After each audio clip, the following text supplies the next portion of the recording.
since you were reincarnated as the youngest prince of the empire, let's enjoy Jujiakrim. But did she say the empire was ruined? This video is purely for entertainment and does not infringe on copyrights or laws. The rights to the novel and image belong to the original author. We do not claim ownership. Don't like waiting and want to listen to this fanfic in full now? Subscribe to our Patreon, where you'll find the best fanfics. Chapter 1, Prologue. Prologue. The plain in front of Carmarthen Castle, the capital of the Ticito Kingdom. The Ticito Royal Cavalry was adjusting its weapons and taking a trembling breath as it looked at the Balkan army that had invaded the kingdom. Then, a nobleman who appeared to be of high rank went to the front of the cavalry and began to speak. Everyone, pay attention. As you all know, the Imperial Army has invaded right in front of our capital. That means that our entire hometown has been trampled under the feet of the vicious Imperial Army. Our fathers and brothers in the invaded hometown will have already been killed, and our mother and sisters must have been raped. Should we leave those vicious Imperial soldiers alone? Kill it. Let's kill every single one of the evil empire. Yes, that's the spirit. Of course, the Imperial Army is strong, but the evil Imperial Army is so crazy about plunder that it abandoned its legions all over the kingdom and came here with only 30,000 legions directly under the crazy Emperor's direct command. That means they are now us. The only thing left to do is to destroy them individually. Let's go. Let's show them the power of the strongest Ticito cavalry. Wow, the Emperor of the Balkan Empire was standing in the vanguard, looking at the charging Ticito cavalry. Their spirit is unusual. Your Majesty, please return to base for a moment. Haha, wouldn't the luggage have to be here? If the Emperor were stuck inside the main camp, what would the soldiers think? What would they think? You have to answer. When the Emperor asked the soldier frozen next to him, while holding his shoulder, the soldier shouted and gave an odd answer. Rest assured, we will protect your Majesty unconditionally. What does he say? What will he think of me if I'm stuck in the back? The Emperor tapped the soldier on the shoulder and asked again, but he was completely frozen by the momentum of the approaching enemies and could not even answer. Your Majesty, please stop harassing the poor recruits and get out of there. It's dangerous out here. McMoran, you crazy bastard. What kind of habit of speaking to His Majesty the Commander of the Knights of the Guard, who was guarding the Emperor's side, tried to make a fuss with a man named McMoran, but the Emperor stopped him and asked him something else. Master, it's okay. It's okay. When have I ever asked my subjects about things like etiquette? By the way, hey, Infantry Commander McMoran, is he a new recruit? Didn't I tell you not to put him in the first line of recruits? No, then why don't you bring more troops? Who is this crazy person who left all the healthy legions behind to rescue the enemy's people and came to the enemy capital with only 3 legions? They only have 30,000 cavalry now. Only. He is a new recruit and can only be selected for the first line. No, this guy, McMoran, is still talking to His Majesty. The commander of the Knights of the Guard protested, but the Emperor ignored him and continued to give orders to McMoran. McMoran, you bastard. Did you see that I'm dragging you into a battle that I'm going to lose? So just shut up and stop me at all costs. I understand. If the infantry wants to criticize me, what can I do? Even if His Majesty the Emperor wants to criticize me, how much can I do to stop him? Think you're dead and just block it for 2 hours, Chuck. I will follow your orders, Your Majesty. Only then did the man named McMoran, who saluted the Emperor, begin to form a square, harassing the soldiers under his command. Coordinate the entire line. If there is even a single gap, it will be opened up. The first line is ready for the big guns.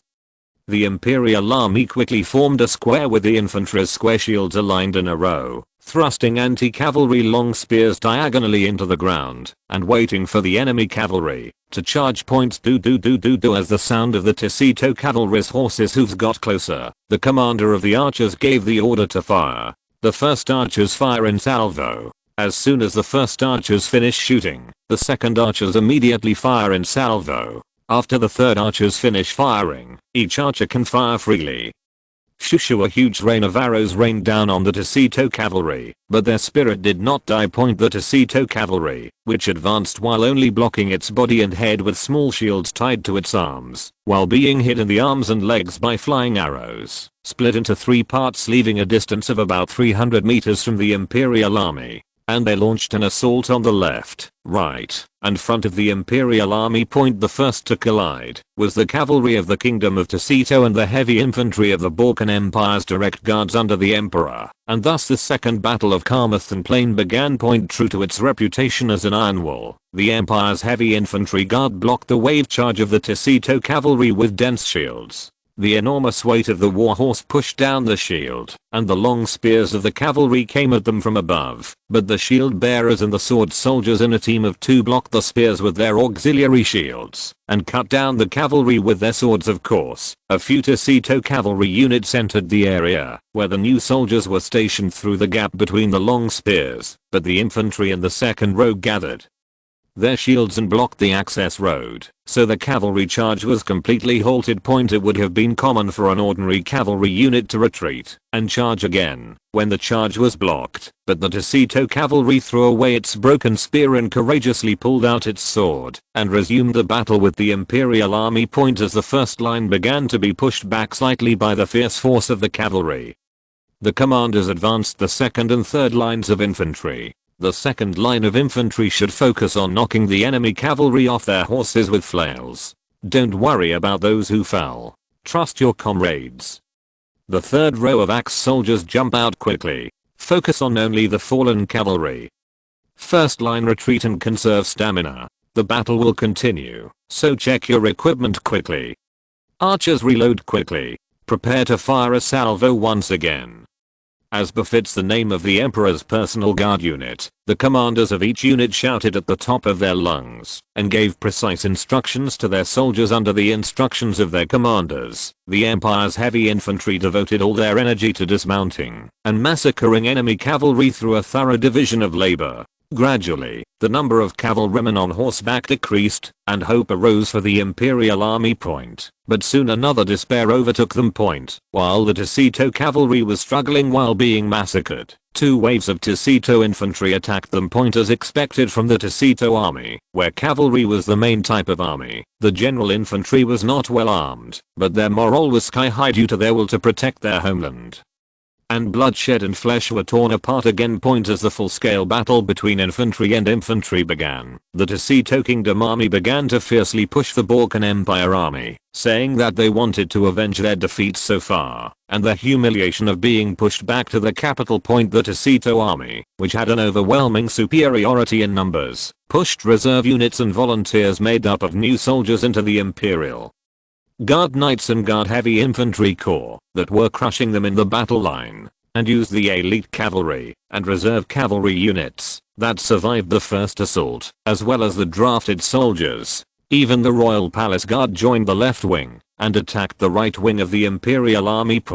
Even though the cavalry was missing, they were overwhelmingly outnumbered, so the Knights of the Guard led by Count Leech Tenora and the infantry of the Emperor's Legion led by Baron McMorin had a hard time. Still, they managed to maintain the front line due to the struggles of Swordmaster Count Leech Tenora and the Guard Knights, and a sense of duty to protect the Emperor as befits the Guard Corps, but they soon began to hit their limits. It's hard to slaughter the enemy as you get older. What about McMorin?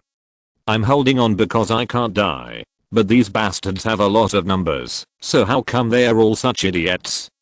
Those guys who were on the sidelines earlier must be really elite. Baron Sard is probably dying by now. Anyway, where is your majesty?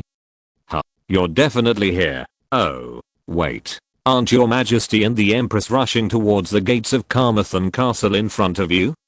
At MacMorin's words, Count Richenor turned his gaze straight ahead, and even in his eyes he could see the image of their emperor breaking down the castle gate and storming into Carmarthen Castle. Holy shit. You're crazy. You piece of shit.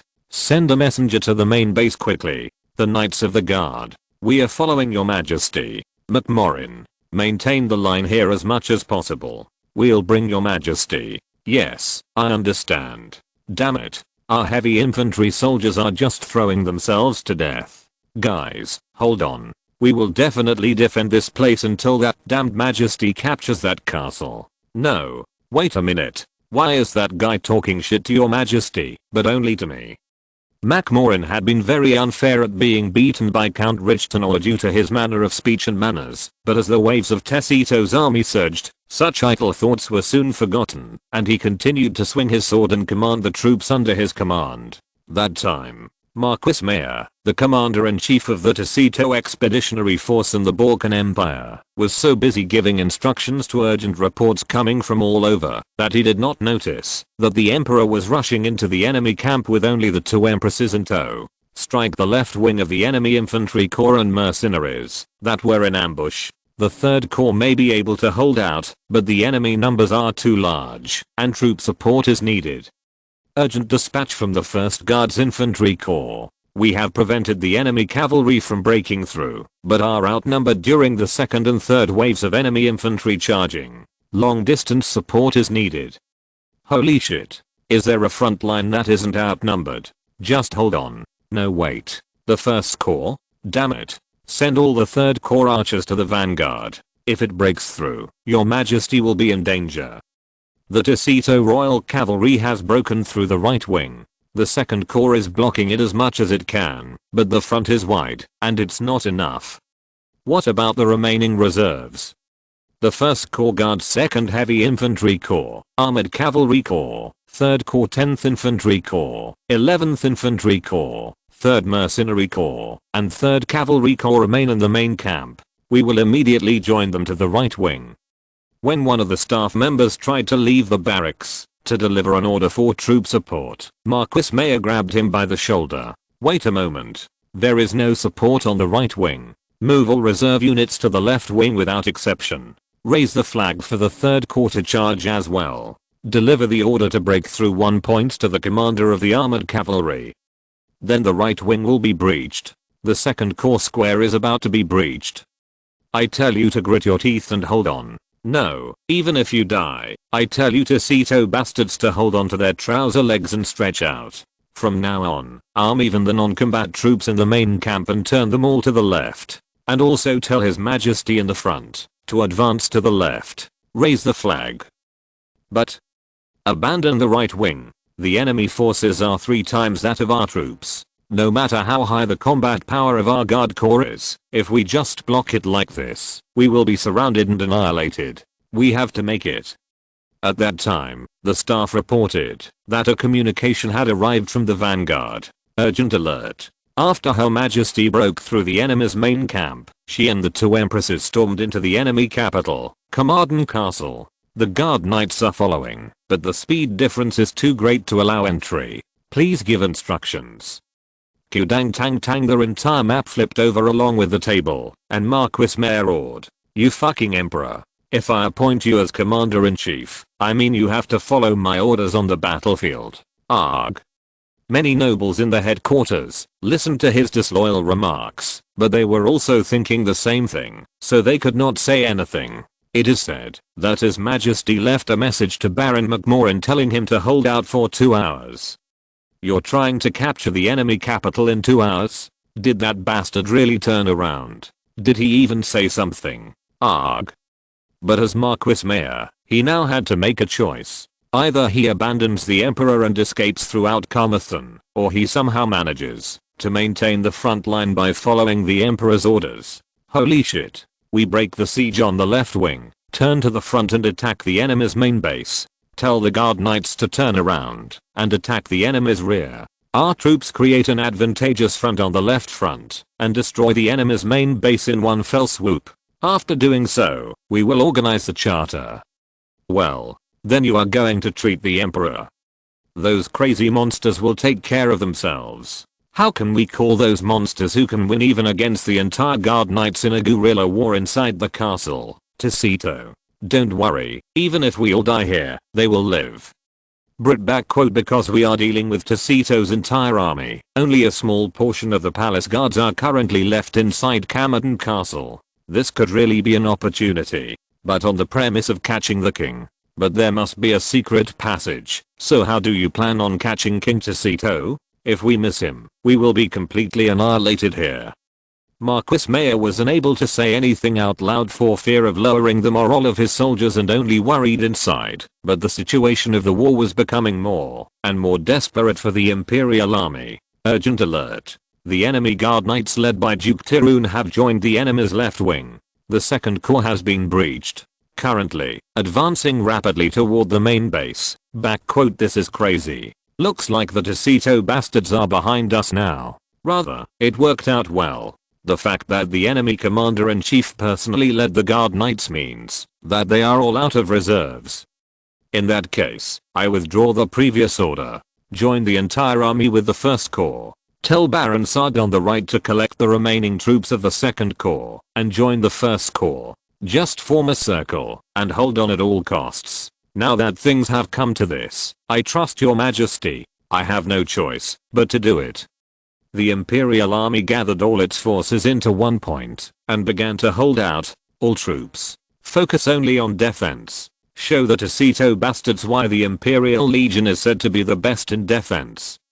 The Tacito army surrounded the Imperial army that formed a circle in the center of the plain and charged to annihilated point. However, the 1.2.3 legions directly under the Emperor, who were proud of being the best elite within the Imperial army, where all legions were considered elite, united as one and withstood the siege of Tacito's army, which was 3 times their number. The shields of the heavy infantry blocked all the enemy's arrows, and their spears crushed the charge of the Tacito cavalry. The archers broke their hands and fired arrows, and the wizards sent communications while squeezing out their magical power until their hearts exploded, delivering the commander-in-chief's orders to each unit in real-time point in order to break through the Imperial forces that were moving organically and blocking them. The Tessie Guard Knights even went on the charge, but even they needed quite a bit of time to break through the dense shields of the heavy infantry of the Royal Guard, who were focused on defense point. In the end, Duke Tirun opened the way by personally waving his sword and tearing through the Empire's heavy infantry with his shield. However, Count Leech Tenor, commander of the Imperial Guard Knights, rushed out to stop him, and 2 hours later a white flag was raised at Carmarthen Castle. Wow, the white flag has risen. Your Majesty has done it. Long live your Majesty the Emperor. That crazy guy. Did he really do it? He only took the 2 empresses with him? TSK, I believed it. Your Majesty, you fucking Emperor. Ha, I thought you were really behind today. Within the Imperial army, both praise and disloyal words for the Emperor burst out. Still, all of those voices were equally full of faith in the Emperor. On the other hand, upon seeing the white flag raised from their capital, the Tacito Kingdom army began to throw away their weapons one by one with a look of despair. Duke Tirun of Tacito, who led the Knights of the Royal Guard, swallowed his anger and broke his sword, which was emitting eerie sword energy, and cried out to the sky. Just 1 hour. No, if only we had had 30 more minutes. We could have annihilated that hateful Imperial army. After a while, the gates of Carmarthen, the capital of the Tacito Kingdom, opened and the Emperor appeared, holding King Tacito by the collar, accompanied by 3 women. Haha, good job. You did well. I told you to just trust me, right? I told you that I would do anything if you just trusted this Emperor. Haha. When they saw the Emperor's appearance, one of the new members of the Guard Infantry, who had been shouting for him at the top of his voice, took a breath and asked the veteran soldier next to him. No, His Majesty, clearly. Didn't you just invade with the 2 empresses? So, there were 3 people when we went in, but there were 4 people when we came out. The Empress gave birth during that time. Wow. At that time, Baron McMoran chopped off the back of the veteran soldier's head. You idiot. You can swear at His Majesty the Emperor, but if you get caught saying something disloyal to the empresses, you'll be beaten like a dog by me, right? Although he said so, Baron McMoran did not beat the soldier any further, perhaps because it was right after a fierce battle. Sorry, but really, who is that person? Worm me, I think she's almost as pretty as our empresses. How do I know, man? Our great Emperor, who boasts the strongest virility in the history of the continent, must have seduced someone while he went to catch King Tacito. not knowing that his legionnaires were talking behind his back. The emperor, along with his commander-in-chief, the Marquis Maya, took King Tacito prisoner and headed to the Duke of Tarun. In the end, only after the King of Tacito signed the document of surrender was the new soldier handed over, and he only looked with tears in his eyes at the broken sword of his henchman, the Duke of Tarun. Meanwhile, the emperor approached Duke Tarun, who was looking at the surrender document, and whispered something in his ear. Duke Tarun, who was furious at what he heard, immediately collapsed, spitting blood from his mouth. Then, the Knights of the Guard helped the fallen duke and returned to the capital with the king, and from that day on, the kingdom of Tacito was reduced to a vassal state of the empire. Marquis Mir, who was watching the scene, asked the emperor, "What did you say, Tarun? That bastard is like that." "I didn't say anything. I just said, your wife's pussy is so fucking delicious Yuno is like an emperor who is like a crazy estrus." In the end, Emperor Yuno was forced to return to the imperial capital using spatial movement, nagging Marquis Mir, since he was of no help in maintaining the occupied territories. The imperial palace told him to just eat whatever he wanted and create a successor. When the emperor arrived at the imperial palace with the news of victory, instead of the splendid triumphal ceremony he had secretly expected, numerous women clung to him and nagged him. "Ah, I won, but why are you nagging me so much? If it weren't for me, I wouldn't have won with so little damage." While Emperor Yuno was making excuses to them, a thin but weighty woman's voice reached his ears. "Yuno, come here." Even the emperor, the number one figure in an empire boasting absolute power, could not move at the sound of that voice, and in the end, he was dragged into the inner room following the voice's protagonist, with his head down like a cow being led to the slaughterhouse. "Yuno, you are the emperor of the empire. And you are also this mother's child. Why do you always act so recklessly? Do you really want to see this mother's heart sink as she watches battle scenes through magic images?" "Mom, I did it because I had thought of everything. So why are you so worried, Yuno? Promise me here that you will never behave like this again."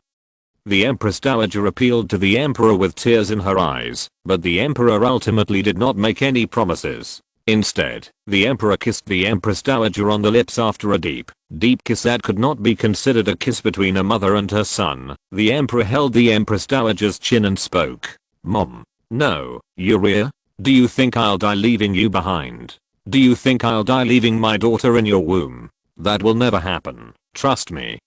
The Empress Dowager took into her arms Juno, her emperor, her son, and her own lover. And began to undress Uria, the Empress Dowager, her mother, and her lover. "Mom, you don't have to worry, because it would be unfair to think that I could no longer hold my mom's pretty body like this, so I could never die. Look at this. Can you see that my dick is already erect because I want to go into mom's vagina?" The Empress looked at her son's huge cock with an ecstatic expression, then knelt down in front of her son and gently kissed his glands. I love you. Mom's love is only for you forever, yes, Uria. The person I love the most. And my mother, whom I love the most. I will love you forever, too. TSK, but, you're not saying that you only love her mother? If she does that, her mother and daughters-in-law will scold her so much. Giggling. In the inner room of the Imperial Palace, where they were the only two, the forbidden love between mother and son began to burn, and soon the room was filled with whispers of love and vulgar chatter. The emperor, who achieved the empire's long-cherished feat of conquering Tacito, recalled his past life while enjoying sex with his beloved mother. *EMPEROR of the Balkan Empire. Juno Alexander Windridge von Balkan. Illustration Chapter 2, A Very Unfair Death. 1. A very unfair death. 1. Beep beep beep beep. Paok Junho threw away the alarm clock that woke him up and rubbed his eyes yesterday. I worked late to finish cleaning the gym that my wife ordered me to do, but today I had to force myself to open my eyes because there was a customer who wanted to receive PT from early in the morning. I don't want to go to work. Although he was very tired, each and every customer was very precious to him. With his appearance, which ranged from ugly to ugly, it was difficult for him to attract PT customers, and he had to run sales by secretly offering discounts to other trainers in order to earn enough to make a living. Moreover, the customer receiving PT today was a very precious person who Junho secretly had a crush on. So he slapped himself to wake him up from his heavy sleep and then forced himself to wake up. I wish I could have a day when I didn't have to work. Sai Junho was born with a spoon in his mouth, and both his parents died when he was in high school, so he couldn't even dream of going to college. So, after serving in the military, he obtained a lifestyle sports instructor's license on the advice of his high school physical education teacher, and got a job at a gym run by the physical education teacher's wife, eating and sleeping there, and working as a trainer for 5 years at first. There were not many customers who wanted to receive PT from a trainer with no experience and his very ugly appearance. As a result of earning a living with only a few pennies, and working part-time as a loading and unloading worker on his days off, he worked hard to save money, and was finally able to use a small villa as his home. I was able to live. Junho has always cursed his life, since he was 20. Currently, he is 27 years old. Because of his ugly appearance and poverty, Junho could not even dream of having a girlfriend or getting married. Therefore, Junho still had to maintain his virginity and occasionally satisfy his sexual desires through masturbation. Of course, he could have gone to a brothel to get his virginity, but even that penny was too much for him, so he worked hard to take care of himself, hoping to meet his destiny one day. HAA. If your face is ugly, you should at least like your body. But today is the day Yuri gets PT, so let's cheer up. If I teach you hard, one day Yuri might recognize my sincerity. In Junho's imagination, Yuri had already become his bride, gave birth to his daughter, and was living happily ever after. Junho, who had such happy thoughts for a while, arrived at the gym, opened the door, and greeted me loudly. Good morning. Oh, Junho, are you here? Your customer is already here and warming up. So get ready quickly. Why did you come so quickly? By the way, the director came quickly too. You're getting older. You won't be able to sleep in the morning. Now, quickly change your clothes and go. The physical education teacher who was Junho's teacher was in charge of the gym run by his wife, after quitting his teaching job, after being involved in a school violence incident, and he always treated Junho, who was his student, kindly. That's why Junho worked hard, even taking care of all the chores at the gym, for his teacher and employer, the director. The director cared for Junho even more. However, her teacher's wife, harassed her every time, forced her to work beyond her working hours, and even used her husband. To hide her own affair, she lied to her husband, telling Junho that she had been having a great time with her affair partner, and that she had done the closing herself. Of course Junho knew everything, but he knew that the director would be very sad if he found out. So he kept his mouth shut. But Junho's anger continued to build up. Why did such a good director marry that cheap wife? Do you know that the wife is having an affair with the new bastard? Of course, the director must have noticed to some extent, and Junho knew very well that his wife had completely fallen out of love with him and was using her own room, and that he was only maintaining the form of marriage because his children were getting married. But Junho was still very upset that the good director was living like that. It was a pity. But not now, until I'm thinking about it like that. Wait for me, Yuri. Let's go quickly. Thinking about this and that, Junho quickly changed into his uniform and ran to Yuri, who was running on the treadmill. Good morning, Yuri. Hello, coach. You came out early today again because of me. I'm sorry. This is the only time I have time before work. Oh no. Yuri is a client I receive PT from, so I'm grateful.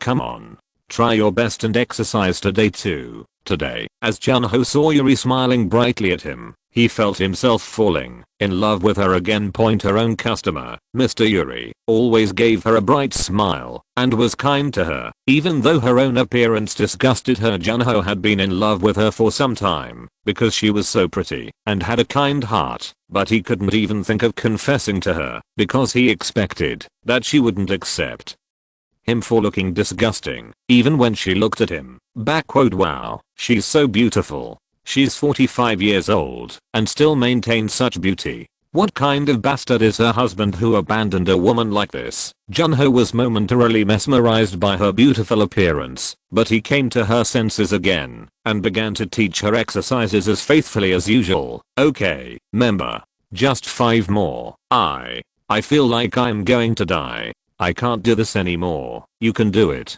Then just 3. Okay. 3. Ramen 1. 2. 2. Coach. It's too much. Yuri showed off her cuteness and antagonism and begged Junho to reduce her amount of exercise. However, because Junho never gave in to the woman he loved, when it came to her workouts, Yuri whined again today and barely followed the point. When the harsh PT session ended, Yuri completely stretched out, and Junho carefully approached her and started giving her a massage. It's refreshing, coach, please. Do some work on my thighs too. I probably squatted too hard yesterday, and the stiffness isn't going away. Coach. Junho couldn't believe his ears for a moment, but when Yuri called to him once again and pushed against her thighs, she started kneading Yuri's smooth, oily thighs with her ecstatic face. You can't go up. Come to your senses, Shin Junho. You can't have an erection. Yuri was disappointed to see Junho kneading her thighs and being careful not to cross her line, even though she was excited. Oh my. I wish you had a little more courage and touch the top a little bit. I really like Junho's touch. Okay, I'm going to try being brave today. Yuri had already noticed that Junho liked him, and he liked Junho, who was always bright and diligent in working out.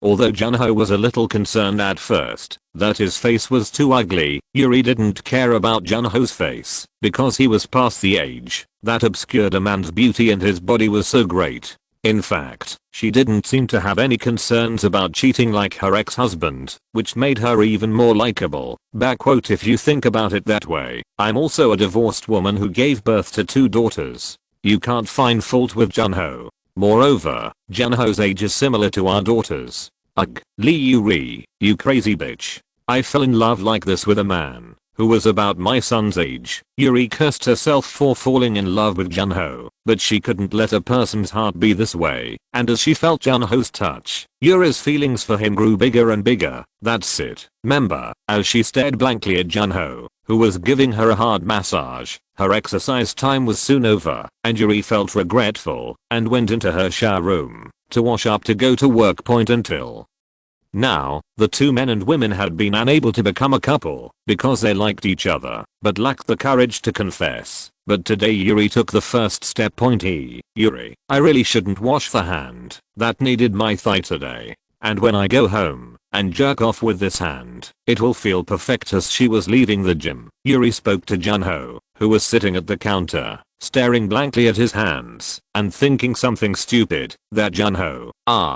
Member. Are you leaving now? You had a hard time exercising today. When should I schedule the next PT? I don't mind any time, so please feel free to tell me. I'm not saying that, but do you have time for dinner tonight? If it's okay, how about having dinner at my house? My daughters also said they're free today. This isn't a dream. Yuri is inviting me to dinner?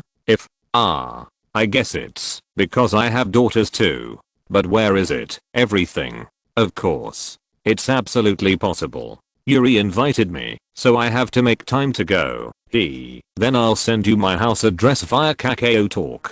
Could you come by 7 o'clock? Of course. I'll be there on time. Success. Junho is coming to my house. I'm going to leave early today and make a lot of delicious food.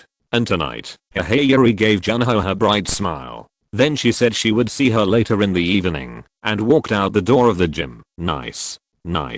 That's it. I'm confessing today. The director looked at Junho as if he was crazy, but he clicked his tongue and turned away because he knew that he usually worked hard. Junho, who was waiting for 6 o'clock to finish work, felt that time was passing too quickly that day, and as soon as 6 o'clock struck, he left immediately, saying that he would get off work. Where are you going, Junho?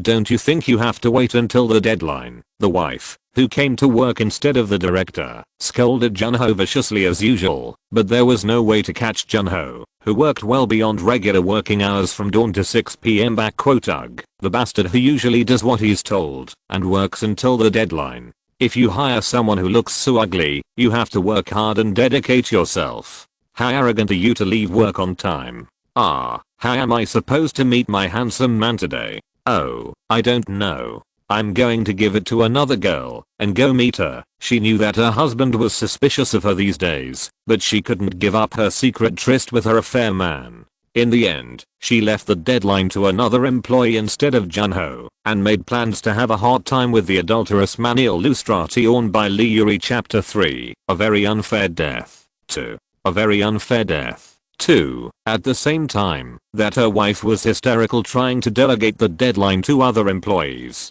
Junho was running like crazy towards Yuri's house. Yuri's house was opposite his house, but Junho was distracted and got on the wrong bus by mistake, so he couldn't wait for the bus again for fear of being late for his appointment. In the end, Junho ran at breakneck speed to Yuri's house, wiping away the sweat that was pouring down like rain with his hands. Since the house was located a bit out of the way in a residential area, Junho was a bit lost in the alleys, but he was still able to arrive on time. He arrived. What time is it? It's already 6:56. Still, I'm glad I'm not late. What I'd prepared. Phew, it wasn't ruined. Ding dong. After catching his breath for a moment, Junho rang the doorbell of Yuri's villa, his heart pounding as if it was about to explode. After waiting in front of the door for a moment, Yuri, wearing a home dress and apron, opened the door. Welcome. Oh my. Junho. Why are you sweating so much? That's Junho went into Yuri's house as Yuri guided him and explained his mistake to Yuri. Yuri said it didn't matter if he was a little late and wiped Junho's forehead with a towel. Oh, this isn't going to work. I need to take a shower. Take a shower here in the bathroom in the living room. I'll wash your clothes right away. And if you're washing the clothes you need to wear right away, I'll prepare them for you. As the sweat cooled down, Junho started to smell bad sweat as well. He didn't want the woman he loved to smell like this, so he carefully opened the bathroom door as he took off his clothes and was taking a shower. Yuri took Junho's clothes, and Junho had to take a shower, hitting his head out of guilt for letting Yuri wash his sweaty clothes. And after the shower, he looked for the clothes that Yuri had prepared for him, but Junho couldn't find anything. So, when he stuck his head out and called Yuri, he heard Yuri's voice sounding embarrassed. Oh, I'm sorry Junho. I thought I had some clothes left over from my ex-husband, but I guess my daughters threw them all away. My daughters hate my ex-husband so much. Yuri then gave Junho a large towel and told him to put it on.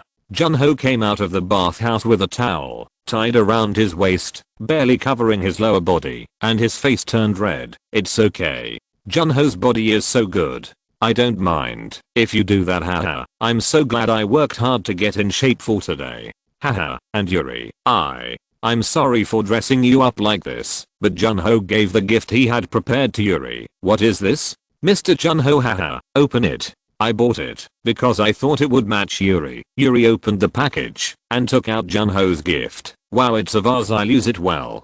Thank you, Junho. I was originally thinking of buying flowers, but Yuri is more beautiful than the flowers, so I bought them in a vase. Oh my. Mr. Junho. It was a comment that would have made other people nauseous, but it sounded very attractive to Yuri, who already had deep feelings for Junho, and Junho entered her heart even more deeply. Oh, come to my senses. The food is going to get cold. Eat quickly. Yuri, who was staring at Junho blankly, came to her senses and invited Junho to eat. Junho sat at the table and looked at the table prepared by Yuri. There were so many different kinds of side dishes on the table, probably specially prepared for Junho's arrival, so Junho ate deliciously, holding back tears as he tasted home-cooked food for the first time in a long time. Oh my, you eat so well. You told me to manage my diet like that, but wasn't that too much?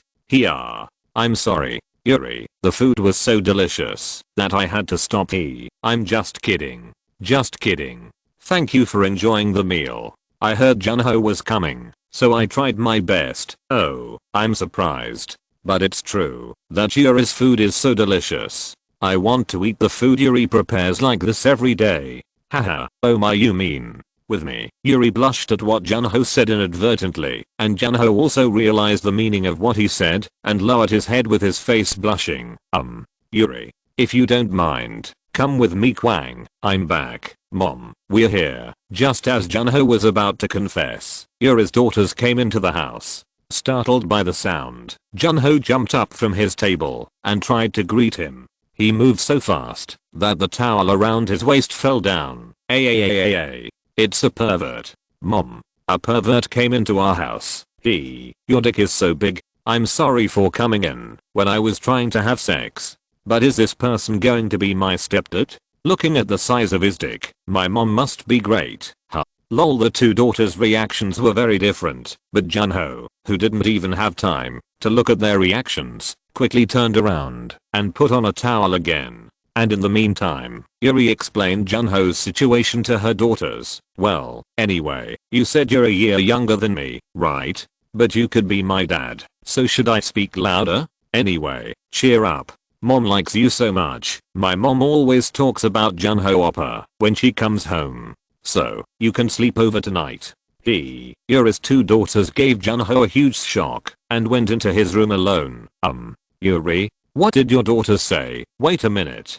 Please don't talk to me now. I might die of embarrassment. Forced to confess by her daughters, Yuri was so ashamed that she turned her back on Junho and shed tears. Jidul will come a little later.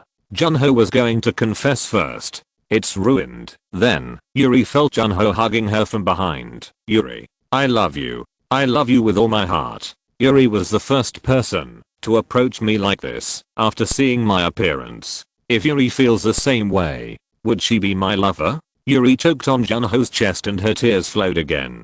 But she held back her flowing tears and turned her body to face Junho. Junho, I'm a divorcee and an ajumma with her daughter.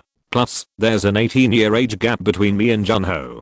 Do you mind if I do this? Junho nodded, and when Yuri saw that, she hugged Junho's neck and cried out her heart. I like Junho too. No, I love you. Please be my lover, Junho. I love you too, Yuri. After confirming their feelings for each other, the two closed their eyes and shared a deep kiss. Junho, whose sexual desire that had been building up for a long time exploded due to a kiss with his lover, began to take off Yuri's clothes. Yuri also took off her clothes in response to Junho's movements, and also took off the towel that was covering Junho's lower body with her own hands. Yuri's naked body exposed under the bright lights was so beautiful that Junho couldn't take his eyes off her and erected his cock. And Yuri was also only looking at Junho's large erect dick point. The two looked at each other for a while, and when Yuri said she was embarrassed and asked to go into her bedroom, they decided to take their eyes off each other and go into the room. Then, Junho lifted Yuri's body into his princess arms and went into her bedroom and laid her body on the bed. Finally, I too can escape from virginity. And that too from Yuri, who I liked so much. God, I respect you. If this is a dream, please make sure I never wake up. Junho laid Yuri down on her bed, but didn't know what to do next. I'm sorry Yuri, but I'm a virgin, so I don't know what to do. Looking at Junho like that, Yuri gently pulled Junho in with her beautiful smile, and began teaching him about foreplay one by one. 6446 Here, Yuri, you're so pretty. If there really is a goddess, it would be Yuri. I don't know. Even if I praise you like that, nothing comes out of it. The two people exchanged glances and caressed each other for a while, instinctively feeling that now was the time point. Junho carefully thrust his erect cock into Yuri, and although Yuri was embarrassed, she spread her pussy with her hands for the sake of her virginity, showing Junho which hole he should put in. Ugh. Junho's dick is too big. If that thing gets in now, Junho, you can put it here. I love you. Junho, I love you too. Yuri. Junho stuck his dick into Yuri's pussy and tried to insert it, but her virgin Junho slipped into her pussy in trance several times. However, after overcoming several failures, the moment Junho's glands was finally about to enter Yuri's vagina, the building suddenly began to shake. What? Earthquake? Yuri, hurry and get under the bed. Kaya. Me. Ian, mommy. Junho woke up in panic at the sound of their voices coming from outside the door, and Yuri was embarrassed by her daughters who were spying on them having sex in front of the door. But now was not the time to scold them, so she hurriedly gathered them and took refuge under the bed. Junho raised the bed to protect them from falling debris and tried to get out of the house. At that time, Yuri shouted at her to stop for a moment, and she got out of bed. Then, just as she was about to return to Junho holding the vase that Junho had gifted her in her arms, the ceiling collapsed on top of Yuri. No way. Junho threw the bed, hugged Yuri's two daughters, and launched himself at Yuri. Fortunately, he succeeded in rescuing Yuri, but instead, Junho's leg was crushed by the debris of the ceiling. Junho, I'm sorry. Because of me, Junho's leg hurts. Junho. Ah. No. This is just a leg, Junho. If I can survive, I will dedicate the rest of my life to Junho. You guys go out first. It's dangerous. Jaime and Hyein went outside in tears at Yuri's command.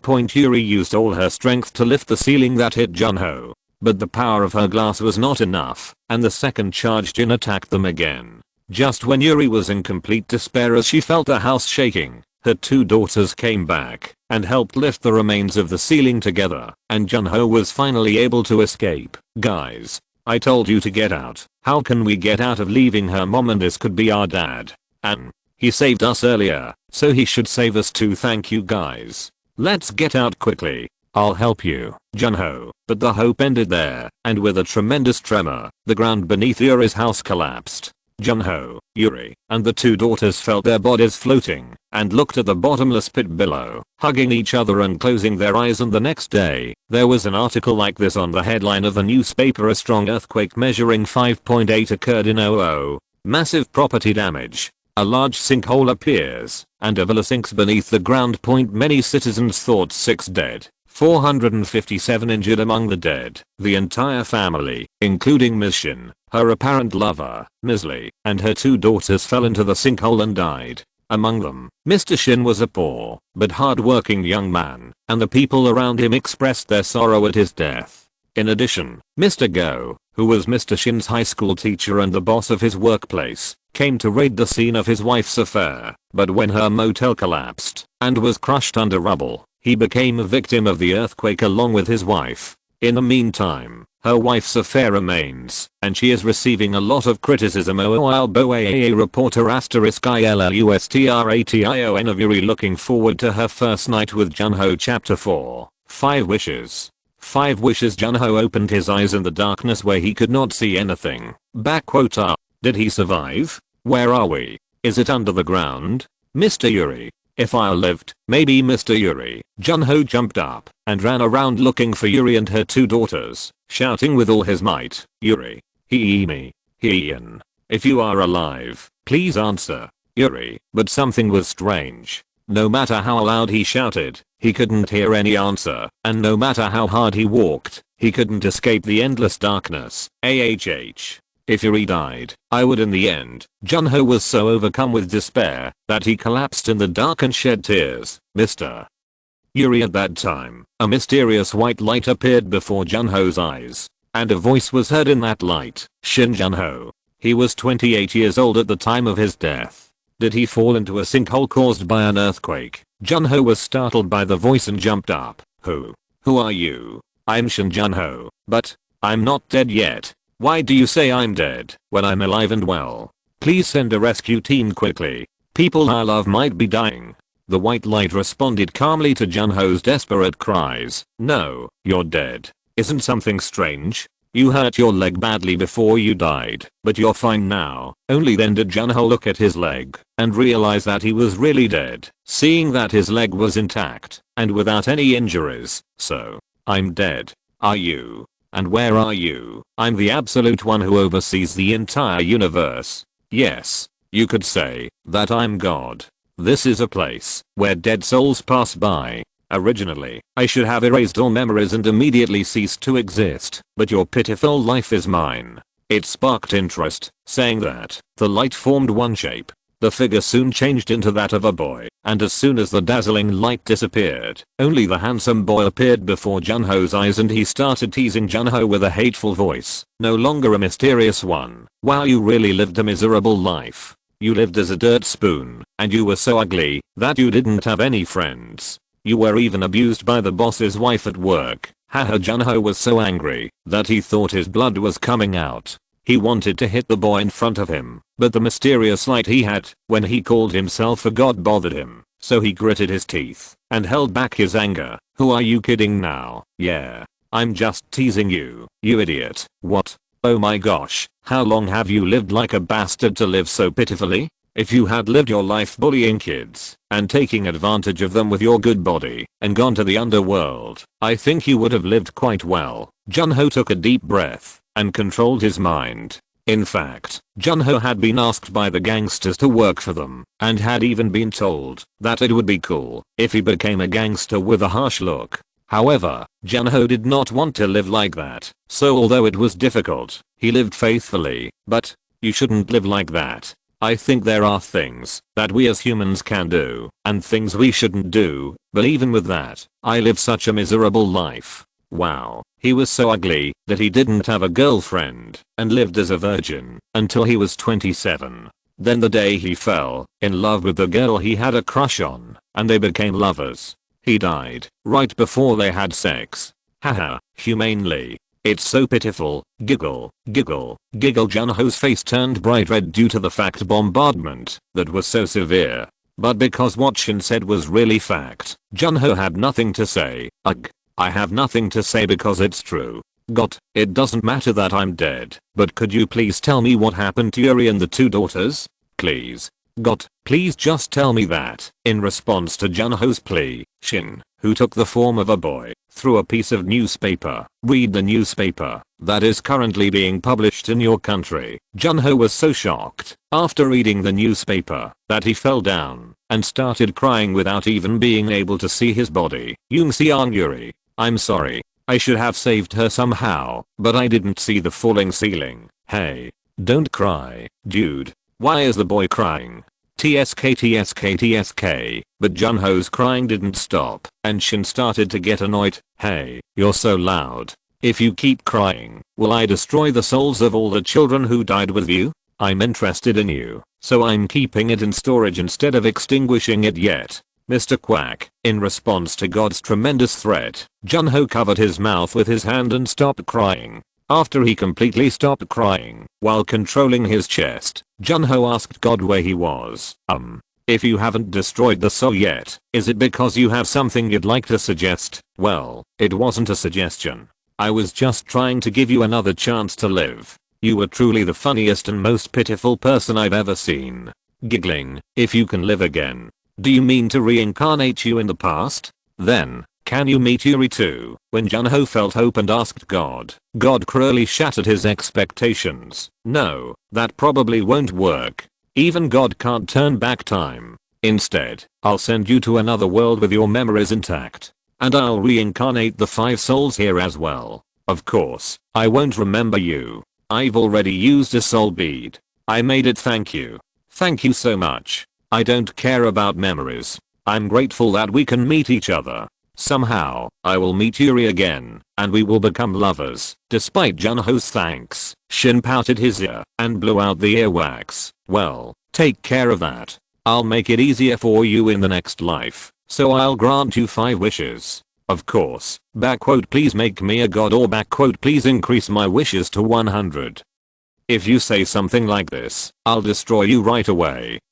Junho began to think for a while. Since God had already said that Yuri's reincarnation was her highest priority wish, she began to think about a way to meet Yuri. Let me ask you one thing first. What kind of world will I be reincarnated in? Well, that much should be accepted as a service. This is the fantasy world you are talking about. There are 7 countries, magic and mana exist, and various races live there. However, the level of civilization is high, so it will not be difficult to adapt to food, clothing, and shelter. Instead, electricity. I won't allow the invention of gunpowder, so you probably don't know how because you haven't learned anything. Shin ignored Junho and clapped his hands and laughed, but Junho really didn't learn anything, so he had nothing to say. I will make my first wish. Let Yuri remember her past life. Ah. I'm sorry, that's impossible. I can make you remember you, because I haven't made it into a soul bead yet, but since I made it into a soul bead, that's impossible.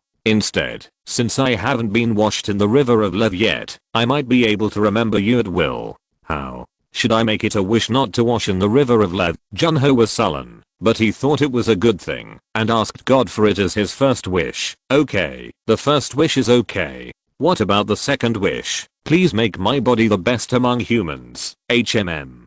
What if it's the best body? Please make every part of my body the pinnacle of humanity. Muscles like this, that never get tired, no matter how much I move. Well, that's easy enough. The body you will be born with will be able to be the strongest human being in every part, from head to toe. And the important parts? Nope. This is something to look forward to later. Oh, that's right. Since I can't do anything with my brain, it's up to you to develop your intelligence by studying it yourself. Junho grumbled as to why God couldn't do so many things, but he kept silent as God threatened to destroy all of his remaining wishes if he continued to babble. Now, then what is your third wish? Please make sure that women who have sex with me can feel the greatest pleasure. And when they have sex with me, a special symbol will appear, so they can know how much they can feel. Junho made a wish with his face turning bright red, as he thought it was a bit of an embarrassing wish. Junho, who was a virgin in his past life, was so anxious that he made this wish, because he couldn't tell how much Yuri felt during his first experience with Yuri. This bastard is different from what he looks like. Isn't he a lecherous guy? How did he live while jerking off all the time? Giggle, giggle. Okay, first, accept it. Shin, who said he understood, put his hand on Junho's head and closed his eyes for a while, then opened his eyes and smiled sinisterly at Junho. What a dirty bastard. If I look into your memories, I can roughly guess what kind of pattern you want. Are you talking about the uterus tattoo from the cartoon you saw when you were jerking off? The one painted bright red on the mound of your pussy? Junho's face became red again as his intentions were clearly revealed, but he nodded, because what he wanted was exactly what he wanted. I'll do it in that shape, and as a service, I'll add a function that will make the woman with that symbol on it get pregnant, only when you want it. So it won't matter how much you come. Hey, I'll give you a lot of service today. Junho was so grateful for the function that he bowed down to God and made his next wish. Please let me be born into a status where I can play and eat comfortably in the richest country in the world. Well, okay. A prince would be enough, right? Yes. It's great. But I don't want to be busy running the country. I don't like the crown prince. I have a lot of conditions to wish for. I understand. Then what is your last wish? Please allow the souls who are reincarnating with me to be born in a status that is easy for me to meet. Shin coolly agreed to Junho's last wish with a sinister smile. Well then, since all 5 of your wishes have been granted, live well. When you die, I will call you back here with the 5 people who died with you. So you have to tell me what you think. God disappeared just like that, and Junho felt his vision darkening. At the same time, Junho's consciousness was cut off. Chapter 5. Birth. It's warm. It's so cozy. I want to keep sleeping here. However, Junho woke up because some powerful force was pushing him away. Where am I? Who pushed me out? Over there. Junho shouted loudly to understand the situation. But the only sound that came out of his mouth was a strong cry. Mung, congratulations. Mama. A healthy prince was born. There was a lot of noise around him, but Junho smiled with satisfaction when he heard that he was the prince. God kept his promise. The prince. Unlike the dirt spoon in my last life, I can definitely play and eat in this life. And I should find Mr. Yuri and live 100 years together and enjoy it. And even though he is a prince in name and title, wouldn't it be acceptable to have a concubine? At that time, the surroundings suddenly became quiet and a loud voice was heard. His Majesty the Emperor is coming in. If the Emperor is my father, I want to see his face at least once. Junho forced his eyelids up and looked at his father. OMG. You're totally a grandfather, right? Could it be that I mistakenly said His Majesty the former emperor rather than His Majesty the emperor? Or, there is a possibility that I'm not the prince, but the imperial grandson. Your Majesty, you are busy with state affairs. How did you end up here? I heard the empress gave birth to Jim's son, so of course I have to come. Let's take a look. When the emperor held out his hand, the nurse who was holding Junho politely extended her hand and gave him to the emperor. The prince that the empress gave birth to this time, looks half and half like Jim and the empress. Isabella only resembles me, so you would have been disappointed, but this is a good thing. How could a new concubine feel sorry for your majesty? It's a misunderstanding, your majesty. Oh my gosh. The empress doesn't like jokes. Where? Let's take a look at the prince's pepper. Wow, this pepper is so big that it must make a woman cry. Haha, Junho was offended by the emperor's joke and struggled. Look, Count Liechtenauer. It's hard for me to hold on to the newborn prince struggling. What do you think? I think he'll be a very strong knight when he grows up. Haha, I salute you, your majesty. It seems that the prince was born with great military talents. Haha, as the two men continued to chatter while holding the newborn baby's body, the nurse, who became anxious that they might accidentally drop it, whispered something to the empress. Then the empress carefully opened her mouth. Your majesty, would you please choose a name for the prince? The empress asked the emperor the baby's name, and the emperor thought for a moment before handing the baby over to the empress. The empress brought the baby back into her arms, wrapped him in swaddling clothes, and warmed her son's body. I suddenly asked Jim for his name and he couldn't remember it. Does the empress have a name in mind? Yes, your majesty. My concubine would like to name the prince Yunora. Haha, isn't that name one of the gods that our ancestors worshipped in the distant past? The god who controls childbirth? But why did you think of giving that name to the prince? The moment she saw the baby for the first time, the name Yuno immediately came to her mind. Moreover, Yuno is in charge not only of childbirth, but also of the family. As the third prince, it means to support the royal family and become the crown prince's strength. I also want to give it to you. Upon hearing the empress's words, a big smile appeared on the emperor's lips. The emperor, who was approaching 70 years of age, could not help but worry about the succession. In addition, the emperor was worried because the current crown prince was young and weak, so a picture was drawn in the emperor's head of a newly born prince assisting his older brother and becoming a knight protecting the imperial family. That's right. That's good.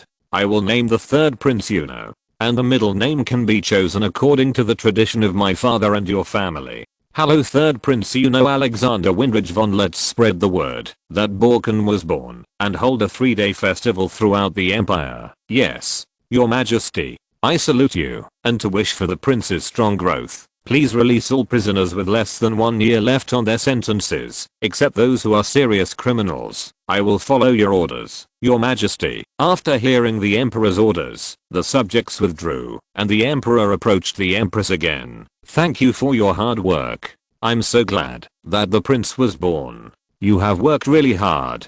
Please rest well for a while, and take care of yourself. Uriah. Thank you, your majesty. When Junho heard her empress's name, her eyes widened. Uriah? No way. No way. And as her empress opened her breast to nurse herself, and took the breast in her mouth, and drew near her face, even in the blurred vision of her child, she saw the face of her mother who had given birth to her. Came incorrectly. Why is Yuri's face here? No matter how you look at this is what Yuri looked like when she was young. You're like a fucking god. Just because you asked for it to be easy to meet, did you really make it so easy? You damn god. Junho. No. Now Juno Alexander Windridge von Borken. He cursed the god who reincarnated him. The woman he loved most in his past life, died with, and even reincarnated with, became his mother of course. Yuno will love her as his mother in the future, but it has become impossible to love her as a woman, so she falls into despair. No wait. Doesn't she have to be old enough to become empress and give birth to me? Also, I think you said earlier that you have an older sister named Isabella. Then you shouldn't be this young. Just by looking at him, Yuri looks like he's no more than a middle school student. Such a crazy pervert old man. In Yuno's opinion, the emperor was clearly a crazy lolicon pervert old man. That's why Yuno began to feel that she had to protect Mr. Yuri from the lolicon emperor. Yuri is going to be my mother. That's right. In a way, it's because I couldn't protect Yuri in her last life. In this life, I must protect Yuri. No, her mother. I won't say it, of course. There was nothing her newborn baby Yuno could do, and Yuno was bundled into her swaddle, pinned to her hands and feet, and forced to put her mother's nipple in her mouth. However, Yuno, who still saw her mother as Yuri, refused to suckle her breast. Yuno, why aren't you eating? You need to drink milk. To become stronger, Empress Yuria was worried that Yuno was not drinking her milk, so she continued to put her own milk into Yuno's mouth and express her milk with her own hands, urging Yuno to drink her milk. After a while, Yuno's hunger came over her along with the sweet smell of her milk, and before she knew it, she forgot her strong determination and started sucking her mother's breast like a baby. It's sweet. This is mom's milk. It's so delicious. Now he's finally eating. He's a good kid. My son needs to drink a lot of mom's milk and grow up quickly. Before she knew it, Yuno had fallen asleep in Yuria's arms, as if her stomach was full, and Yuno smiled softly as she looked at her son who was fast asleep. Mama, we will take care of your royal highness, so please rest and take care of yourself now. No, nanny. I will take care of the prince myself. The nanny didn't sleep the entire time she was giving birth, so go and sleep. I'm afraid you might hurt yourself. I take care of my body myself. Don't make me say it twice, nanny. When the empress spoke strongly, the nurse flinched, bowed her waist politely, and withdrew with her attendants. So Yuria and her prince were left alone in her room, and Yuria looked at her son with her loving eyes. Maybe he's this cute and handsome? Our son. Won't he be making a lot of women cry later, just like his majesty the emperor said? Yuria looked at her son for a while, and before she knew it, she felt herself falling asleep. It was her second childbirth, so she wasn't that tired, but she was already sleepy, so it seemed like the birth had definitely taken a toll on her body. I'm sleepy. Prince, you should sleep well and grow up well. When you grow up, you will go play here and there with her mom. Promise. Yuria fell asleep while holding her son's cute fingers. Junho. I love you words that she loved someone flowed from the sleeping empress's mouth, but no one heard them, not even Yuno, the person who said them, or Yuria, the person who spoke. From the next day, Juno spent every day sucking his mother's milk, sleeping, and showing off his handsome face to his mother and the noble ladies who visited the empress palace. The girls couldn't help but think that Yuno was cute just by blinking. And Yuno, who had no memories of women in his past life, was able to enjoy his current life even more. A year later, Yuria once again gave birth to the emperor's baby. The child she gave birth to this time was her daughter. Although she was not the prince she had expected, the emperor was very pleased this time and named her Mary, one of the names of her former saints, and wished her to grow up to be a chaste and upright princess. Yuno was also happy to see her newborn sister, and after a while, she said she would carry her sister on her back, making the emperor, empress, and the surrounding subjects smile. But she wasn't all happy. After Mary was born, when Empress Yuria turned 16, the emperor no longer viewed her as a woman, and no longer visited her bedroom with her young concubine. Of course, just because the empress who gave birth to her prince lost her favor, it did not mean that she, whose biological family was a duke, was pushed out of her position as empress. However, after losing the emperor's favor, power-seeking nobles, their wives, and daughters no longer flocked to her side, and only a few daughters who had been close to her since she was a virgin came to visit her occasionally. Therefore, Empress Yuria was able to focus solely on her children and raise her prince and princess with care. Illustration of Empress Yuria holding newborn Yuno in swaddling clothes. Chapter 6. Childhood 1. Childhood 1. 10 years have passed since Yuno's younger brother was born. Yuno also turned 11 and was at the age where he had to learn culture and martial arts as a prince, so he left the Empress Palace, which he had loved since childhood, and began living in his own palace. Your Royal Highness, please look at this map. This is the place where your previous majesty ascended to the throne and declared an empire after retaking the Zenon plain from the wicked Ticito Empire. The Ticito Empire gave the vast Zenon plain to our Balkan Empire. After taking it out, it was relegated to a kingdom and is still unable to use its power, but you never know when those evil bastards will attack again, so you must always be on guard. The instructor, who had been talking for a while, looked back and asked if the prince understood his explanation. Your Majesty, do you understand my explanation? Drurling Quang, Your Majesty. Baron Kimberly, I'm sorry. I was training late last night, so I didn't get enough sleep. I guess I dozed off for a bit. Haha, by all accounts, Juno was not dozing off, but rather sleeping. But Baroness Kimberly could not argue with a noble prince. Baron Kimberly, who could barely control his anger, returned to the map and asked Prince Yuno for further explanation. I understand, Your Highness. Let me explain again. How much do you remember from today's class? Sorry. I don't remember a thing. The prince's remark that he had so shamelessly failed to attend any of his classes finally angered Baron Kimberly, who had been holding it in for a long time. Quang, Your Highness Prince Yuno, please take the class. Your Majesty is the third prince of the Balkan Empire. You must learn the bare minimum of culture to maintain your dignity. What I teach is history, etiquette, economics, geography, administration, and law. It's the most basic. Yuno shuddered at the subjects that made his head ache just by hearing them. That's your major. Can't you just teach it? Your Majesty, these are all things that His Royal Highness Crown Prince Franz and His Royal Highness Prince Heinrich took off when they were 10 years old. If you keep doing this, God will have no choice but to report to the Empress. No, shouldn't you be told to do what you are good at?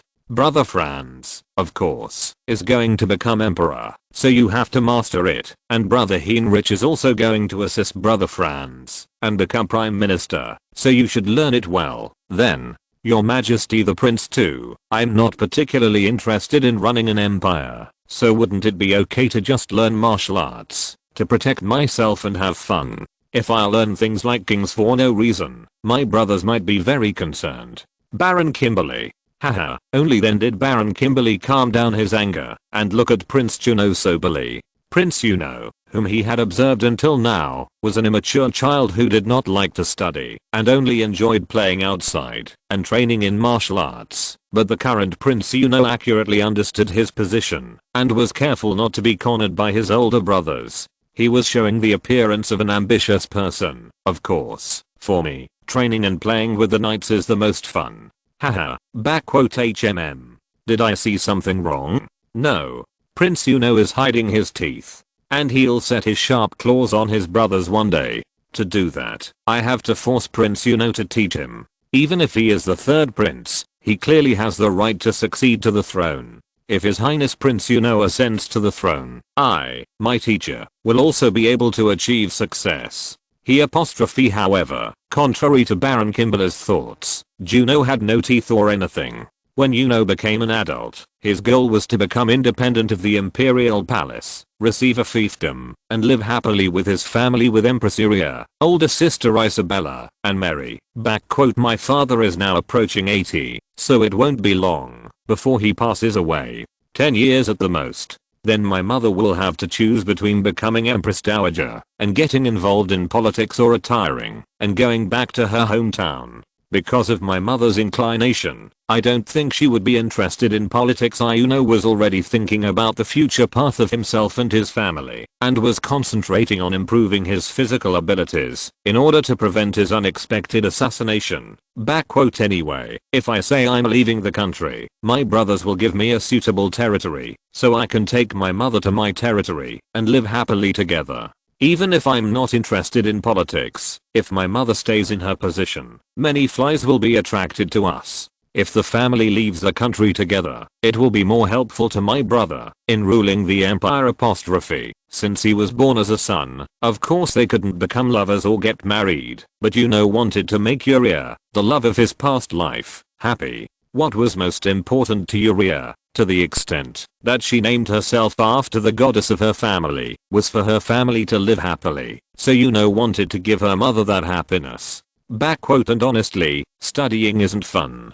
All I have to do is keep myself and my family safe. Even in her previous life, was far from studying. So when she was reincarnated, she could live comfortably if she did as she wanted, but had no intention of studying hard. However, Baron Kimberly, unaware of Yuno's thoughts, began to harass in an attempt to help Yuno's ambitions that did not exist, and who was struggling to avoid attending class, said that evening, when Baron Kimberly told Empress Iria about Yuno's love for her, he started studying properly only after the Empress ran to the third prince's womb and told him that he would take the exam himself after reporting on his attitude in class. Hey, I don't have to learn this, but mom, you soup. Attend class properly. Mom is really going to give you a test after dinner today. In the end, that evening, had to be slapped on the back by her mother for the first time in her life for not studying properly. Next day, thanks to the Empress attending her class, was able to listen to her class without falling asleep, and it was Baron Kimberly who led her class with a smile. Your Highness, do you remember the political characteristics of each country on the continent of Iforu that I explained to you yesterday? I don't think I can remember, but if I say I don't remember, I feel like I'll get hit by my mother a few times, so I have to answer that I remember.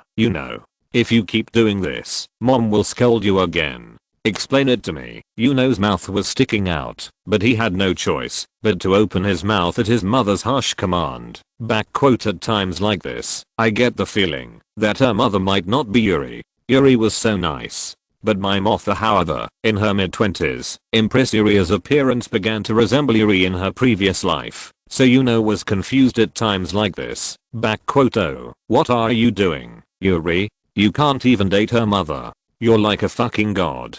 I'll get revenge no matter what. What are you thinking without explaining? Okay.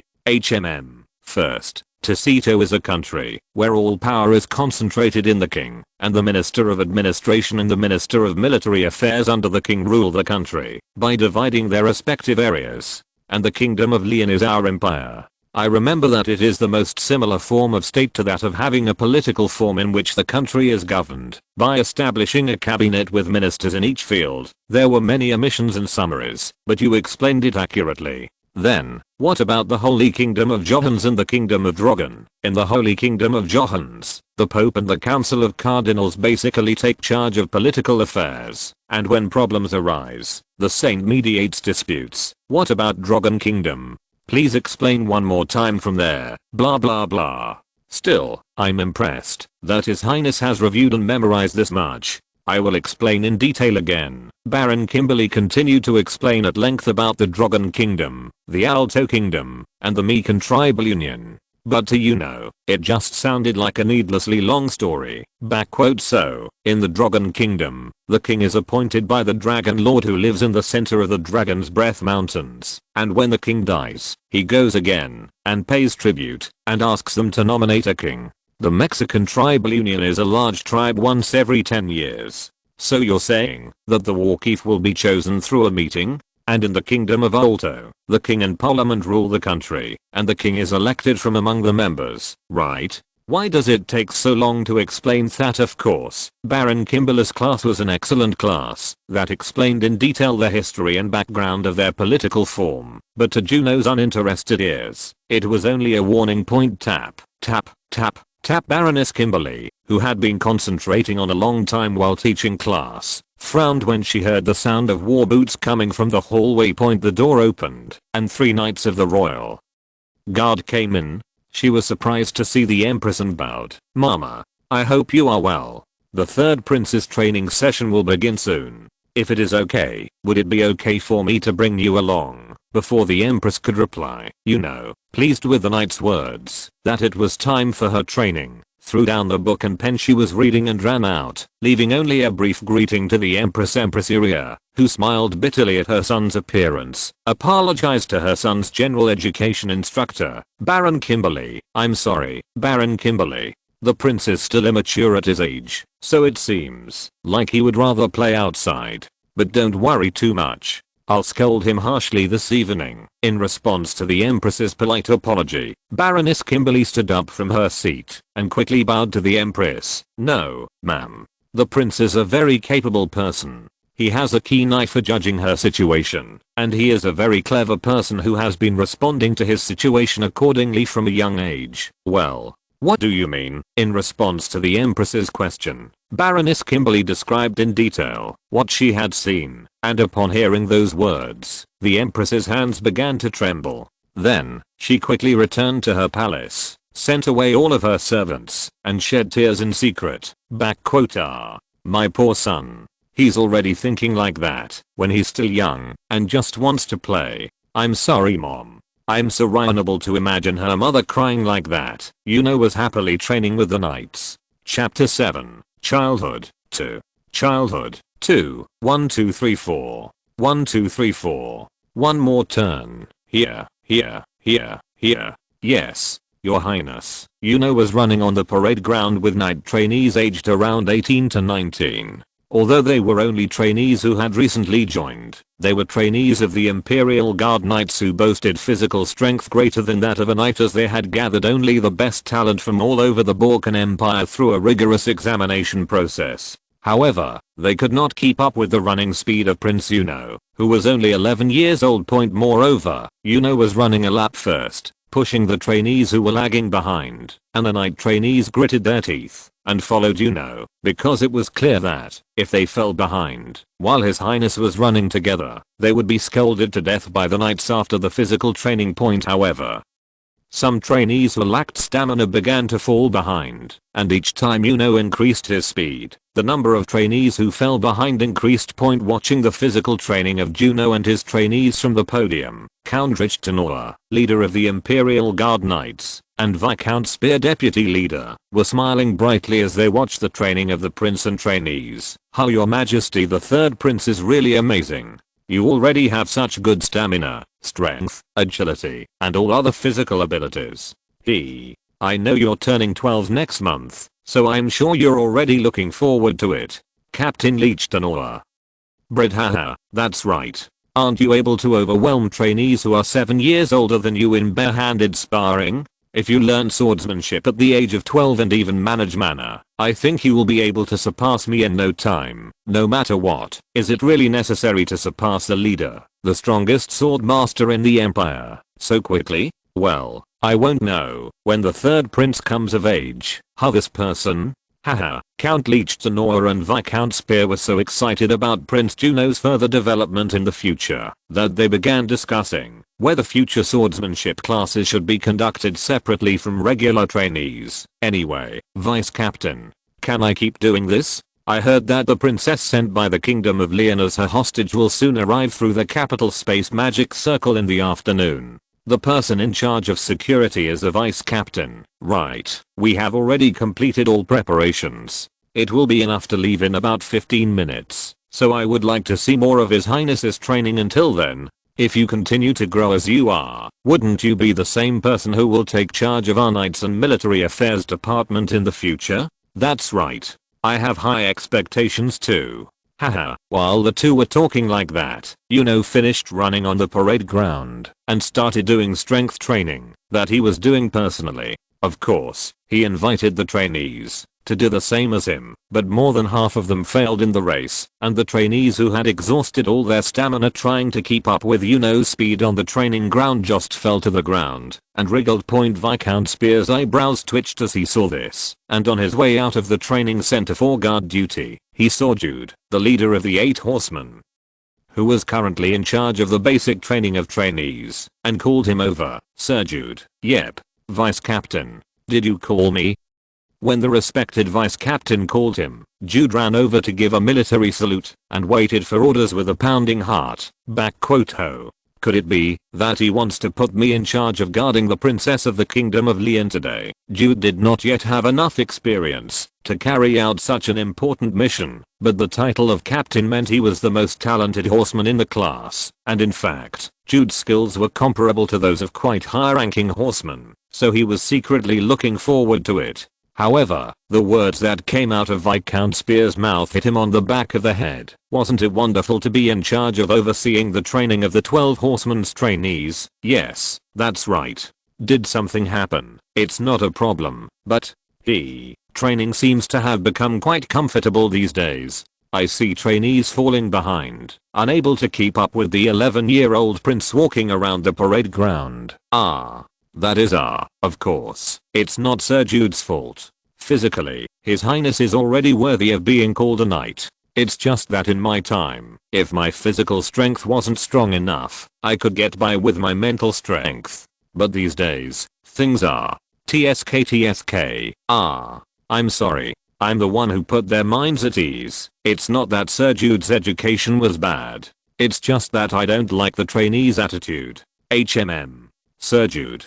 Let's do our best. The leader saw this and was very concerned. After saying that, Viscount Spear patted Sir Jude on the shoulder and left the parade ground to go on his guard duty point, much to the disappointment of the respectable Count Liechtenauer and Viscount Spear. Veins appeared on Jude's forehead and his complexion turned completely red. And that anger went all the way back to the 12 horsemen trainees, a gathering of 8 horsemen. Jude called all his classmates together and shouted, pointing to the 12th class students lying down on the parade ground. The leader says those bastards are a mess and needs them to reform their minds first. What happened? In front of the leader, we were unable to keep up with His Highness's training and fell behind. He also told us that we were responsible for training those bastards mentally, so we should take responsibility for them and develop their grit. If you tell me to develop grit, the main duty of our guard knights is to protect the royal family. But these guys are the kind of guys who would give up their mission and run away if things got difficult. Do we deserve that kind of dishonor? No. Then screw it. If these guys get beaten up, their mental strength will grow. Jude took the initiative and jumped into the 12 horsemen and began to attack the captain trainee himself. Then the remaining 8 horsemen also jumped in and harassed them. Puck you bastards. You've lost your mind. What have you been doing all this time? You think the Empire is feeding you so much that you can stay away from training? Quasic, what are you doing? Aren't you guys trying to become Imperial Knights? What are you going to do if you end up weaker than the prince you are supposed to protect? Rather than going after him, then go after him now. Whoa. Seniors. The prince is a very gifted person. The leader of the 12 horsemen tried to make excuses, but since he was the leader of the horsemen, Jude was controlling him himself, so it was of no help. There's no need for excuses like that. Just get hit. After some time had passed, Jude stopped the beating under the pretense of mental education and gathered the 12 riders. The 12 riders had their whole bodies in tatters, but they felt like they would continue to be beaten if they didn't move. So they gathered in the center of the training ground, dragging their unmoving legs. I know that His Highness has better physical strength than you, but even if you can't keep up, you shouldn't fall behind. The education leader believes that this is all a problem caused by your lack of tenacity. Therefore, from today onwards, you will have dinner every day. After finishing, we run 3 times around the outskirts of the palace fully armed. The faces of the 12 horsemen trainees turned pale at Jude's words. The length of the imperial city walls was approximately 7 kilometers. Going around it 3 times wasn't that hard of a training for those who aspired to be knights, but going around while fully armed was something completely different from a regular canter, so their complexions turned pale. Sir Jude, is that enough? I'd like to help you. Yes, Your Majesty. Please say so. The voice of the devil-like prince who gave the cause was heard in the ears of the trainees who were undergoing hellish training. That was not even in the 8 characters. No. What else is that devil-like bastard going to do? Your Majesty, please keep your mouth shut and you will be helping us. Your Majesty, please soon aware of the true intentions of the trainees who were cursing him. Left behind these words. That seemed like a lightning strike. First come, first served, Your Highness. What if you say it's first come, first served? There are a total of 112 jockey trainees, right? After a week of training like that, exclude 1st to 5th place from the next day's training. Then, from then on, they will run like crazy. And on the last day, out of the 20 people who were eliminated, after that, turn the 10 people into a situation where only the first place is excluded for the next 10 days. I guarantee that, if you repeat this for several months, they will not cause any trouble to Lord Jude with their physical strength. Jude was secretly impressed by Prince Yuno's methods and vowed to completely destroy the 12 horsemen in the prince's waypoint. The already harsh training became even more harsh thanks to the prince's suggestion, and the eyes of the 12 horsemen trainees were full of resentment toward the prince, but it was clear that, if they showed up, they would be punished even more by their seniors for disrespect, so they gave up everything. I prayed for rain every day in the sky. Okay, did you hear? After dinner tonight, everyone will gather in front of the back gate of the Imperial Palace by 1900 hours. We will be fully armed except for swords. Do you understand? Yes, I understand. Now that everyone seems to have had some rest, let's move on to the next training. The 12 horsemen trainees complained that being beaten was a break, but they could not say a word to their heavenly seniors, and were taken to the sword training range. Point Yuno thought it would be fun to participate in the evening, and tried to resume his strength training, but was stopped for a moment by a voice coming from behind. Oppa Yuno, take a break. Her older sister Isabella and her younger sister Mary were running towards the place where she heard her voice, carrying snacks and drinks. Of course, the maids were restlessly following behind the princesses, but they didn't care about that, and hugged Yuno with a bright face to the princess and Yuno's older sister, Isabella Erica Windridge von Borken. Childhood illustration. If you're listening to this novel on a channel other than Fanfic World, it means they downloaded and uploaded it without effort. We cordially invite you to visit our channel, Mundo Fanfic Novelos. There you'll find the original version of this story and you can explore many other novels of various genres. We're waiting for you to immerse yourself in a world of incredible novels. Chapter 8, Childhood, 3. Childhood, 3. Isabella, Mary, what's going on here? Didn't you have magic class today? My sister and I came to have lunch with my brother. This is a sandwich we made. We worked hard to make it, so give it a try. Wow, thank you. I was already hungry, so I ate while looked forward to it and opened the lid of the basket they brought. However, the sandwiches that the princesses had made with their precious hands were completely ruined when they ran in, so Isabella and Mary's faces instantly turned into tears. Ugh, the sandwich I made for you Oppa broke. It's all because of Mary. I said I'd go slow. Ugh. Yuno was embarrassed to see her older sister and younger brother crying because of a sandwich, but she held them in her arms and consoled them. Thank you, sister, Mary. Although it's a little broken, it tastes better than any food to me. It's a sandwich made by my sister and Mary, so how could it not be delicious? Ugh, really? Are you going to eat it, even though it's broken like this? Don't force yourself to eat it, Ask the maids to make it again. Juno devoured Isabella's sandwich before she even finished speaking. In any case, there was no food to cover, and Yuno's body, which had just gone through a lot of training, was suffering from lack of nutrition, so Yuno ate the entire broken sandwich without leaving a single piece of bread behind. It's delicious. It was really delicious. I think it's especially delicious because my sister and Mary made it. As praised them, a blush appeared on Isabella and Mary's cheeks when the two saw their beloved younger brother and older brother, eating delicious food. They even skipped class and felt rewarded after working hard all morning. I'm glad my brother enjoyed the food, so I don't think it was difficult at all. But I ate it all, so my sister and Mary have nothing to eat. I'm sorry. I was so hungry that I ate it all without even thinking about it. It's okay, Oppa. I'm full just from the delicious food you ate.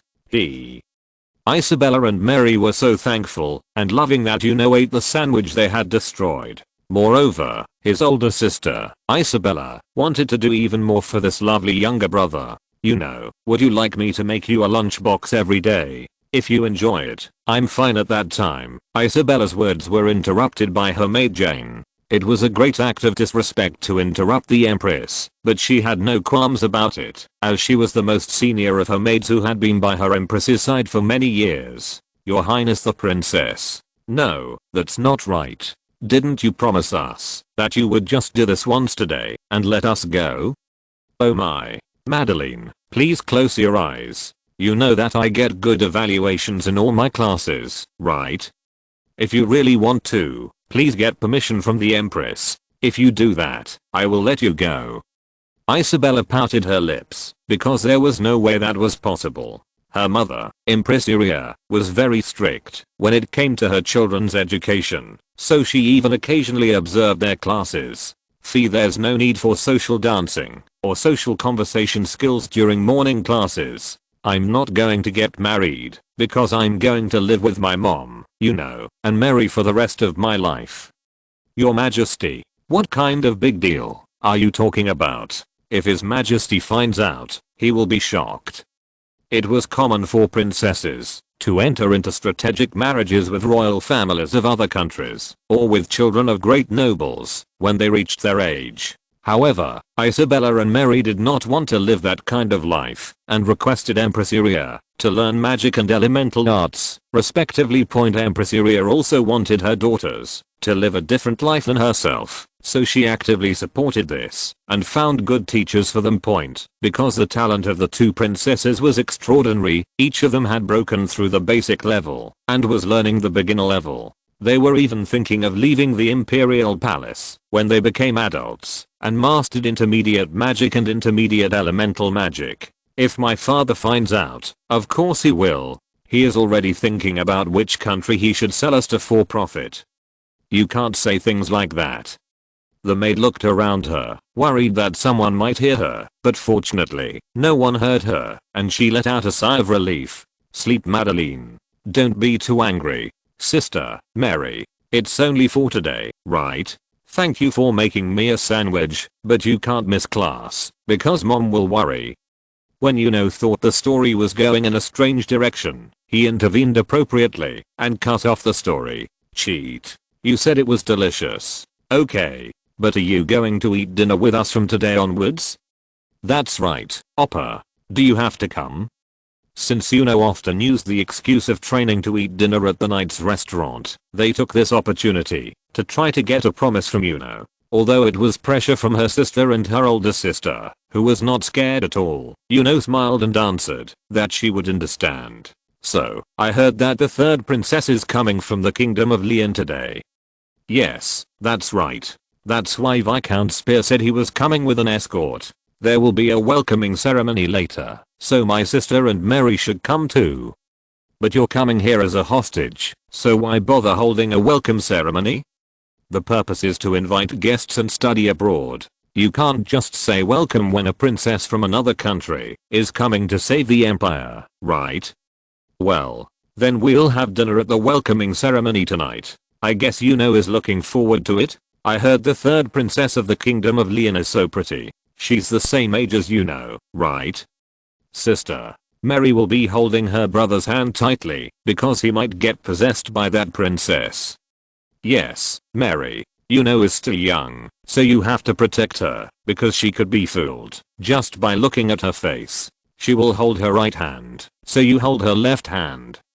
Yuno had to sigh because her older sister and her younger sister were particularly polarizing today. After lunch, Isabella and Mary headed back to the Empress Palace with tears in their eyes due to their class schedule, and Yuno resumed her training point as the sun was setting. Yuno, who had finished her training and was smiling as she felt her muscles becoming stronger, received a message telling her to come to her main palace. After returning to her own palace and quickly washing up, Juno changed into clean clothes with the help of servants, then boarded the carriage and headed to the main palace where the emperor resided. When we arrived at the main palace and entered the Emperor Hall, the official residence where the emperor conducted business, many ministers and members of the royal family had already arrived. Yuno went next to his brothers who were lined up in front of him and bowed to them. Then Crown Prince, who saw Yuno greeting her, was the first to speak to her. You're a little late, Yuno. I'm sorry, brother. It took me a while to wash up because I trained too hard. Physical training is good, but from now on, do it in moderation on the days when official royal events are scheduled, and make it a habit to come in advance. Yes, I understand. The Crown Prince, who had been treating Yuno harshly for a while, relaxed her frozen face and smiled at her, stroking Yuno's head. Is your training going well these days? Since I'm weak, sometimes I envy your young stamina. You will get well soon. Aren't many doctors making excellent elixirs for your health every day? Those elixirs didn't improve my stamina. Haha. But I have no worries, because I have such great brothers. Prince hugged Juno and Heinrich's shoulders and smiled, but Prince Heinrich frowned at her. And when Juno left the room for a while, after being called by Uriah, Heinrich openly verbally abused her older brother. Why is your brother so pretty, that you treat him so well? After all, he's just the offspring of a lowly concubine. Heinrich. Although she is not our biological mother, she is definitely the Empress of the Balkan Empire. Be careful of your words. And Juno is also our brother born to the Empress. TCH, I can't accept a mother younger than me. Heinrich's voice reached even Juno. Since the Emperor had not yet arrived, it was a noisy reception by several nobles, but Juno, whose hearing was at the human limit, could clearly hear Henry's voice, so Juno frowned at her. Chet, the second prince's brother has a filthy personality. It's impossible for him to become prime minister under his rule. Wouldn't that actually lead to a rebellion later? I wish you would let your guard down a little bit for me. The second Prince Heinrich was 31 years old, 5 years older than the current Empress Iria, and the Crown Prince was 33 years old. Heinrich usually did not treat Juno, Isabella, and Mary as royal family members, so Juno was annoyed, but decided to do so. Because of her initially rough personality, Heinrich was not on good terms with her older brother, the Crown Prince, and her younger sister, Princess Diane. His Majesty the Emperor enters no fuss for a while. When the Emperor appeared, the palace became quiet. Along with him, Prime Minister Marquis Mark ascended the podium located below the throne and announced the start of the cabinet meeting. It's been a while since I've attended a cabinet meeting. That's right. You said that you must attend today, right? Today's. Wow. The third prince also attended? Are you that old already? Time flies so quickly. Haha. When Yuno was mentioned by the Emperor, he put his fist to his chest and bowed slightly to show his respect. Yes, I heard that you have been studying hard these days. Is your training already comparable to that of the Imperial Guard Knights? Your words are too much, Your Majesty. I can barely keep up with the trainees' training. Yuno did not want to stand out, so he lowered himself to the Emperor and spoke to him. However, the Emperor, who had already received a detailed report on Juno's physical abilities from Count Liechtenauer, smiled and said, I've already seen and heard everything from the commander of the Knights of the Guard. The third prince is working so hard, so I should give him a reward. The prince said he'll start practicing mana in a little while, so I'll give him a fragment of the dragon heart that was handed down to the imperial family. But Your Majesty, that is an excessive reward. When Emperor Heinrich stood up and opposed her, several nobles also started making noises and public opinion began to split. Even though the third prince has excellent physical abilities, wouldn't it be too early to award him a dragon heart? That's because His Highness Prince Lee and you are civil servants and don't know anything about the practice. The mana stones and mana grass that you eat when you just start the practice are really helpful. But in reality, His Highness the third prince, there is no achievement worthy of a reward, is there? No, are you alto beggars who barely make a living through mercenary business because our empire has no money? Or are you Mexican hybrids who still make a living by hunting? Why is it so difficult to invest that much in a prince with a promising future? When did I tell you not to invest? There aren't even a few dragon hearts in the empire, so shouldn't we use them in times of emergency? This is why I'm talking to the desk bastards. It's not a heart taken from a freshly dead dragon, it's a piece that has been rotting in a treasure trove for decades. It's not as great a treasure as you think. Moreover, as time goes by, the mana it possesses decreases, will continue to scatter. It's better to just give it to the prince. Bang bang bang. Quiet, quiet. This is your royal court. Refrain from speaking. In the end, the commotion caused by Yuno's award quieted down only after the Prime Minister started banging on the podium and shouting, When the hall became quiet, the smiling emperor opened his mouth again. Yes, I roughly understand your opinions. Since everyone seems to have split opinions, I will leave the decision to the crown prince. Prince, what do you think? At the emperor's words, the eyes of the ministers focused on the prince's mouth. Then the crown prince stood up with a gentle smile and spoke. Of course, I think I can give that kind of reward. My younger brother is said to be training hard with the goal of becoming a knight who will protect the safety of our imperial family, so I think I can provide that level of support as an older brother. Well said. Don't you brothers have outstanding talents in each field? If you three brothers unite as one, the empire will become even more powerful in the future, and in your era, Prince, you may even be able to destroy Tacito. Indeed, your majesty's words are correct. His Highness Prince Prince is well versed in human relations, politics, and administration, and the second Prince Heinrich has a firm grip on the economy. If the third Prince Juno takes charge of the military sector, the empire will be there is no need to worry when Marquis Garcia, the emperor's secretary and closest confidant, flattered him. The royal court became noisy again as his ministers expressed sympathy, and the emperor's smile grew even deeper as he imagined the three brothers uniting as one to lead the empire. I think what you said is wrong, Marquis Garcia. However, the friendly atmosphere of the royal palace was shattered by Juno's words. Then Marquis Garcia spoke to Juno in a trembling voice. Third Prince, what do you mean by that? Your Majesty, that's right. I have no intention of being in charge of the military field. Being in charge of the empire's military means wielding the greatest power in the empire. That is the domain of my brother, who will ascend to the throne in the future, and I, who will be a mere subject, should not overstep it. But now, Your Majesty, you will receive the dragonhood. Then you will be able to become the first sword of the empire like Count Liechtenauer. There is no law that says one's strength is good enough to lead the army well. In fact, the current imperial swordsman, Count Liechtenauer, only holds the position of leader of the Knights of the Guard. Just like that, the only reason I train my body is to protect my family, as my name suggests. This is for protection, so please refrain from telling me to seize military power. Of course, the scope of Yuno's family was a bit narrow, but the Emperor and Prince, who did not know that, seemed to be moved. That's why a loud laugh immediately burst out of the Emperor's mouth. Haha, yes, what the third prince said is indeed correct. The Emperor is the only person with military authority in the Empire, and from now on, the Crown Prince will have to take over that position. Haha.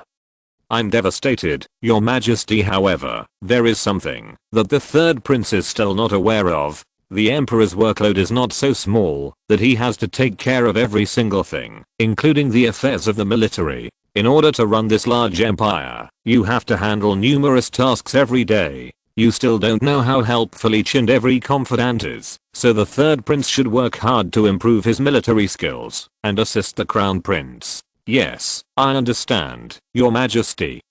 Then, speaking of which, we will add military science classes to the third prince's education starting tomorrow. Do you understand, Empress? We will take such action, Your Majesty, and let Princely learn how to care for her family from her younger sibling. When her younger sibling receives a small reward, the older brother gives it to her in a pitiful manner, so why bother to use it? I apologize, Your Majesty. Yuno answered that he understood the solemn command of the Emperor, but when classes were added for no reason, he grumbled inwardly. The Crown Prince smiled benevolently as he looked at his younger brother, who said he understood what he was saying, but had his mouth sticking out, and although Heinrich harbored resentment on the inside, he smiled leisurely on the outside. Woo, I have more things to study for no reason, but since I said this, the older brothers won't keep me in check for no reason, right? Brother Prince was always good to me. Brother Heinrich also had a good expression, so I think it helped resolve some of the misunderstandings. Heinrich's hatred for his brothers deepened, but Juno, who had little social experience even in his previous life, had no way of knowing what Heinrich was up to. *The third princess of the Balkan Empire and Juno's younger sister Mary Erika Windridge von Balkan. Illustration Chapter 9, Childhood. 4. Childhood. 4. Okay. I've been talking for a long time. Let's start the royal meeting now. Prime Minister, What's on today's agenda? Yes, Your Majesty. First, the baronies of Nakana and Baron Tessida, who are in charge of the left and right defenses in the center of the Monster Mountain range, have requested additional military support. That's right. The situation there seems to be very bad these days. But can't we take out the capital defense forces anymore? If we do that, there will be a shortage of reserves on the Tessito front. The Minister of Justice, Count Redberg, answered the Emperor's question. That's right, Your Majesty. So, first, we are pursuing a policy of sending prisoners from each region to serve their sentences instead of their sentences. If you offer to give the prisoners a half-term reduction in their sentences, they will follow. If that happens, won't the morale in the military drop? The soldiers might misunderstand that they are being treated the same as prisoners. The Minister of Military Affairs, Marquis Seidlitz, answered that question. In order to prevent that, the prisoners are trying to form a unit made up of only prisoners. We are going to name it a punishment unit and have the commander be a former officer who committed a crime to lead them. Are you not worried about rebellion or desertion? Yes, Your Majesty. It is a reasonable question. However, they will be shackled with magic.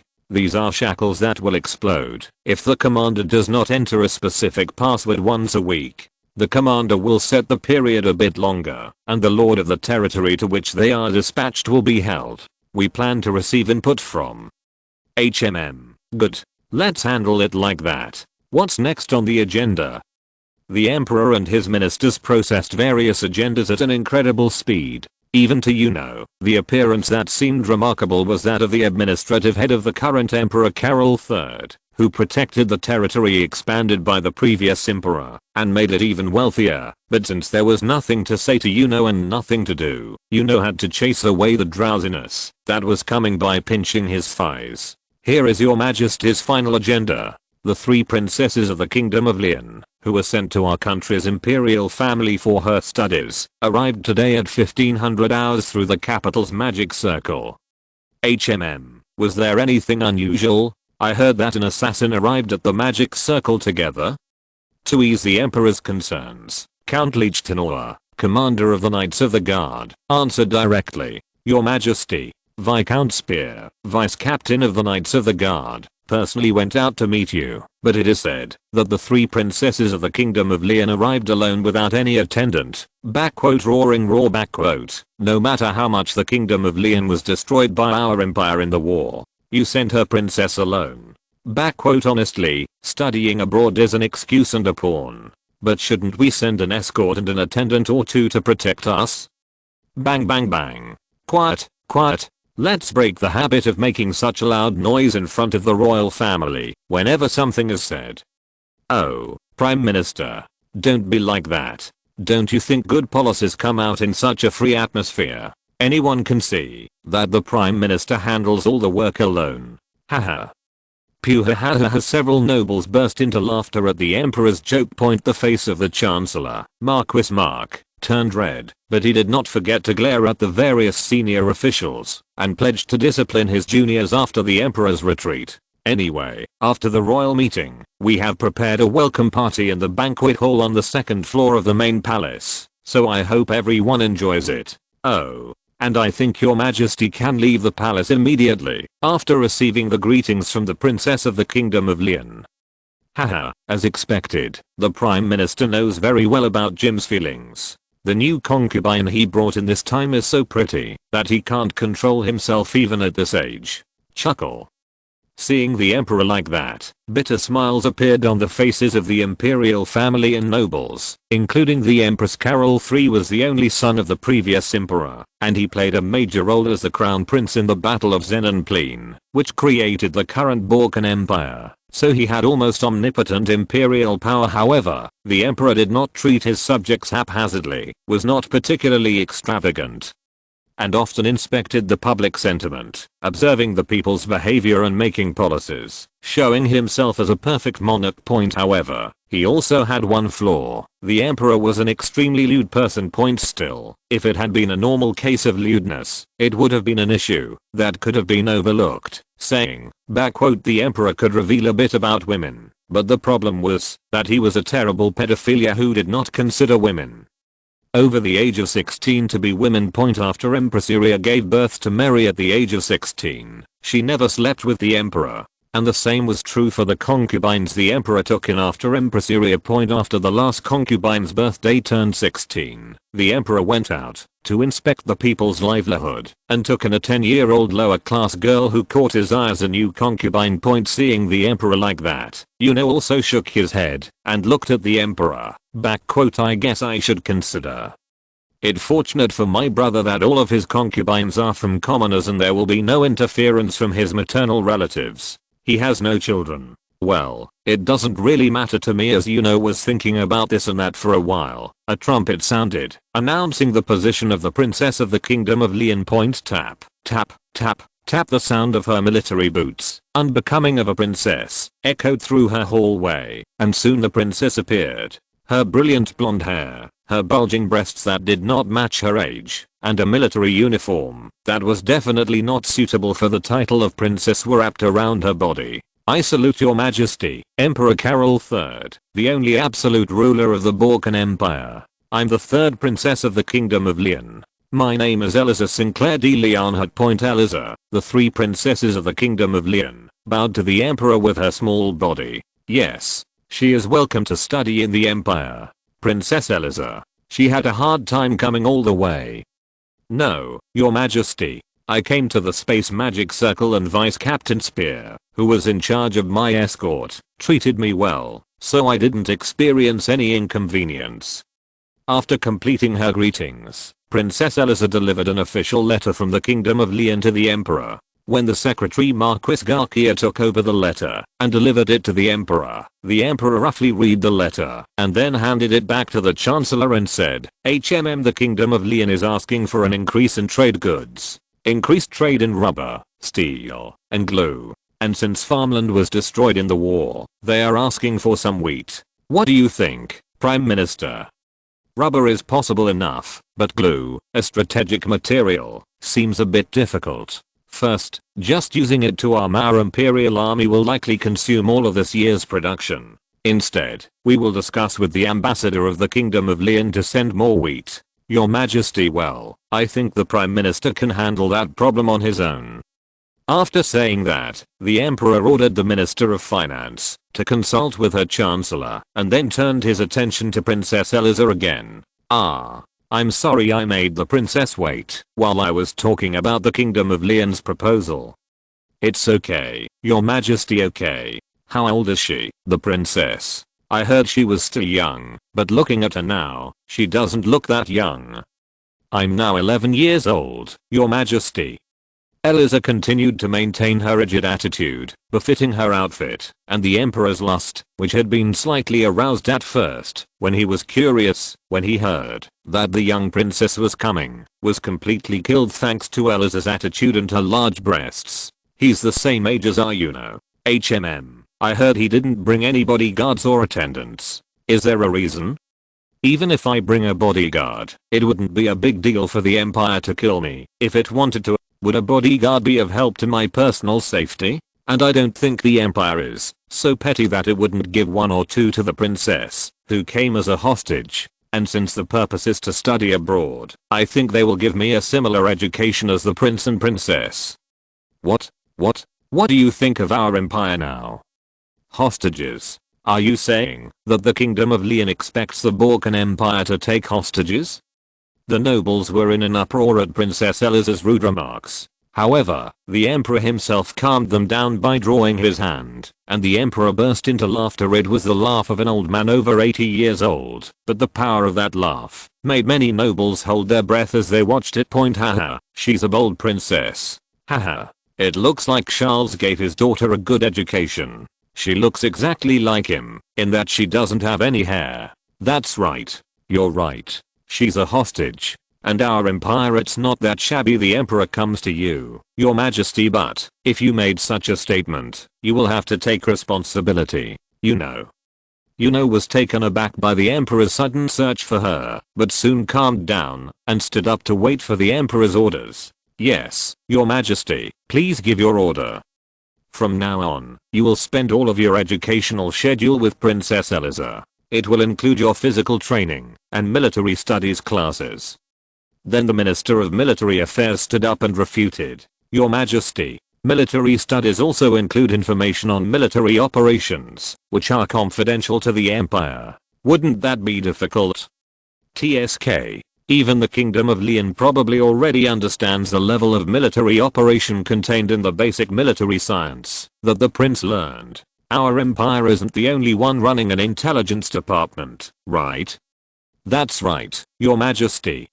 Looking at the princess's attitude, attire, and needs, it would be good to give her an education similar to Yuno's. That child also seems to want that. So, let's leave basic confidentiality to the generosity of the great country. Normally, if the princess was taken as a hostage, she would be the princess's tea time partner, or put her in a corner of the imperial palace. My father has a secret plan. You asked me to follow my training. That princess will be dead starting tomorrow in Yuno's view. The emperor was looking forward to having tea time with the delicate young princess and taking her for a walk while holding her soft hand. But when the princess, who looked like a hard servant, came and started talking rudely, he seemed a little upset. No matter how much of a pawn you were, she wouldn't have touched you since she's the Princess of Lian. But you're clearly upset. That's giggling. Yuno secretly liked the hairless three princesses of Lian, and I was already looking forward to tomorrow's class. As soon as Princess Eliza's greeting was over, the emperor left the palace and headed to her concubine, and a grand banquet was held in the imperial palace to welcome the Princess of Lian. However, perhaps because of her flashy appearance at the royal palace just now, the nobles did not approach Princess Eliza, and only Baron Legasota, head of the Imperial Intelligence Department, and Marquis Velo, Minister of Foreign Affairs, remained by her side, asking questions to obtain information. Yuno walked up behind her, cleared his throat, and asked her two ministers to step aside for a moment. Your Highness Yuno, please sit here. We didn't know you were here. We'll leave for a moment. You two can talk." Yuno sat down next to Princess Eliza, who had an empty seat, and said, "Hello. Nice to meet you. I'm Juno Alexander Windridge von Borken, 3rd Prince of Borken. As you have heard from your majesty, we are the same age, so please feel free to call me Juno." "Yes, nice to meet you. I'm Eliza Sinclair de Leonhardt. Please call me Eliza too, your highness." The conversation between the two stopped here, and Yuno, unable to think of anything to say, began to think about how to get through this awkward atmosphere. At that time, her older sister Isabella and her younger sister Mary, who appeared like saviors, arrived at the banquet hall and ran to Juno. "Oppa, we're here." "Yuno, did you miss your sister? It's only been 5 hours since I saw you, but what? Wow." Isabella and Mary simultaneously threw themselves into Juno's arms and hugged him, so much so that even Juno, who had a strong body, was shocked for a moment. "Oppa, but who is this girl here?" At Mary's question, Isabella realized that there was a princess from the Kingdom of Lian in front of her, and tidied up her clothes. "Mary, after listening to you just now, I'm sorry. This is Isabella Erica Windridge von Borken." Isabella said her greeting and patted Mary's side. "Hey, I'm the only one who has it. I'm Mary Erica Windridge von Borken. Please just call me Mary." At first, I was mistaken, because it was so different from what I thought. "Please take care of me, sister. Mary." "It's okay, Your Royal Highness Princess Isabella. My name is Eliza Sinclair de Leonhardt. Please feel free to call me Eliza as well. Please take care of me, Princess Mary." Seeing Mary's naturally virtuous appearance brought a smile to Eliza's mouth for the first time. As I said earlier, Isabella and Mary were holding Juno's hands tightly and wouldn't let go, so Juno forcibly removed their hands and said, "Haha, Princess Eliza, my older sister and my younger sister are immature, so we made a mistake. Hey, Yuno, do you want to die? Why are you leaving me with Mary? Huh? Well, my sister did the same thing at first, running towards me and clinging to me. But now that's right. Oppa. Even so, I'm better than you." The three siblings bickered as usual in front of the princess of a foreign country, and this continued until Empress Iria came and scolded them. You guys really? What are the princes and princesses doing at official events? I'm sorry, Princess Eliza. Oh, no. Please speak less, Empress Mama. Eliza couldn't bear to sit down and greet the Empress, so she stood up and greeted Yuria politely. Ho ho ho, is that so? From now on, you will be staying at the Empress Palace where I live, so I will treat you comfortably. You must have been in a lot of pain coming to the Empire, so come with me and rest quickly. It will only be difficult for you to stay here. Yuria said and lifted Eliza up from her seat. Mama Empress, if Princess Eliza, the main star of the banquet, wakes up already When I looked from above, there was no one around and only the Ministry of Intelligence and the Ministry of Foreign Affairs were sitting next to me and talking nonsense, so I sent the kids myself. What are they doing to an 11-year-old kid who came here alone? Really? The nobles were embarrassed by the Empress's anger, seeing her for the first time, and bowed their heads. I know you will handle it among yourselves even without the children anyway, so I will take Princess Eliza and let her rest for a while. The Minister of Foreign Affairs, please finish the banquet appropriately. Yes, Mama, I will obey your orders. Princess Eliza followed Empress Yuria with a puzzled expression, and her 3 siblings, Isabella, Yuno, and Mary, also headed to the Empress Palace with the meal door illustration of Eliza Sinclair de Leonhardt, 3rd Princess of the Kingdom of Leon Chapter 10, Princess Eliza. Princess Eliza Empress Yuria personally guided us through her Empress Palace, and explained the structure of her palace. Juno, who had followed her and explained things to her, returned to her own palace as it got late, but Isabella and Mary accompanied Yuria and kindly guided her. Lastly, this is the room that Eliza will use from now on, and I have told her maids, so if you have anything to do, except Madeline, the maid-in-chief, you can just tell the maids you see. Yes, I understand. Mama Empress. Thank you for your deep consideration. There are a lot of things I want to talk about with Eliza, but today was really hard, right? So, let's get some sleep today and talk about it tomorrow. Okay, sleep well, sister. See you tomorrow. Empress Yuria said that and left Eliza's room with Mary. Eliza looked around the room she would be using in the future. The room, which was not flashy, but had a warm vibe to it, appealed to her, and as she lay in bed, she remembered the day she came to the Empire. Quang, what do you mean? Your Highness. This is not possible. I can't help it. This is better for that child to be safe. Even so, how can we send the princess, who is now 11 years old, to the Empire alone? Perhaps that child could catch the Emperor's attention. If so, he won't mess with the country anymore. Don't you think the Emperor likes little girls very much? If it were our Eliza, Your Majesty. How could you say such a thing? The Prime Minister of the Kingdom of Leon was opposed to sending Princess Eliza as a hostage, but bowed her knees to the will of Charles IV. The Chancellor tried to ensure the safety of the princess by at least providing her with a strict guard, but Charles IV seemed to think that it would not be a bad idea for her to become the Emperor's concubine. In the position where she had decided to become her hostage, Eliza was looking at her father with an indifferent expression. That person is no longer the father I knew. Dad. Charles IV, that Eliza remembers, was a man like a lion, full of confidence and courage in everything he did. However, after being defeated in the war with the Empire last year, his father returned as a completely different person. After losing one of his arms, he always felt like he was being chased by something and was scared. He also became a person who was stubborn about everything and became violent towards his mother and sisters whenever things went wrong. Their father, who was not originally a warm and kind father to them, but did not resort to violence, ended up killing his mother while drunk and having a nightmare. Naturally, her queen's death was forgotten in secret, but Eliza clearly remembered the sight of her mother being carried in her coffin. And now the father was trying to sell himself to the Emperor. I said it was inevitable that I would go to the Empire, but I really don't want to be married to an 80-year-old Emperor. But what should I do? The time when Eliza came into her room, and she was alone, and contemplating with her tears streaming down her face.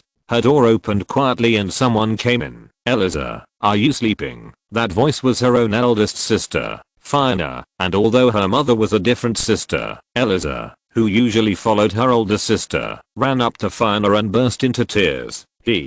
Sister, I don't want to go. I think my dad is trying to sell me to the old emperor. She was born a princess, and her arranged marriage could be said to be an inevitable fate. But Eliza's older sister, Fiona, taught herself martial arts and military science from a young age, and soon became one of only 3 sword masters in the kingdom. So she could not avoid an arranged marriage. It was natural that sending the sword master, which could be said to be a strategic weapon, to another country would immediately result in a tremendous decline in the country's military power. That's why Fiona felt so bad for her half-brother, who was in a completely different situation from her own, and came into her brother's room in the middle of the night to comfort her as she became her hostage. Fiona patted Eliza's back and comforted her, and when Eliza stopped crying a little, she said what she had been thinking. "Eliza, would you like to hear what her sister thinks?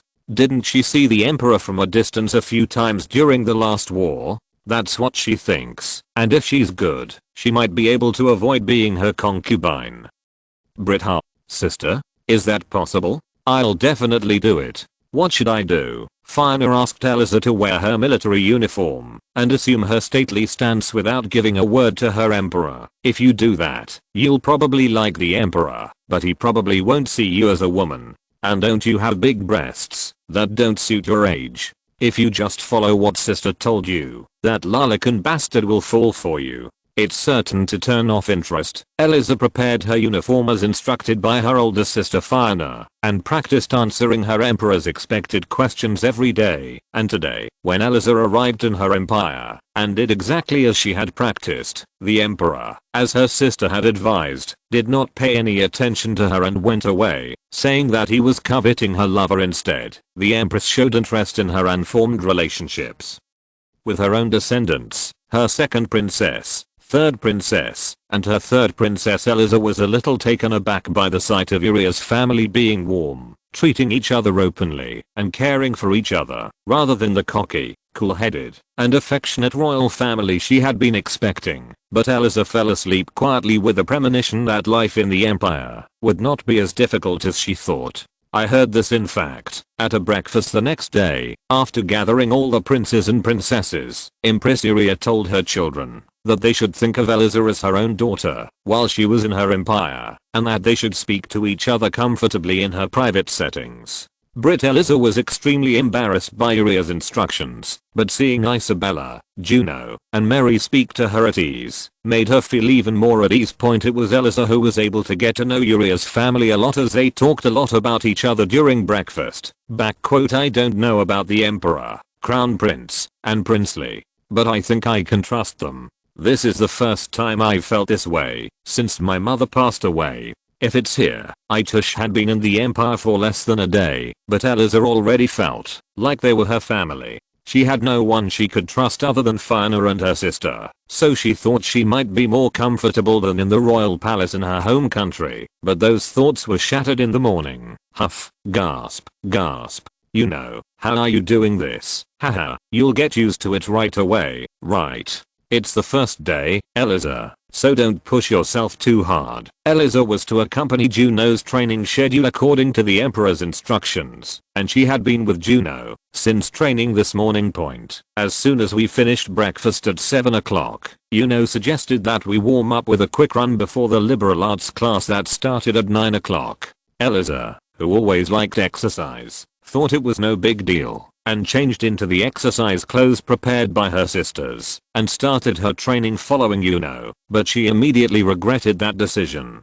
Brit: Eliza was confident in her physical strength to some extent, but there was no way that Eliza, an ordinary princess, could keep up with Juno's training, which even the trainees of the Royal Guard Knights could barely keep up with, so she barely crawled along the parade ground, barely able to keep up, and ended up with her back on the ground. "It has spread. You can't lie down and rest like this during training. Eliza, when you rest by running in place. Instead, take slow deep breaths to calm your breathing, and when you feel like you can control it, run again. Come on. Wake up." Based on her experience as a trainer in her previous life, Juno began to tease Eliza from the morning. Of course, her Juno adjusted it slowly in her own way out of consideration for the fact that she was a beginner, but because Eliza couldn't feel that as consideration on her part, Juno began to look like her devil in her eyes. Brit: "Ugh, maybe my eyes were wrong. Then that's right.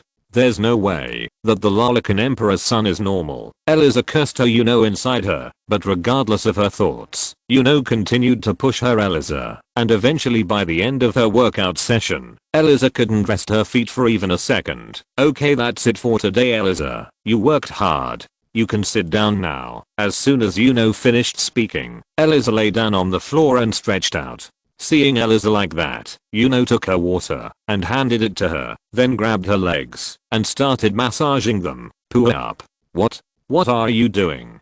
On my leg. Eliza, who had never held hands with a man outside of her family, was embarrassed by Yuno's touch and squirted the water she was drinking, but continued to massage her legs calmly. If you leave this alone, you won't be able to walk tomorrow morning. I'm letting you go in advance, so you should be grateful. I don't need it. Ugh. I wonder if he's really the son of that Lolican Emperor. He's already taken a woman's leg.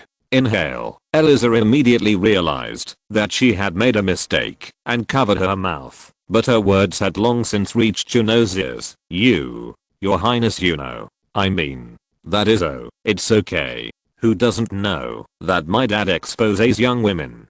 Giggle, giggle. It doesn't matter to my sister, me, and Mary, but we still have to be careful because we don't know who will hear. Okay, generously forgave Eliza and patted her head. What? Are you really the Emperor's son? He's kind and handsome. He seems to be training hard. Furthermore, he's the perfect groom. Huh? No, he is the prince of an empire that is the enemy of our kingdom. You can't be interested. Wake. Eliza. However, Eliza's cheeks were red, and she was only looking at and perhaps she knew Eliza's feelings. Massaged her legs vigorously, and stood up from her seat. Now, go to the Empress Palace and wash up. Then come to the third villa where I live. I showed you the way yesterday, so you know the way, right? If you don't know, you can ask the maids. Do you know that much? It's right next door. Yes. I remember it well. Class starts at 9 o'clock. So you have to come on time. It's 9 o'clock. Hey, it's 8:20 now. How can you wash so quickly? Huh? Don't you think 10 minutes is enough to wash? I finished it 10 minutes earlier than usual because I had to think about your arrival time. Do you know that women and men are the same? Ugh. Really? So ignorant. Eliza rushed to the Empress Palace, cursing for not caring at all. Didn't know why she was being criticized, so she headed to her palace to wash off her sweat point. And at 9 o'clock Eliza came to Juno's study room in Juno's palace, her head dripping wet. Behind her, her maids were holding towels and wiping her hair, but her dress was half wet because she was dripping wet. Do you see my tail? I have to finish a little early starting tomorrow. I just have to finish 10 minutes early, so that's okay, right? Furthermore, I can't go around like this all the time, right? Okay, starting tomorrow, I'll finish at 8:10. Instead, let's start 10 minutes ahead of the start time. That'll work, right? I just have to wake up a little earlier. Eliza was so shocked by Yuno's obsession with training that she couldn't even speak. Why are you saying that reducing the training time by 10 minutes is such a big deal? Is he crazy about training like the Emperor is crazy about children? In her mind, her evaluation of continued to go up and down. However, pays attention to Eliza and is thinking about how she can sleep during today's lecture without being noticed. As Baron Kimberly's history lesson began, she quietly closed her eyes. Chapter 11, Princess Eliza 2. Princess Eliza 2. Baroness Kimberly was embarrassed. Among the liberal arts subjects he was in charge of, today was a history class, and it was because the princess of the kingdom of Lien, who had come as a hostage, was in the class. During the class explaining the history of the kingdom of Lien. First, I greeted him politely and asked him why he was here. He explained in detail what had happened to Princess Eliza, but the fact that he was embarrassed did not change. No, I haven't even heard of this. What kind of lightning is this? Damn it. Should we just hand it over to the Dragon Kingdom? Haha, I can't do that. I'm going crazy. Princess Eliza, I wonder how long you will be attending class with us. Haha, Her Majesty's class progress is a bit slow. Even if we appoint another instructor, it's okay. Baroness Kimberly. His Majesty has ordered you to take classes with His Royal Highness Prince Juno, so you will continue to do so until further orders are given. Haha, I guess there's nothing I can do. I guess I have no choice but to conduct the training with as neutral an officer as possible. Now then, today's history lesson is about the Kingdom of Lian. Please turn to page 241 of the history book. Since the books that Yuno was learning were all items belonging to the prince's palace, the textbooks for Eliza to use were not yet ready, so she had to read the books with Yuno for the time being. When Juno didn't move when Baroness Kimberly asked her to open her book, Eliza thought to herself as she turned the pages of her book, "Why are you treating me like a page turner? Your attitude is so different from before, isn't it?" However, such thoughts did not stop Eliza from thinking for a moment when she heard a rustling sound next to her and looked to the side. Yuno's face, sleeping with her chin resting on it, looked truly angelic, but anger exploded at the sight of Yuno's appearance being so different from her training time. "You pushed me so hard during training, but now you're sleeping?" "Hey, Puck, ugh. What? Oh my, I didn't know you were dozing off, Prince Yuno. I'm sorry, I was just trying to turn the pages." Ha ha ha ha ha. It looks like Princess Eliza was turning the pages of her books and hitting the side of the person next to her. Right. Oh my, how did it happen like that? Ha ha ha. When Yuno and Eliza's gaze collided in the air, it seemed as if sparks were flying. Seeing this, the heart of Baroness Kimberly, who had come to class with her two children, shrank even more. She was worried that, if the two of them got into a fight, she would have her hair blown off if she got hurt anywhere. No. I'd be lucky if I got fired. I might lose my head. A nobleman like me who has no territory. Baroness Kimberly swallowed her saliva and carefully stopped the 2. Haha, Your Highness Yuno. Princess Eliza woke you up from your slumber, so please move on like a man. Princess Eliza, please promise that you will carefully hand over her bookshelf from next time. The two glared at each other for a moment despite Baron Kimberly's intervention, but when Yuno apologized first, thinking, "What are you doing with such a little girl?" Eliza also obediently accepted Yuno's apology. Woo, it's hard to handle, just His Highness. The prince. Oh my head. Baroness Kimberly conducted her class again. I don't know if it was because Yuno woke up once or because Eliza was next to him, but either way, he was concentrating in class and Eliza was looking at Yuno's side instead of listening to class. Tch. You know how to apologize right away. You have a manly side, right? But he's really handsome. I don't know about anything else, but I think I can give him 200 points out of 100 for his face. Yesterday, she had not been able to see Yuno's face properly due to lack of excitement, and although she had felt that he looked handsome during morning training, it had been so difficult that this was Eliza's first time looking at Yuno's face. "Why are you looking at me like that? What's on my face? Who was looking at you? I just turned that way because you pushed me too hard in the morning and my neck was sore." "Really? Then what?" Eliza, embarrassed by Yuno's sudden criticism, made up an excuse, and Yuno seemed to roughly believe the excuse, but Eliza's face was bright red, as if she was about to explode. Ugh, Yuno, you bastard. You're embarrassing me." Looking at Eliza acting alone, playing drums and drums, Baroness Kimberly could only sigh as she thought that she had one more problem to worry about. Still, Eliza was learning quite a bit in her home country, and she already knew a lot from Baroness Kimberly's classes, so she decided to assist Prince Juno in his studies for the time being, taking some of the burden off the Baroness at 11 o'clock. The morning study period was over, and her maids came in and prepared them lunch. "I know that during training time, you will train me, and during study time, I will look after your studies." This is something that Baron Kimberly also agreed to. Where is that? "Eliza, you are the same age as me. How are you guiding my studies, HMM? Since you have better physical ability than me and have been working hard in sports, I'm receiving training guidance from you, right? Then the learning is the same, but that's not possible. What kind of kid like you is teaching me? You're the same age as me, right?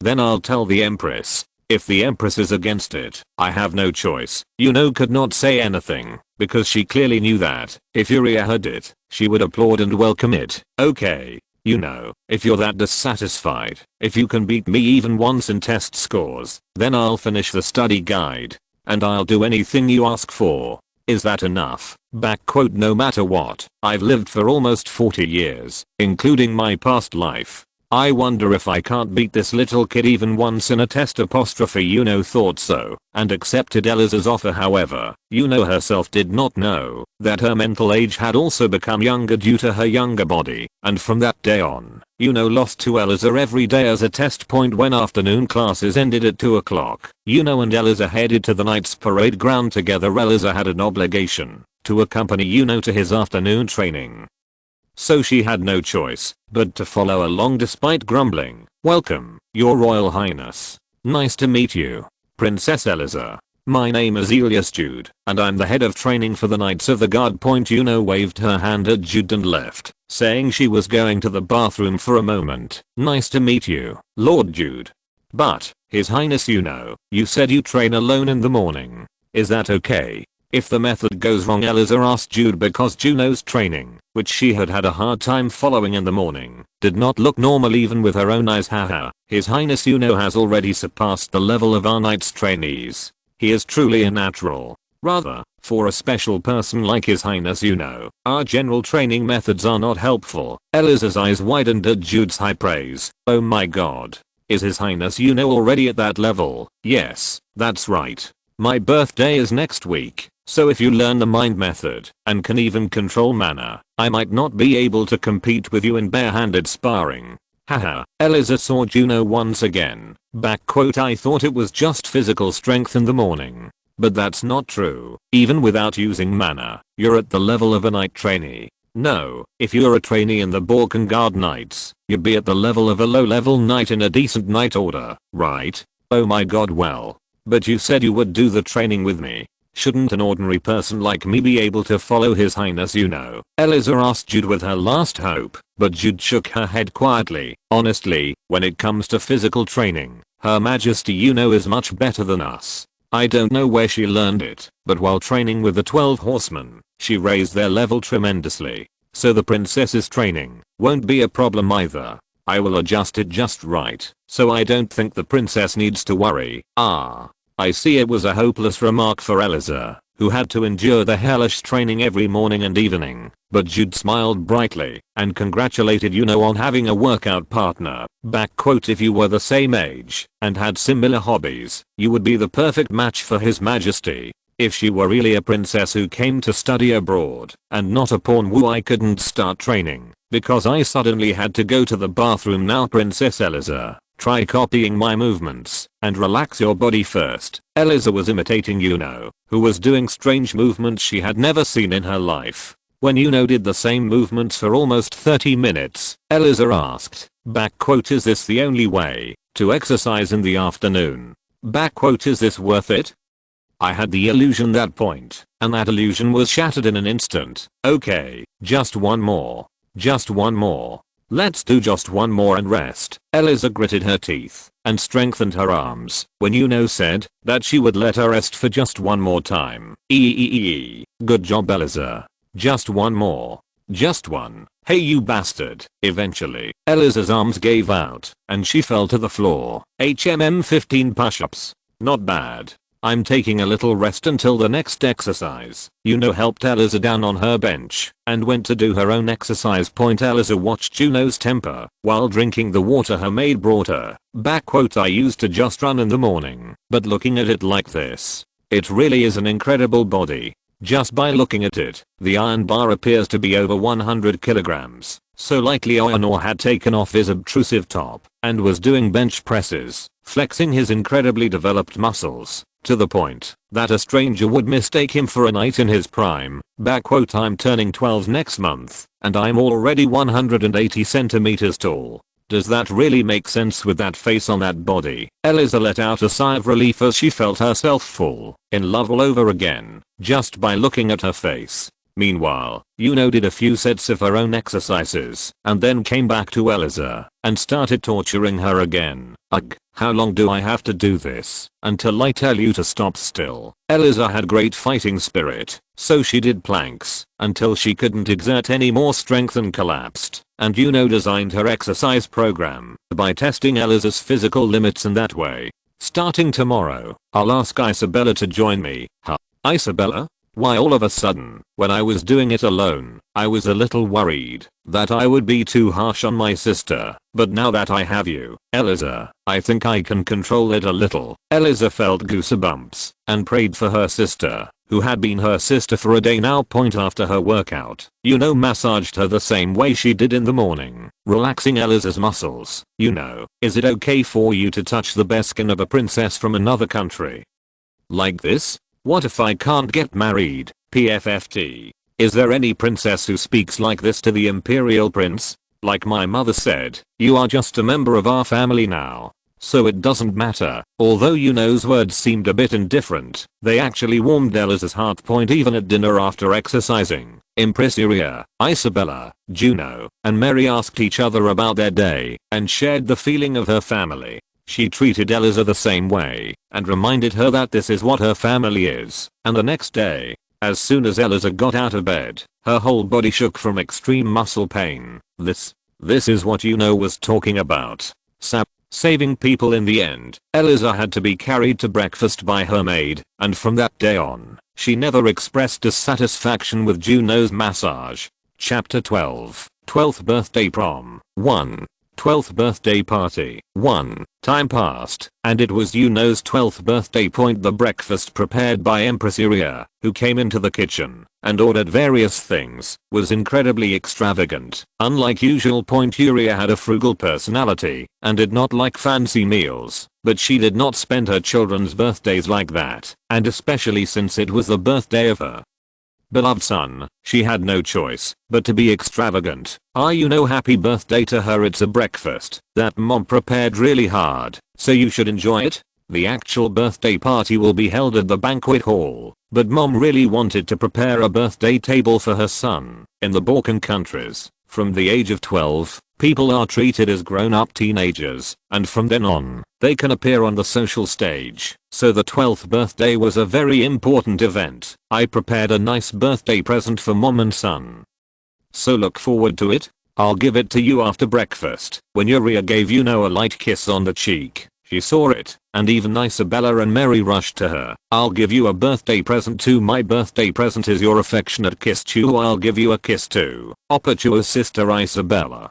Mary. There's no need for such a birthday present, right? Yuno happily received her mother's kisses, but was busy pushing away her older and younger sisters who were kissing her cheeks. However, Isabella and Mary ignored Yuno's resistance and kept kissing her as they held her in their arms. Yuno, who thought that her older sister and her younger sister might get hurt if she pushed them away with sincerity, ended up having to receive their kisses. Yuno, who lightly kissed her sister and her sister on the forehead in return, looked at Eliza standing next to her. Why are you looking at me like that? Should I kiss you too? No, I was asking if you didn't have a gift. But that's okay. Having said that, after her breakfast, Eliza caught Juno going to get her mother's birthday present and handed her something. Here, you gave me a present for my 12th birthday last month, right? I thought I didn't even prepare a present for you. Yuno looked at Eliza blankly at the unexpected gift. Don't sit still and unwrap it quickly. It's a gift I prepared with great care. At Eliza's torch, Juno opened the gift box and inside was a pair of shining bracelets. This bracelet, a few days ago, you had to go out of the palace for a short time at the invitation of your intelligence chief, right? I bought one then. When I said I wanted to stop by a magic tool store, the driver who was escorting me said it would be okay for a short time, and went with me. Magic tool, it's a bracelet with a weight control magic. If you shout back weight control and say the weight you want, you can adjust it from 1 kilogram to 200 kilograms. It wouldn't sell, because not many people would use it, but the store owner said it was expensive. Driver. Otherwise, I would have been ripped off. Wow, Eliza. Thank you. It was a really helpful gift. I love you. Eliza, was so grateful that she hugged Eliza tightly and even told her that she loved her. Of course, what meant by loving her was that she loved her as a family, but from Eliza's perspective, that wasn't what she meant. So Eliza's face turned bright red. What does that mean? Oh my. My mom is waiting for me, so I have to go. I will treasure this so much, even though being at the Knights training center wasn't enough stimulation. Wow. Eliza looked in the direction where Juno disappeared with her blank face. Uwak. I love you. It's against the rules to say that with that face on her face. Bad guy, of course. Eliza knew that when said that she loved him, she meant that she was very grateful. However, the destructive power of Yuno's handsome face saying I love you was greater than she expected. So Eliza held on to her pounding heart for a while. Then she fiddled with the necklace that had given her on her 12th birthday. The necklace that had never been removed from her neck since it was given to her. Mom. I'm here, Juno. Go over there. Ho Madeline. Please take her and change her clothes. When entered the Empress room, Yuria was waiting with her many maids. Mom? Over there? Your Majesty. This way. Juno, who had been forcibly taken away by Madeline, the Empress's maid-in-law, and her many maids, looked at her tailcoat in front of her. Madeline. What is this? Today is your Majesty's 12th birthday. Wouldn't you like to participate in the ball starting today? This is the dress that the Empress Dowager invited the best designer in the empire and created after much effort. These clothes are uncomfortable despite her size. Could not refuse the clothes her mother had prepared for her birthday, so wore her tailcoat while being waited on by her maids. It's more comfortable than I thought. The tailcoat Yuria prepared looked very sophisticated, but she was able to wear it quite comfortably. The Empress ordered us to use fabric mixed with rubber, a new material developed this time to accurately fit Her Majesty's body size. So we made it so she could wear it comfortably. The solid colored tailcoat with gold embroidery thread patterns, excluding unnecessary jewelry, went well with Yuno's blonde hair, giving Yuno a stylish combination of age-old charisma and childlike cuteness. When Juno put on her tailcoat and went out, Isabella, Mary, and Eliza all came in, and they were all shocked at Juno's outfit. Oh my god, are you Yuno? I knew my younger brother was handsome, but this is my brother won't be able to go to the dance for a year. Wait until Mary turns 12. All kinds of firefoxes will rush to seduce her brother. Should I wait until Mary can protect me? Talk Mary, do you want to keep talking nonsense to your brother? If you keep doing that, your mom will scold you. It's good if you have a lot of girls.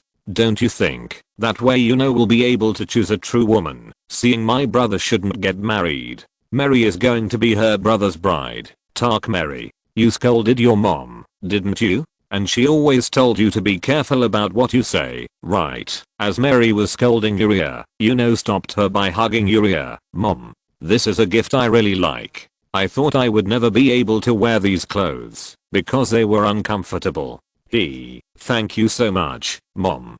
Smiled brightly as she expressed her gratitude to Yuria. At the same time, Yuria's heart was pounding when her son, who had long since grown taller than her own, smiled with that handsome face and hugged her tightly against her large chest. Yuria instinctively felt her womb tremble and felt like a woman in her body who had been dead for more than 10 years. I felt myself waking up. Ugh. Am I really excited because I was hugged by It's crazy. It's crazy. Probably not. Even if it's true, it shouldn't be. Is my most precious son. Yuria, who denied herself, fell from Yuno's arms and praised her as if she was nothing. She said that she suits so well. What if my son is so handsome that he becomes very popular with the noble ladies at the ball today? Her eldest daughter Isabella will protect her son, so don't worry, Mom. Ahem. TCH.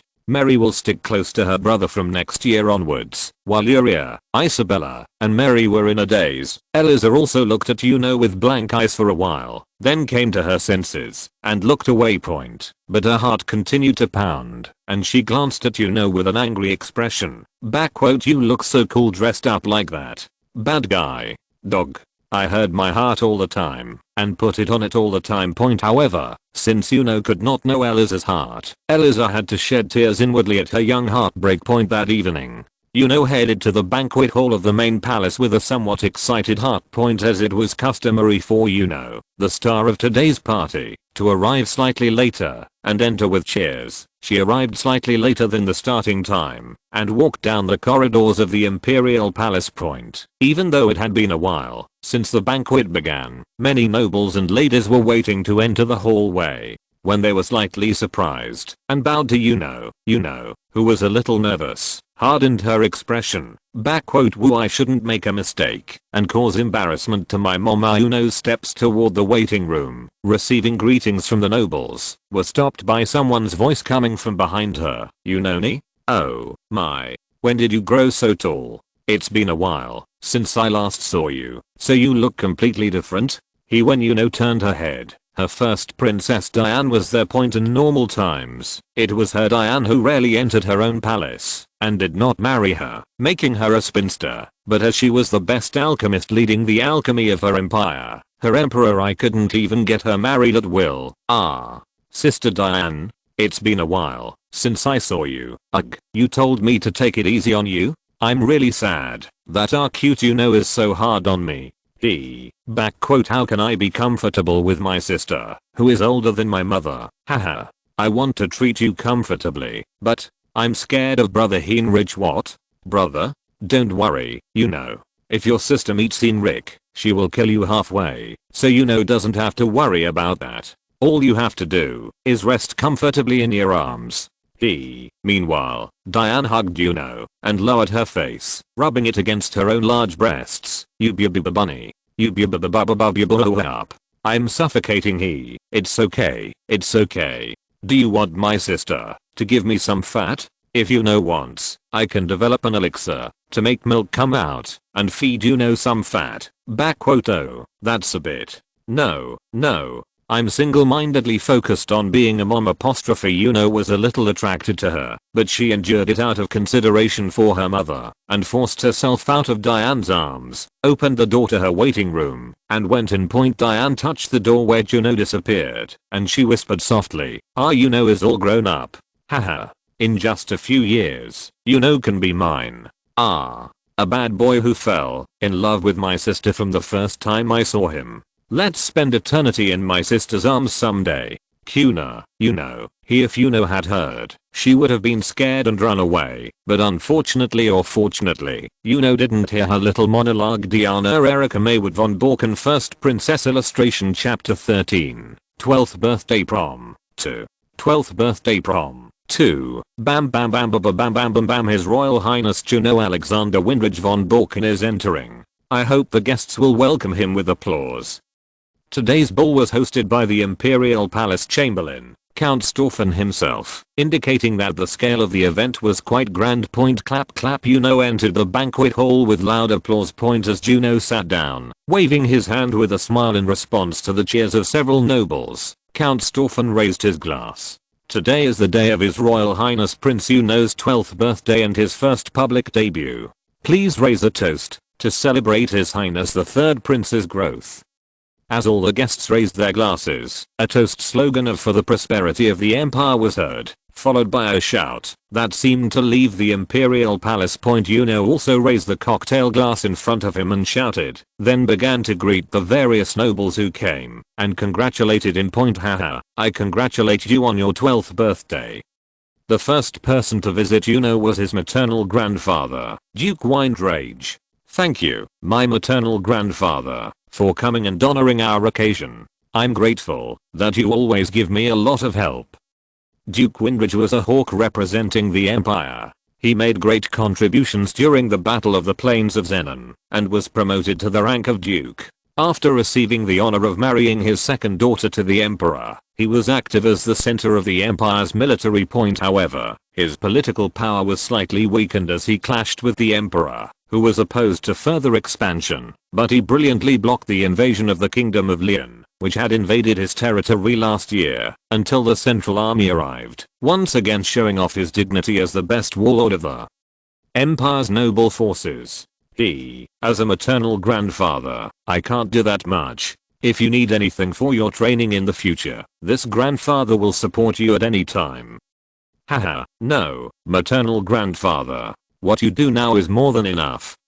I feel so proud every time I see your highness Yuno, who always works hard to train on his own. I wish my son were half as good as you. Backquote Q. It came out. Comparing yourself to your maternal uncle and lamenting your situation. If the story about Uncle Ken comes up, it will take a long time as Yuno expected. Duke Windridge sat down and started swearing at his son, which lasted for over 10 minutes. That Kent guy turned 20 last month, but he only focuses on catching the basics instead of training. I'm so frustrated. I'm so upset that the only child I saw in his later years is such a mess.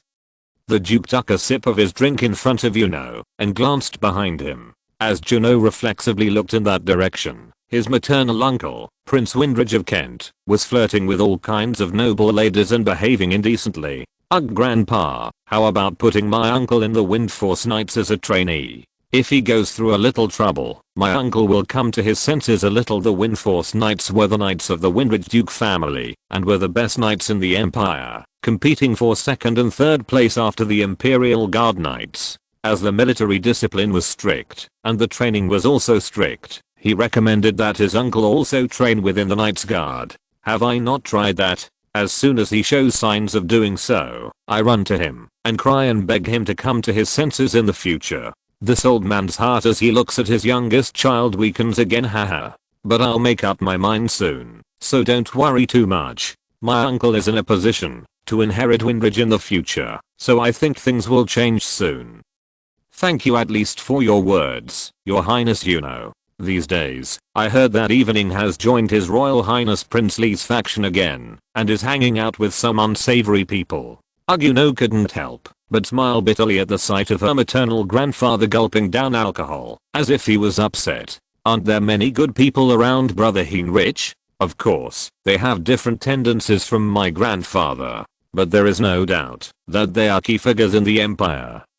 Kwang. Still, to become the leader of this Windridge family, you must always be at the forefront of the battlefield and lead the soldiers. With that guy's mentality, he is not qualified to inherit the dukedom. Unable to control his excitement, Duke Windridge jumped up from his seat and shouted at his son. Even though he was over 60 years old, his voice was so loud that the attention of the banquet hall was focused on Prince Kent and ridicule poured out. Wow. Grandpa, calm down. Oh my. I became a grandfather and showed my ugly side at His Majesty the Prince's celebration. I will leave now, so your majesty should hang out with pretty girls instead of this old man. Your majesty, who has worked hard to discipline himself, needs to relax once in a while. Haha, the Duke patted Yuno's arm and shoulder once and stood up, smiling as if he was satisfied with his grandson's enormously developed body. Still, the Duke, who did not forget to glare at his son, clicked his tongue and retreated. Uncle, your grandfather seems to be agitated because he drank too much. So don't worry too much. Yuno approached Prince Kent, who was blushing with shame, to comfort her, but before Yuno could finish speaking, he grabbed the waist of a noble woman, turned around, and left the banquet hall. Such rudeness. How dare your majesty speak? That guy. He's already acting like he's on the throne. You need to punish that guy, your highness. It's okay. My uncle seems to be very upset. I don't want to cause anything bad on my anniversary. This is indeed a merciful judgment, your majesty. There were many nobles who wanted to grab even the edge of power, and they clung to Yuno and tried to grab any strings, but Yuno had no desire to hang out with them, so he was looking for an opportunity to escape. At that time, a large trumpet sounded. Marquis Garcia's voice resonated loudly in the hall, and the music surrounding the hall stopped. His Majesty Emperor Carol III, absolute ruler of the empire, ruler of the Zenon Plain, and head of the Balkan imperial family, Impresaria, the emperor's spouse and mother of the empire, and His Royal Highness Crown Prince Franz, the legitimate successor of the empire, entered together. When all the nobles in the banquet hall bowed down and showed their respect, Yuno took advantage of the opportunity to escape from the fawning nobles, Thinking that it was a good thing, Carol 3 was sitting on the throne and lightly tapped the floor with his cane to signal that he should stand up. Juno, who had come forward to pay his respects, also stood up. Today is the 12th birthday of Yuno, my favorite third son and a strong shield for the imperial family in the future. I would like to express my gratitude to the many nobles who participated and graced the occasion, and I thank Jim for being here for today. Don't worry, I order everyone to celebrate Yuno's birthday and have fun. From now on, I announce that the imperial ball will be held. As soon as the emperor's declaration ended, the imperial musicians resumed playing, music rang out, and the banquet resumed. As a different dance song was played than before. Young male and female nobles paired up one by one to go up on stage and start dancing, and many nobles clapped and looked at the handsome men and women hanging out together. However, as today's protagonist, Juno, sat down alone, drinking a drink, and looking at the stage. Crown Prince Franz approached Juno. Haha, happy birthday Yuno. But you bastard. What if you, today's protagonist, are here alone? Can't you see countless young ladies in front of you looking only at you? The Crown Prince grabbed Juno's head, fed him chestnuts, and encouraged him to dance with the noble ladies, but Yuno grabbed Juno's head and snarled at him. No, brother, instead of coming with the Crown Princess's sister-in-law and enjoying the ball, are you only missing me? You guy, are you flirting with your brother? Haha, you know my wife doesn't like this kind of situation. And Prince's words rose to his throat, but he suppressed them, that his relationship with his wife was not good. His wife, the Crown Princess, had quite a strong sexual desire, so she often asked him to sleep with her, but because her body was weak, he could not handle her wife's sexual desire. Moreover, he had a secret that he couldn't even tell his wife, so he had a hard time every night. However, he loved his younger brother so much that he pretended nothing was wrong and patted Yuno's head and congratulated her on her birthday. The birthday present prepared by my brother has been brought to your palace through an attendant, so please check it later and quickly ask for a dance. How can you keep quiet when there are so many pretty ladies? The Crown Prince, who had been chatting with Yuno for a while, pushed Yuno's back to quickly go to the ladies and apply for a partner, and in the end, Yuno, unable to overcome his older brother's torch, stood up and looked around the ballroom. Just as Prince said, many young ladies were looking forward to being chosen by him with sparkling eyes. Ah, I heard that His Highness the Third Prince is handsome. But aren't the rumors worse than the reality? Oh, my, that's right. In our family, we can't even dream of getting married. But I wish we could at least try dating. They were talking about Yuno's appearance and expecting Yuno to choose her, but Yuno took her steps to an unexpected place, not where her daughters were gathered. Mother, would you like to dance a song with Soja? I would be grateful if you would give Soja the honor of singing a song with this country's mother. It was to the throne that Yuno took her steps, and after confidently climbing the stairs, Yuno extended her hand to Empress Yuria, who was sitting quietly next to the emperor, and asked her to dance. Naturally, the audience became quiet and there was silence in the hall, and Yuria was shocked, not knowing what to do at her son's request to dance, but the emperor, who was beside her, and bursting with laughter at her son's spirit, pushed her. Haha, Empress, doesn't Yuno want to dance his song with you? Yuno's first ballroom dance partner is the Empress. This would be great. My daughters are busy running away when they see me, so I want this. Yuno, why are you asking me to leave those pretty girls over there and dance with some mother? I'll pretend I didn't hear you, so go back quickly. Yuria carefully got up and tried to turn Yuno's body, but Yuno's body, which had already become bigger and stronger than that of a decent knight, did not budge. Do you still think Mom is the prettiest in my eyes? Even in this large banquet hall, I couldn't see a prettier woman than Mom, so I asked Mom to dance. So, please dance a song with me, Mom. At Yuno's earnest request, Yuria blushed and ended up accepting her son's request to dance. As the Crown Prince began to applaud at the sight of Yuria coming down from her throne holding her son's hand, all the nobles inside the banquet hall followed suit. When the emperor saw this, he smiled and signaled to the musicians, and they changed the exciting song they were playing into a waltz and started playing it. Mom, as sweet music played, the two people facing each other reached out, held hands, and began dancing gracefully to the flow of the song. Yuria's steps were a little messed up, perhaps because it had been a long time since she danced, but thanks to Yuno's good coordination, she regained her rhythm, and soon, following the memories left in her body, she skillfully danced to walls, keeping her body close to Yuno's. I had a great time dancing with my son. He isn't my son perfect at dancing? Not only did he train hard, but he also worked hard at ballroom dancing. That's amazing. My son, is there anything I can't do with my body? If I can make her mother happy, I can do anything for her.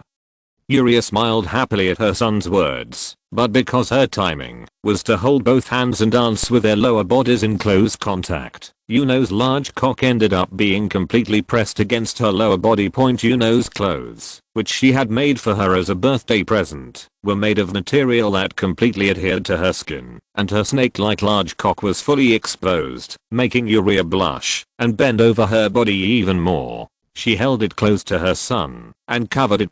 Of course, the more Yuria did, the better she could feel Yuno's cock, and her body, starving for over 10 years of hot male energy, was responding more and more. Wow, this kid is already this big. Although she couldn't show it, Yuria's pussy was getting increasingly wet in response to Yuno's large cock. AHH. To please her mother with her body, and to pound her mother's cunt with this big cock of her son in Yuria's head, Yuno was forcibly fucking her with this huge cock of hers, and she was letting out her moans as she took her son's cock deep inside her. Her body was dancing, but in her head, her fantasy of having sex with her son ended when the dance number ended. Mom, it was so nice. Please dance with me at the next prom as well.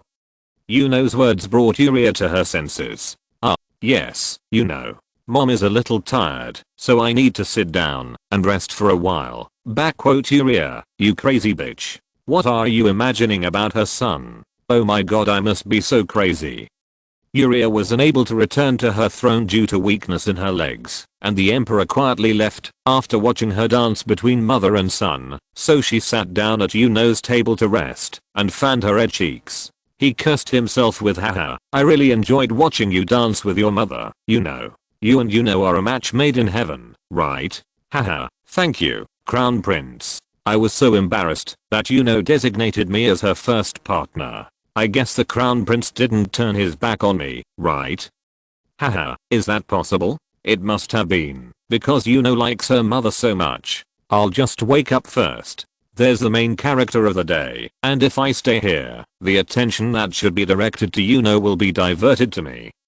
The Crown Prince stood up from his seat to greet Empress Yuria, and Yuria saw her Crown Prince off and sat back down in her seat. Then, as her skirt lifted and the wind came in, she noticed that her panties had become damp. Did you really get wet like this while dancing with Yuno? I don't think I've ever been this wet, even when I spent the night with His Majesty. Oh my. Crazy bitch. Crazy bitch. Yuria, who was blaming herself, raised her head again when she heard the cheers coming from in front of her. I see Yuno picked her partner and asked her to dance. But to whom?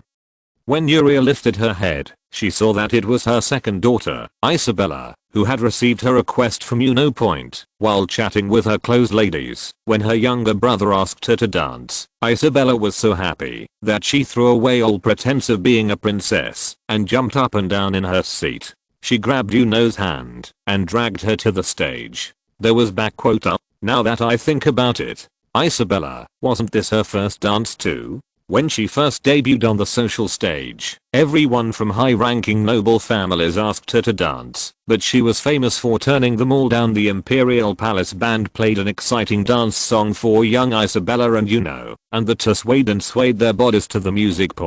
After shaking their bodies excitedly on stage for a while, the two returned to the table, where Yuria was waiting, and took a break while drinking. Drinks? Yuno, it's your debut day on the social stage. What if you dance with Isabella? There are a lot of other girls over there. Mom, what are you talking about? Are you saying you're just going to let Yuno dance with girls like that, rubbing her body together? Isn't it obvious? Shouldn't Yuno try her romance too? Absolutely not. I won't allow that, unless dirt gets in my eyes. Looking at her daughter like that, Yuria sighed, wondering what Yuno would do when she got married. Illustration of Yuno wearing a tailcoat. Chapter 14, 12th birthday prom, 3.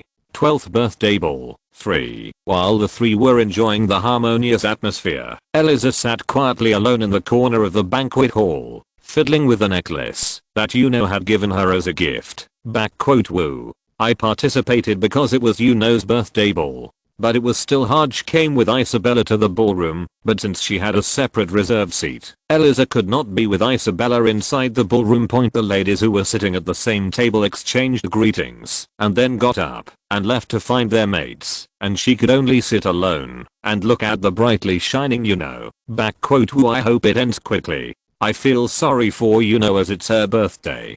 But I want the prom to end quickly, so I can go back to my normal life. As she closed her eyes and imagined her usual life of exercising, studying, and playing with Yuno came to mind, and a faint expression appeared on her face. Eliza, what are you thinking like that? I was thinking about studying and playing with you. Your Highness Prince Yuno. Eliza naturally responded to Juno's voice in her ear, but she soon opened her eyes in shock and looked ahead. Then, in front of her, there was Yuno's handsome face smiling brightly, so she dyed her face red and looked at her Yuno blankly. What are you doing here alone? Come on, let's get out. Where am I going? When Eliza sat there blankly despite her own suggestion, Yuno took her hand and forced her to lead her onto the stage. Then all the nobles' attention focused on them, and Eliza was embarrassed and tried to shake off Juno's hand. However, Eliza was unable to break the strong hold of Juno with her own strength, so Eliza begged as she was dragged by Juno. I can't go out. If the princess of an enemy country who came as a hostage gets attention like this, I don't care about being a pawn or anything like that. It's you that I want to dance with right now. I want to dance with you, not anyone else. So I'm taking you out. As the strange combination of the princess of an enemy country and the prince of the empire appeared on stage, the nobles began to whisper. Therefore, as a last resort, Eliza looked at Empress Yuria and Isabella, but they also waved their hands and gave her a look telling her to have fun. Eventually, the Imperial Palace Orchestra started playing, and a lively waltz song played. As Yuno took steps slowly, being considerate of Eliza, who found her dancing a bit awkward. Eliza also moved her feet slowly, following Yuno's lead. Yuno, what can this bastard really not do with physical exertion? He's this big and can dance this well. Is today really the first prom? Aren't you a pure playboy? Eliza was thinking about her useless thoughts, but her Yuno skillfully led her and turned her waist, so she twirled her body around as Yuno returned her arms, and her Yunos focused on movement. Then, all the random thoughts disappeared from Eliza's head, and she could no longer hear the gossip from the empire's nobles just moments ago. In her eyes, only Yuno's face seemed big, and Yuno also focused her eyes only on her. The music got faster and the dancing got faster and faster, but dancing was no longer important to the two people, who were immersed in each other, and they fell into their own world, hugging each other's waist and holding one hand. That's right. I can't deny it anymore. I loved Juno. 12-year-old girl's guard was so high that it felt like she was about to explode. The three princesses of the kingdom of Lyon, who were taken as hostages to an unfamiliar enemy country at a young age and spoke confidently even in front of the emperor, were in fact nothing more than a young girl shaking with fear, and they treated her warmly, treating her like one of their own. And sometimes, the prince, who had treated her as if she were his own sister, stole her heart. Eliza had known and denied her own heart, but now she could no longer deceive her own heart. Before she knew it, her dance was over, and Eliza's mouth slowly opened as she looked at Yuno, who was smiling at her. Yuno, I buy you. Clap clap. Wow, that was a great dance. Your Highness, when did you become so good at dancing? Eliza's confession was cut off by the praise of Marquis Garcia, who came up on stage to sudden applause. No, Marquis Garcia. Weren't you accompanying His Majesty? Haha, Your Majesty has entered the palace of concubine Roger and is now in bed. That's why she came back here so quickly. I, the host today, can't keep my seat empty. Juno looked at Marquis Garcia with her bitter smile. It was the Marquis Garcia who made a sad expression, but since there was nothing they could do, Yuno smiled awkwardly and took Eliza down the stage. Eliza, Were you going to say something earlier? Huh? No, you're good at dancing. Haha, what can I not do? History, economics, diplomacy, philosophy, law. Again. Do it without studying. It's shameful. Eliza didn't feel comfortable as she giggled as she looked at Yuno, who pouted her mouth, but she decided to just celebrate Yuno's birthday today, hoping for another opportunity someday. Thank you, Yuno, for being so kind to me, for treating me like family, but I don't think I can treat you purely as family from now on. I love you now. Eliza's love, which did not lead to her confession, continued to grow, but even after that, she began to hate Yuno little by little as she danced and played with many of her noble daughters. Uriel left a message to Isabella and Eliza to have fun, and returned to the palace with the excuse of being tired, so the two sat at the royal table, and glared at Yuno, and talked behind her back. Eliza, isn't she such a loser? When did she ask us to be her partner like that? And now she's just going to start a harem? Ugh, that's right. Sister Isabella. You treated me as if you only had eyes for me earlier, but when it comes to hell I'll giggle. Eliza, you like Yuno. Eliza's face turned bright red again as Isabella's words suddenly struck her in the head. Huh? What? What are you talking about? I like Yuno? Why am I such an annoying girl? There's no need to make excuses like that, right? It's so crazy. You've been showing off that you like me so much for a long time, but today you just seem to be upset because you just wanted to be hugged by Yuno. Eliza couldn't even answer because of her shame and just lowered her head. Then Isabella began to whisper in Eliza's ear. Yes. What is that? Why are you so surprised? We are trying to help each other. Huh? Understand? Are you pushing me to be Yuno's wife? That's right. Instead, we'll share Yuno later. I'm Yuno's older sister, so I can't marry Yuno, right? But I love Yuno as much as you. No, even more than you do. As a younger brother, and as a man. Since when have you been like that, sister? From the moment I first saw Yuno. Yuno was a complete child. From the moment I first saw her, I fell in love with Yuno. So there was a time when I cursed Yuno and I for being born as biological siblings. But what can I do? I fell in love with her. So, it's blood. I don't care if it's incest. I have to have what I want. Yuno is mine. Eliza looked at her in surprise at Isabella's words, which were so strong, and Eliza could not help but be startled by Isabella's eyes, which were so strong that her fire seemed to burst out. Eliza's eyes were burning brightly with her greed, and her love and obsession for Yuno could be felt within them. Of course, it won't be a bad story for you, right?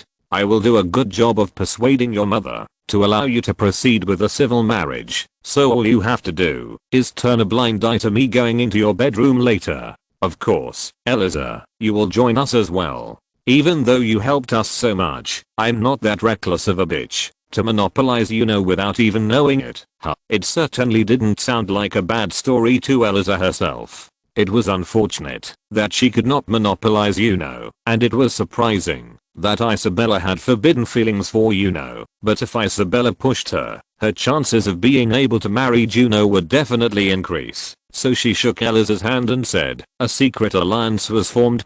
Unaware that the two women were attacking him, Yuno left the fun dance time with her daughters, said goodbye, and headed to the Empress Palace with Isabella and Eliza. Yuno, who escorted them and dropped them off at the Empress Palace, received kisses from Isabella and Eliza on both cheeks, and returned to his palace in awe. Returning to her own palace, Yuno felt that someone was waiting for her in her room. And Yuno, who noticed that it was Count Richtenoa who was in charge of her training from today, swallowed her saliva nervously and opened his door wide. When he entered the room, Count Lichtenoa, who was waiting for him, bowed to Yuno and took out a box. Happy birthday, Your Royal Highness. And finally, today, Your Highness has entered the manor exercises with Dragonheart. Count Lichtenoa opened the lid of the luxurious box, took out a bright red piece from inside, and handed it to Juno. However, Juno did not accept it, and immediately asked the counter question. Well, when it comes to mana practice, is there a unique mana practice unique to the Imperial family or a special method unique to the Royal Guard? When Juno asked with anticipation, wondering if anything, Count Lichtenoa smiled broadly and answered Juno's question. Haha, Your Majesty, Where could such a thing be? The mana practice practiced in all countries is the same. The mana practice only serves to awaken mana when first dealing with mana and to control it when the mana hole is injured due to excessive use of mana. Mana hole. Raising the amount of mana contained in it and how to use it depends solely on training. Then wouldn't it be okay to have all soldiers practice mana training? Then we could create an extremely strong army, Your Highness. You may not know it yet, but it has been found that practicing after the age of 20 is completely ineffective. Also, who will help you when you start practicing and you have to take elixirs or mana stones together to achieve a certain level of effect, so it is expensive. This costs too much so that's why the knights are run by a few elites. That's right. So the empire is concentrating its support on the royal guard knights, and other noble families are also investing separately in young people who show a certain level of talent to run the knights. Yuno nodded, saying that he finally understood. After finishing the explanation, Count Richtenor held out the dragon heart again and handed it to Juno. When Juno accepted it, he sat behind Juno and began preparing to support the exercises. Your Majesty, the preparations are complete, so take the dragon heart now. Since it is a fragment, it will not have a very great effect, but it will still be a great help in Your Highness's introduction to mana. Juno sat down as Count Liechtenor told him to, swallowed the dragon heart, and closed his eyes. Then, her incredibly hot energy spread throughout her body, and Juno's whole body instantly became wet with sweat. Now let's begin. Your Majesty, you must concentrate all your attention within your body. Count Richtenor placed his hand on Juno's back and began to use her mana, and Juno also began to focus all of her mind as she felt something inside her body. If you're listening to this novel on a channel other than Fanfic World, it means they downloaded and uploaded it without effort. We cordially invite you to visit our channel, Mundo Fanfic Novelos. There you'll find the original version of this story and you can explore many other novels of various genres. We're waiting for you to immerse yourself in a world of incredible novels. Chapter 15, 2 Dragon Hearts. 2 Dragon Hearts. Yuno focused on the hot mana he felt inside his body. The energy grew hotter and hotter, gaining momentum as if a fireball was burning. Ugh, I feel like my body is going to explode. I don't think I can bear it. Yuno could no longer endure the hot mana energy emitted as the dragon heart melted from her body and opened her mouth to spit out the energy, but came to her senses when she heard Count Richtenor's voice coming from behind. Your Majesty, you must never open your mouth. What you are feeling right now is mana. You must keep that mana in your body, so please concentrate all your attention. Count Liechtenor slowly guided the energy inside Juno's body and continued to rotate his upper body in search of a vessel to contain the energy. HMM. I need to find the location of Your Highness's mana hole as quickly as possible. If it's not the heart, if it's not the stomach, where on earth the location of the mana hole, where mana is stored, was different for each person, but for most people it was near the heart, and so was Count Liechtenor himself. However, Yuno's mana hole was not located near the heart, so it was moved to the abdomen, another common mana hole location. But no matter how much mana was induced, no place was felt where it was stored. Count Liechtenor moved the mana of the dragon heart around to look for the mana hole, but when he could not find it in the ship, a faint moan began to flow from Juno's mouth point, and since Juno was in pain and sweating profusely, Count Liechtenor decided to take a step back and took his hand off Juno's back. The mana of the dragon heart that His Highness the Prince consumed as soon as he released his hand. The mass of mana that the Count was inducing dispersed and spread throughout Juno's body. Then, the pain that was bothering Yuno also disappeared, and Yuno's eyes opened naturally. HUU. Captain? What happened? HMM. Your Majesty's mana holes did not exist in both the heart and abdomen. Just in case, I tried to spread mana to both sides of the chest and neck, but there was no movement to store the mana, so I took a step back, and currently have a dragon heart. The mana seeped into every part of His Highness's body. Count Richtenor adjusted his breathing and once again placed his hand on Juno's back to concentrate his mind. Although Dragonheart's mana was asleep, the Count tried hard to find the location of Yuno's mana hole, but in the end, the Count could not find the mana hole anywhere on Yuno's upper body. Your Highness, I'm sorry. I couldn't find the mana hole. Then what happened to me? Unfortunately, there are definitely bodies without mana holes. So I don't think your highness will be able to use mana. Juno looked at Count Lichtenauer with an incredibly disappointed face. Currently, Yuno's body, despite being 12 years old, has withstood an enormous amount of training, and is stronger than the Knights of the Imperial Palace. Therefore, Yuno was confident that, if he could only manipulate mana, he would be able to create more explosive power in combination with his strong body and become stronger, and the disappointment of the Count's words, that he would not be able to use mana, was bound to be even greater. I'm sorry, your highness. I'll try to find a solution first. Haha, it's okay, Captain. What's the point of a solution if I don't have a mana hole? I really appreciate you taking the time to help me until midnight tonight. Juno calmly greeted Count Lichtenauer and sent him out of the room, saying he needed to spend some time alone. The Count felt even more sorry to see Juno like that. Well, you can control your own mind even in such a bad situation. It's such a pity that you have such a great body and mind, but you don't have a mana hole.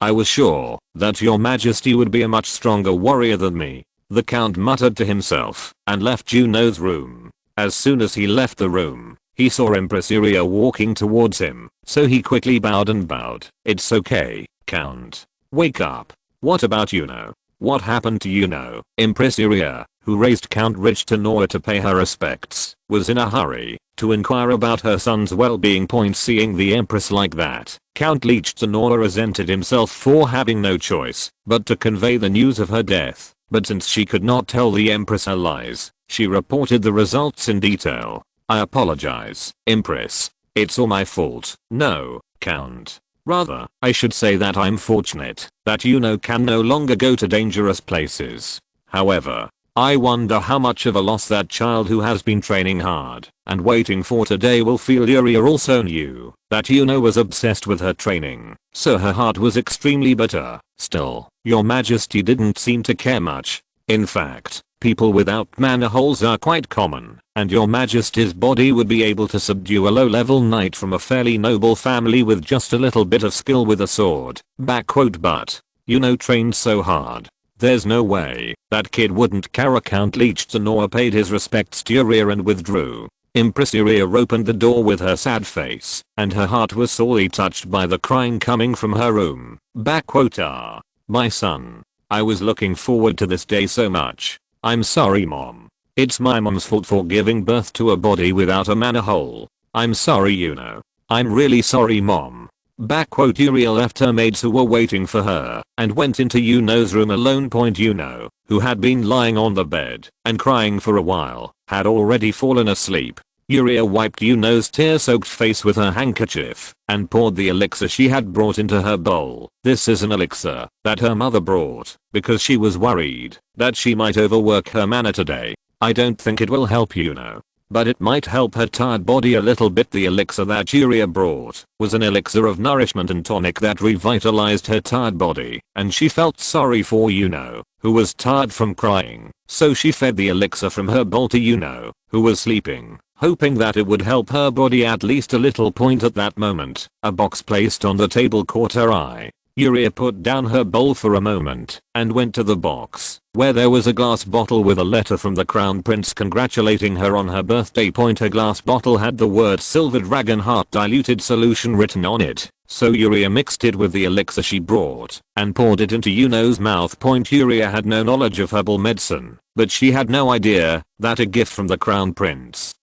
who always cared for her Yuno immensely, would be harmful to her. Iria, without hesitation, gave all of her solutions to her. It flowed through Yuno's mouth. Son, drink this and cheer up a little. Although it may not be of much help, it contains the mother's sincerity and the Crown Prince's sincerity, so it will help my son cheer up. As if the nourishing tonic elixir made by the Imperial apothecaries had been effective, Yuno's breathing became calm, and Iria felt slightly at ease, so she laid Yuno back on her bed, covered her with a blanket, and left her room. I went back to the Empress Palace point, and as time passed, something strange began to happen inside Yuno's body point. While Yuno's half body was hot and sweating profusely, the other half of his body was freezing, and his skin was turning pale. Yuno woke up in extreme pain, but Yuno had no choice but to endure his pain. You hot. And so cold. The left side is so hot I can't stand it, but the right side feels like I'm freezing to death. Mana absorbed into the body from the dragon heart consumed earlier, and the mana contained in the solution of the dragon heart consumed later collided with each other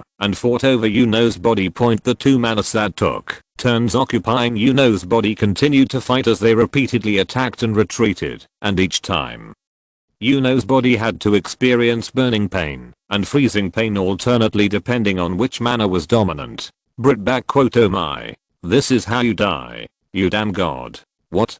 That sounds like the best body in the human race. What kind of body can't even handle mana? Ugh. It's unfair. This cadet is like this. Finally, Yuno felt the 2 mana collide loudly within his body and lost consciousness with the thought of dying point. And at that moment, the energy of the elixir given by Yuria moved and penetrated between the 2 huge chunks of mana. The 2 mana, hot and cold, rushed to eat the medicinal energy of the newly appeared nourishing tonic and began to mix with each other. The mana that gathered together in a huge amount through the medicinal energy wandered around Yuno's body and opened the mana hole from the place where the elixir energy flowed. After discovering it, it settled down stably. Thanks to Empress Yuria's sincerity, Yuno's mana practice ended with miraculous success. Chapter 16. Teacher 1. Master 1. What? The third prince doesn't have a mana hole. Next day, when Count Lichtenauer's report came, the state council was in an uproar. What did I tell you? Didn't I tell you that it was too early to give such a big award to His Highness? It's as if only one precious dragon heart was lost. Isn't that something that His Highness the Crown Prince agreed to? And isn't it just one small piece anyway? Do you know how much one piece costs? HMPH. Even so, it won't be even 1/100th of the construction cost that the Ministry of Finance incurred to connect the canal from the Spirit Lake to the capital. What? Did you say everything? As the Minister of Administration, the Minister of Finance, and the Minister of Military Affairs fought and fought, their subordinates also criticized each other and fought, causing the Prime Minister, who was the host of the cabinet meeting, to have a dizzying headache. In particular, Minister of Finance, the second prince, Fane, fiercely attacked the administration and the military department. And there were even calls that the crown prince should be held responsible. Bang bang bang. Quiet. What kind of disgrace are you doing in front of His Majesty? In the end, only after the Prime Minister slammed down on the podium and forced them to be quiet, did the royal palace become quiet, and the emperor opened his mouth. Count Lichtenauer. Then what happened to the third prince now? There is no major problem with his body, and he is currently resting in a sleeping state. Since he was unable to separately store the huge mana of the dragon heart, I think he will sleep for a few days and slowly release the mana. It may be a waste of the dragon heart, but I'm glad that the third prince is safe. When it comes to investment, failure follows. Gentlemen, please do not argue about this issue any longer. Count Dietrich, the finance minister and the leader of the emperorly faction, who had been agitated by the strict orders of the emperor, who had absolute power, quietly kept quiet. After Yuno's matter was concluded by order of the emperor, various other discussions took place in the conference hall.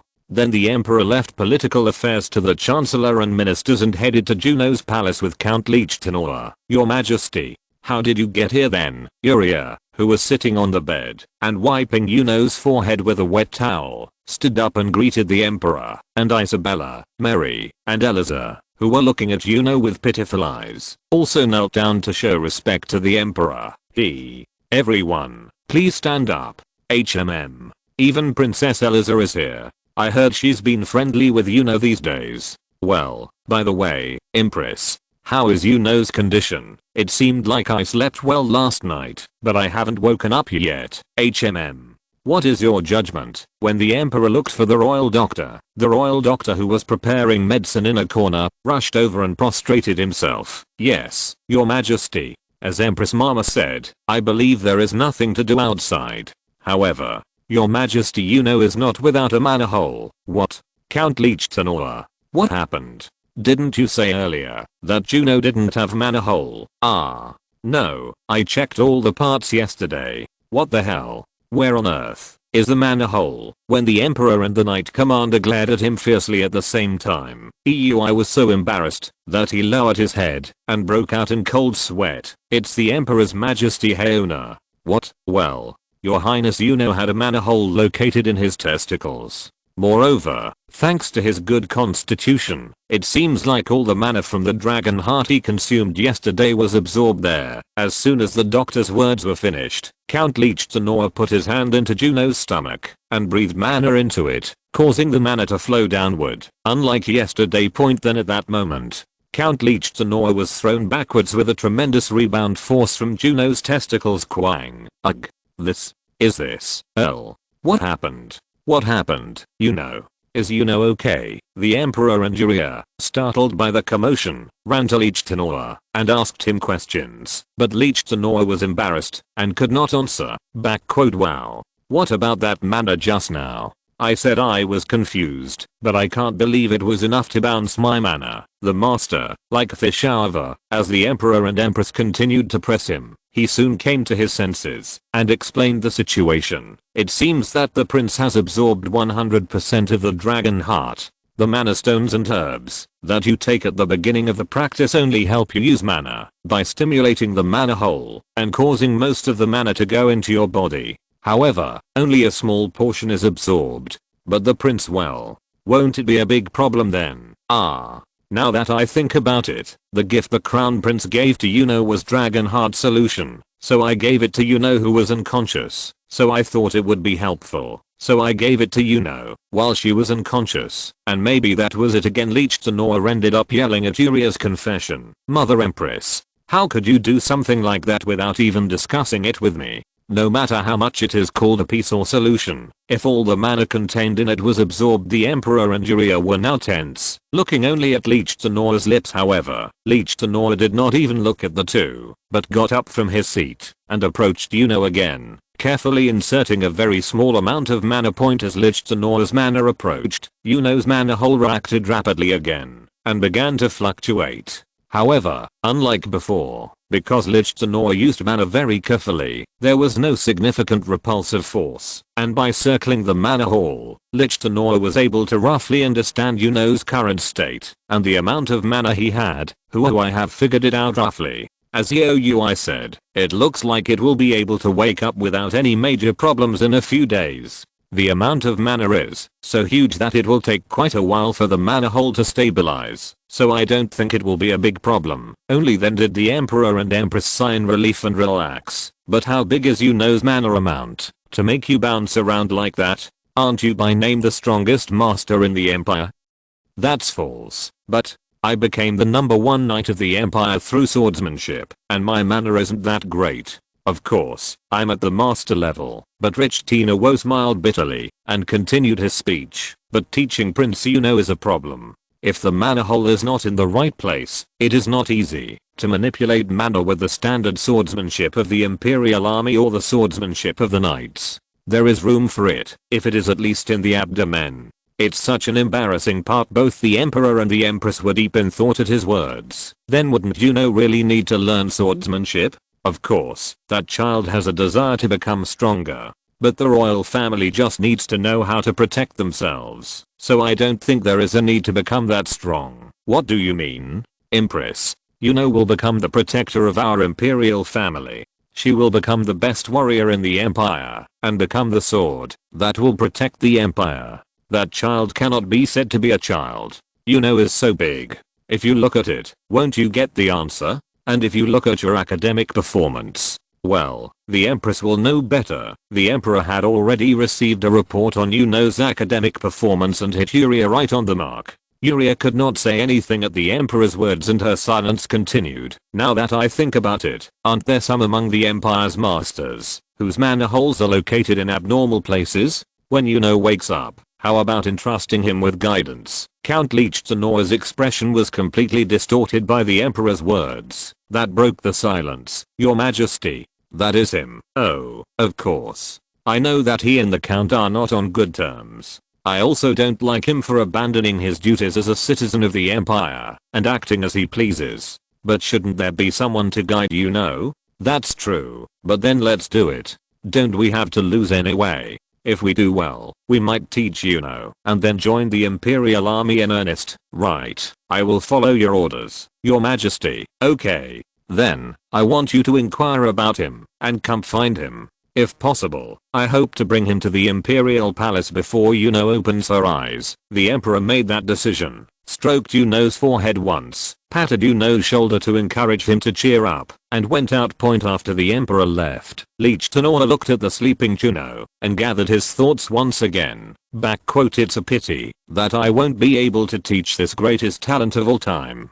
Perhaps his free-spirited martial arts might suit His Highness better than the standardized swordsmanship of the knights. But will His Highness the Prince be able to handle it? The temper of a crazy person, Count Leech Tenor, who was looking at Juno sleeping peacefully without knowing anything, stood up to bring in his rival, who was the strongest fist master in the empire, no, the world, and a master of back alley fighting. Yuria and the princesses approached Yuno again, and began to nurse her when the emperor and the commander of the Knights of the Royal Guard were away. The servants and maids urged her to rest, saying they would take charge, but Yuria, Isabella, Mary, and Eliza did not leave their seats even for a moment, and stayed until Yuno woke up. A week later, when Yuno woke up, she burst into tears in his arms.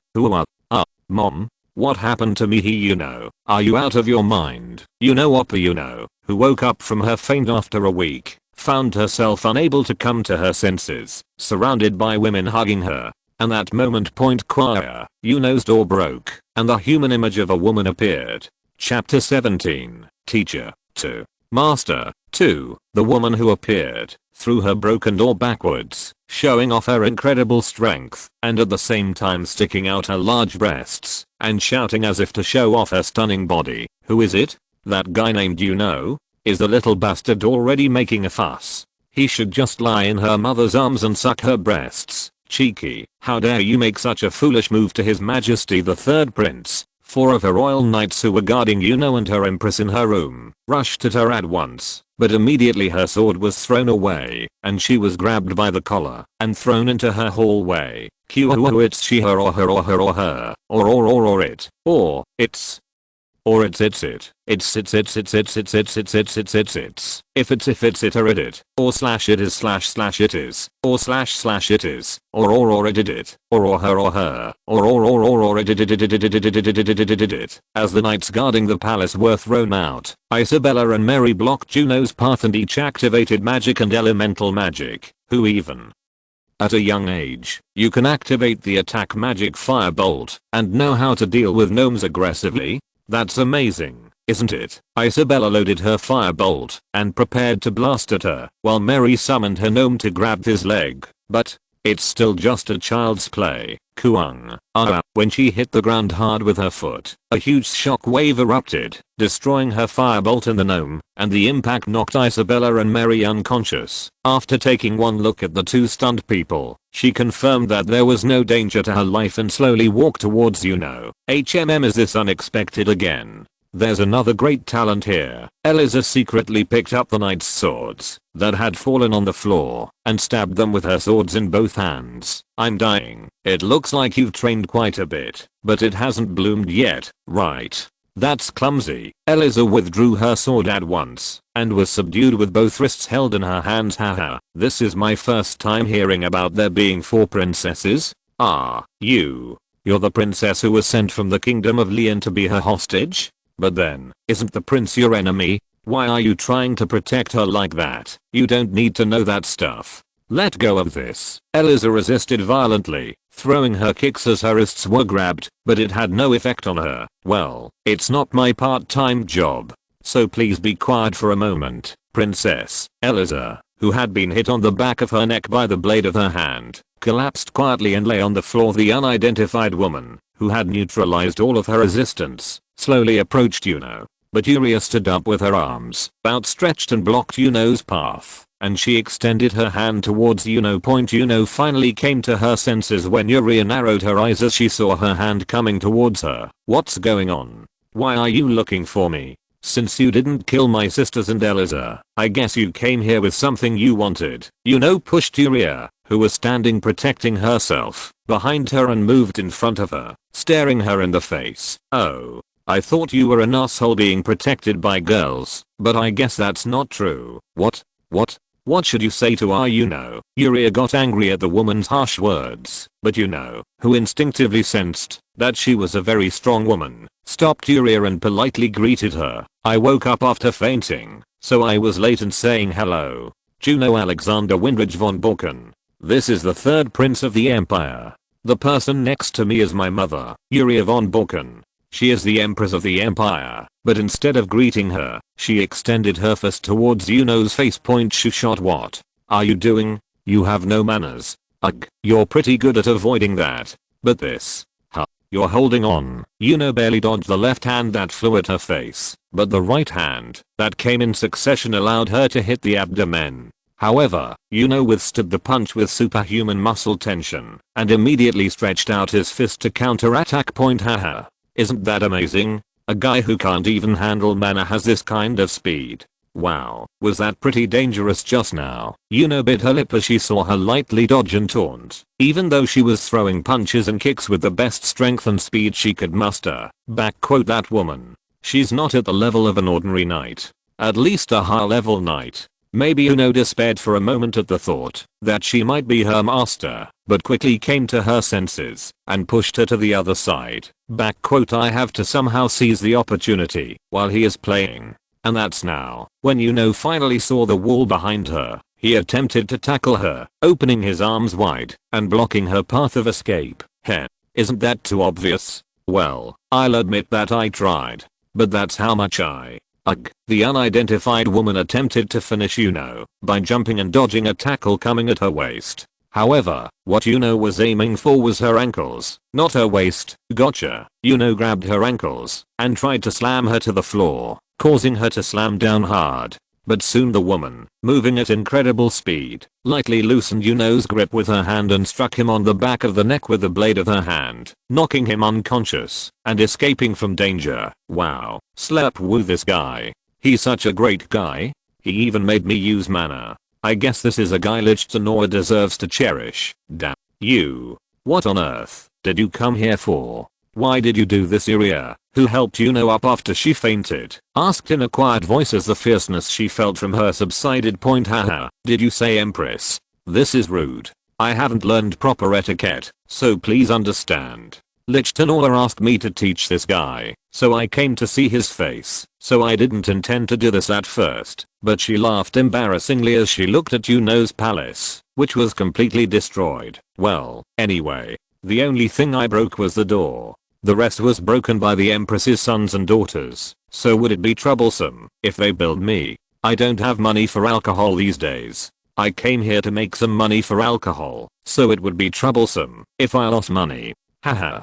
Looking at her scratching her head, Yuria couldn't help but sigh loudly.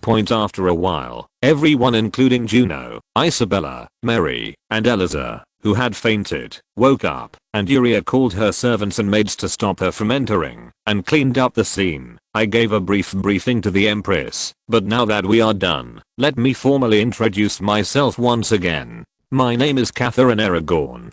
She has come at the request of Lich Tenor to teach you. Then Eliza's eyes opened wide. Catherine Aragorn? SE. The world's only fist master? That's you. Well, it's not the only one. I also have master and sister-in-law. But I'm probably the strongest, so it's not entirely wrong. Haha. Upon hearing her identity, Yuno also opened her eyes wide in surprise. But, what do you mean? I'm receiving lessons from you. I don't have a mana hole, so even if I receive instructions, what are you talking about? If that incredible energy emanating from your lower body isn't mana, then what is it? After hearing her words, Yuno finally looked at her lower body.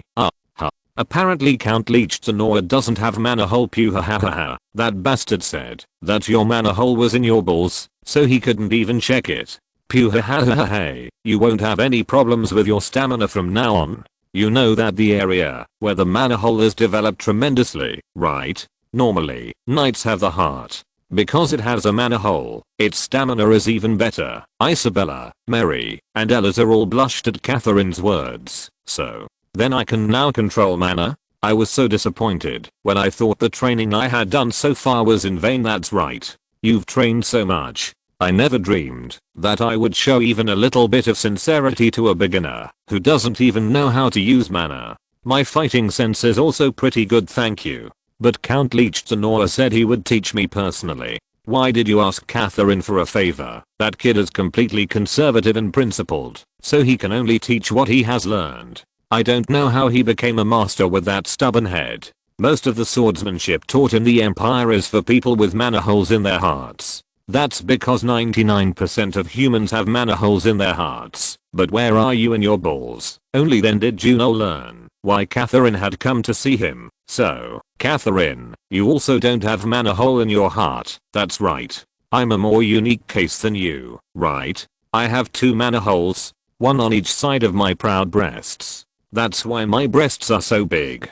Haha, Yuno's family blushed at the sight of her not feeling any shame, even though she said something incredibly embarrassing. Anyway, the training methods our school learns have nothing to do with the location of the mana hole. What do you think?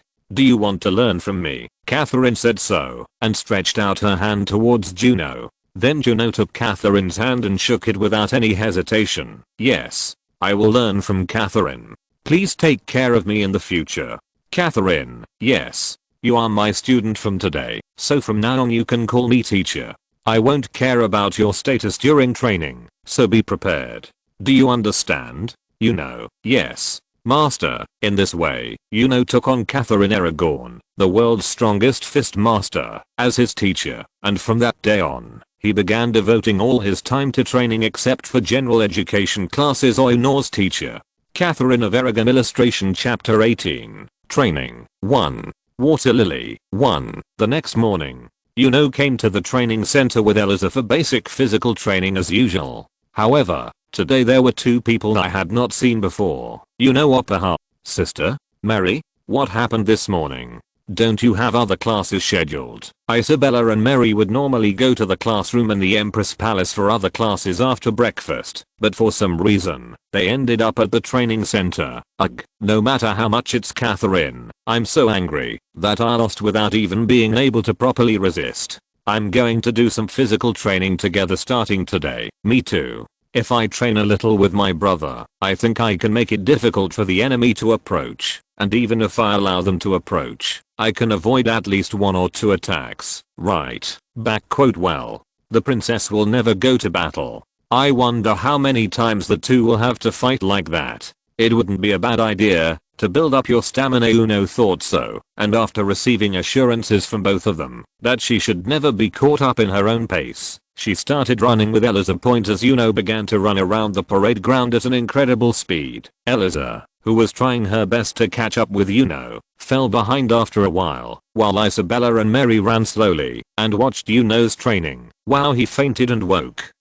up, and he seemed to be faster. Oppa, aren't you still unable to use mana? Why are you so fast? That's right. Knights have to transmit mana through their bodies. Their method of use is completely different from ours, but it's unique. It wasn't just them who felt it. Yuno was also surprised by her body becoming much faster and stronger than before. What is it? I'm clearly not using mana, but I can feel an incredible energy. No matter how much I run, I don't think I'll ever get tired. Juno was so focused on his own training that he forgot that Isabella, Eliza, and Mary were around him. Catherine and Tenora were watching from afar as Juno showed no sign of fatigue, even after running on the parade ground for an entire hour without a moment's rest, and was lifting a large iron block, even after activating the weight bracelet.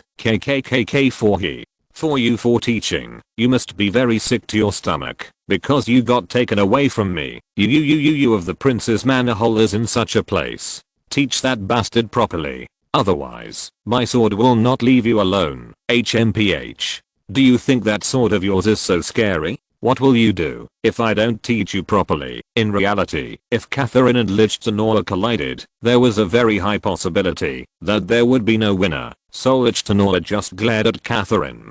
However, after a while, Lichtenor seemed to think of a clever trick and spoke with a smile on his face. Heh. In that case, we have no choice but to drastically cut the education remuneration. I heard that you have a lot of debt in the capital's bars. Let's just wait. I'll tell the Minister of Finance guy. You shameful bastard.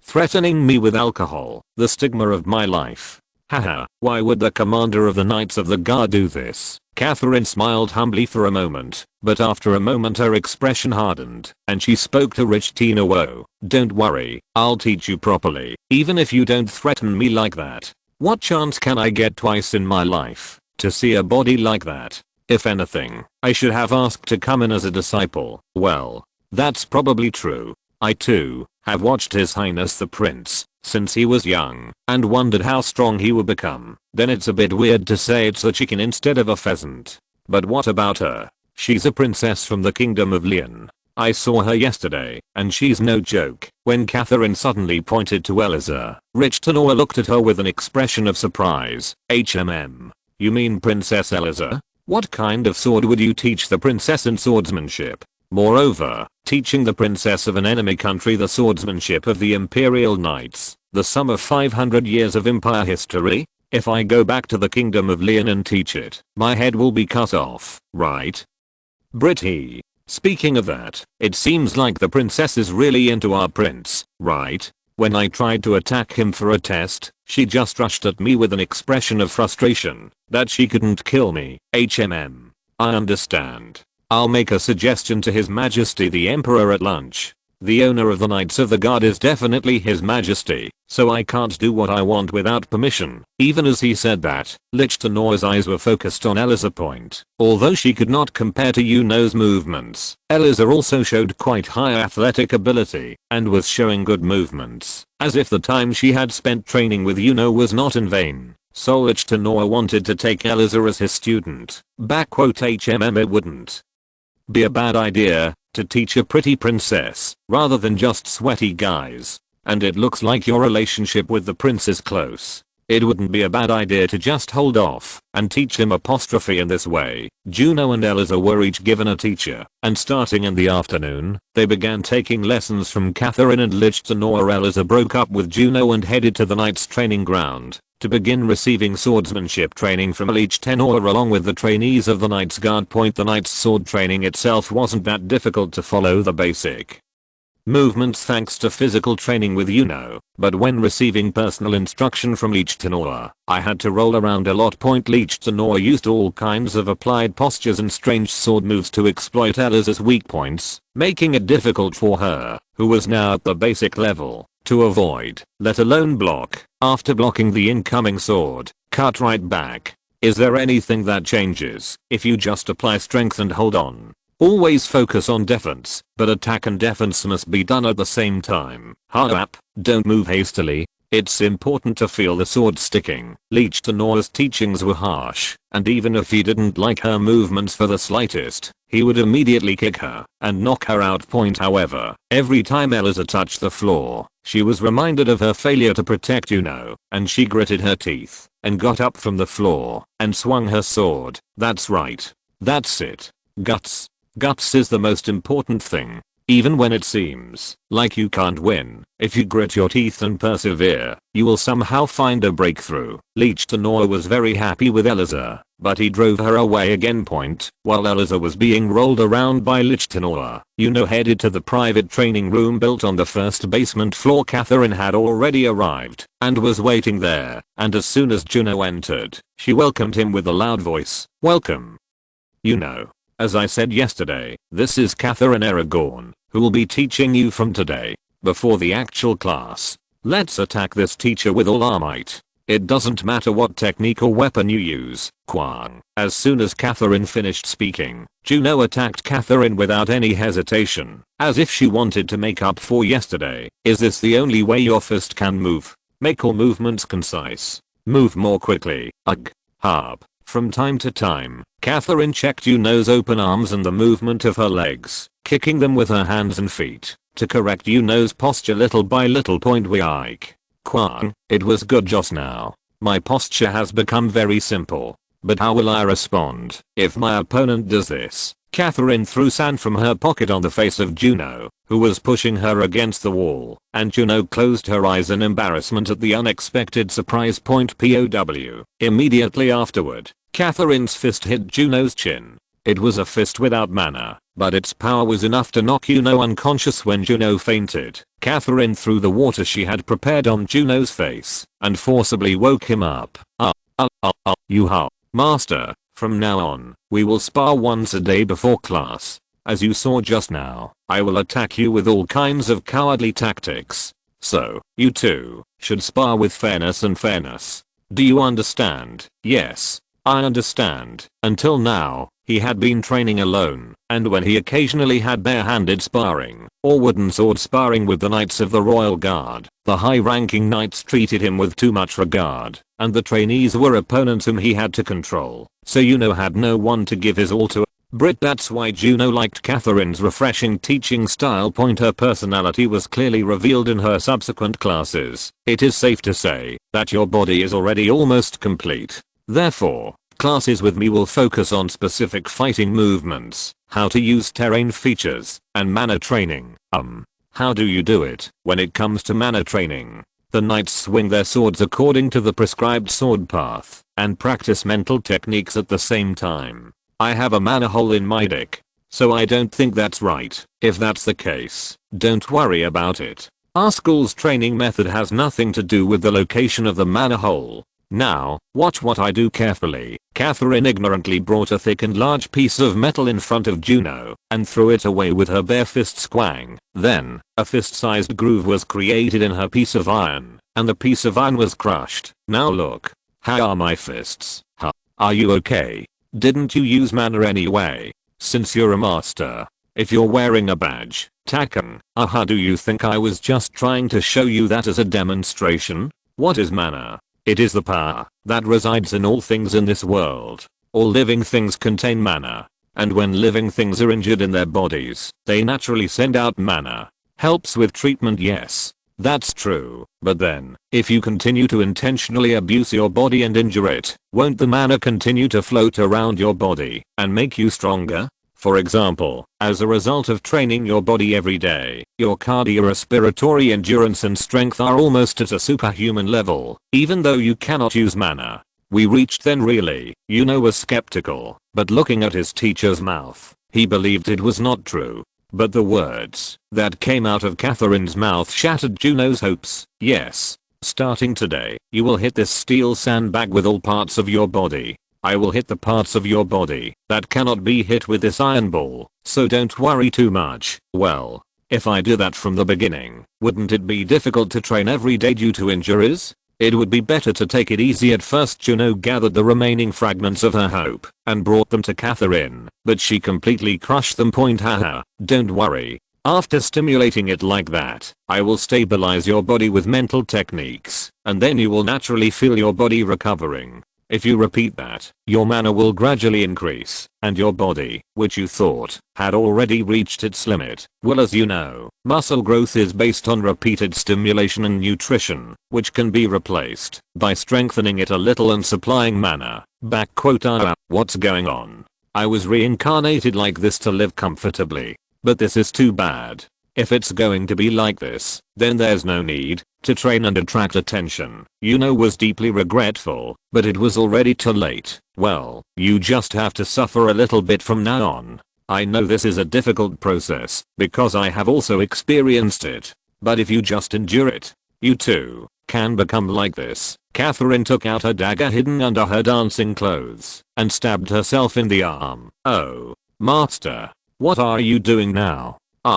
Juno was startled and ran to Catherine, but she spread her arms as if nothing had happened. Juno's eyes widened because her arm, as far as Juno could see, was unscathed and the dagger she had stabbed was bent. Well, what do you think? This is the result of our Aragorn type training. This means we can fight knights with weapons even with our bare bodies, and that's why I'm called a Fist Master. Of course, I'm the only one who has reached this level, but you know, you will be able to reach a much higher level than me. This is amazing. If you can have a body like this, you're really immune to assassination, right? Even if it's a little painful, I must learn proper. As the results of his training were revealed before his eyes, Yuno had no choice but to have confidence. Juno's eyes began to burn with enthusiasm for training, and Catherine smiled happily as she looked at it. Artillery Nurse Class Illustration Chapter 19. Training 2. Water Lily 2. Nearly 6 years had passed since Yuno learned martial arts from Catherine. From the day she took Catherine as her teacher, Juno's days were filled with repeated harsh training.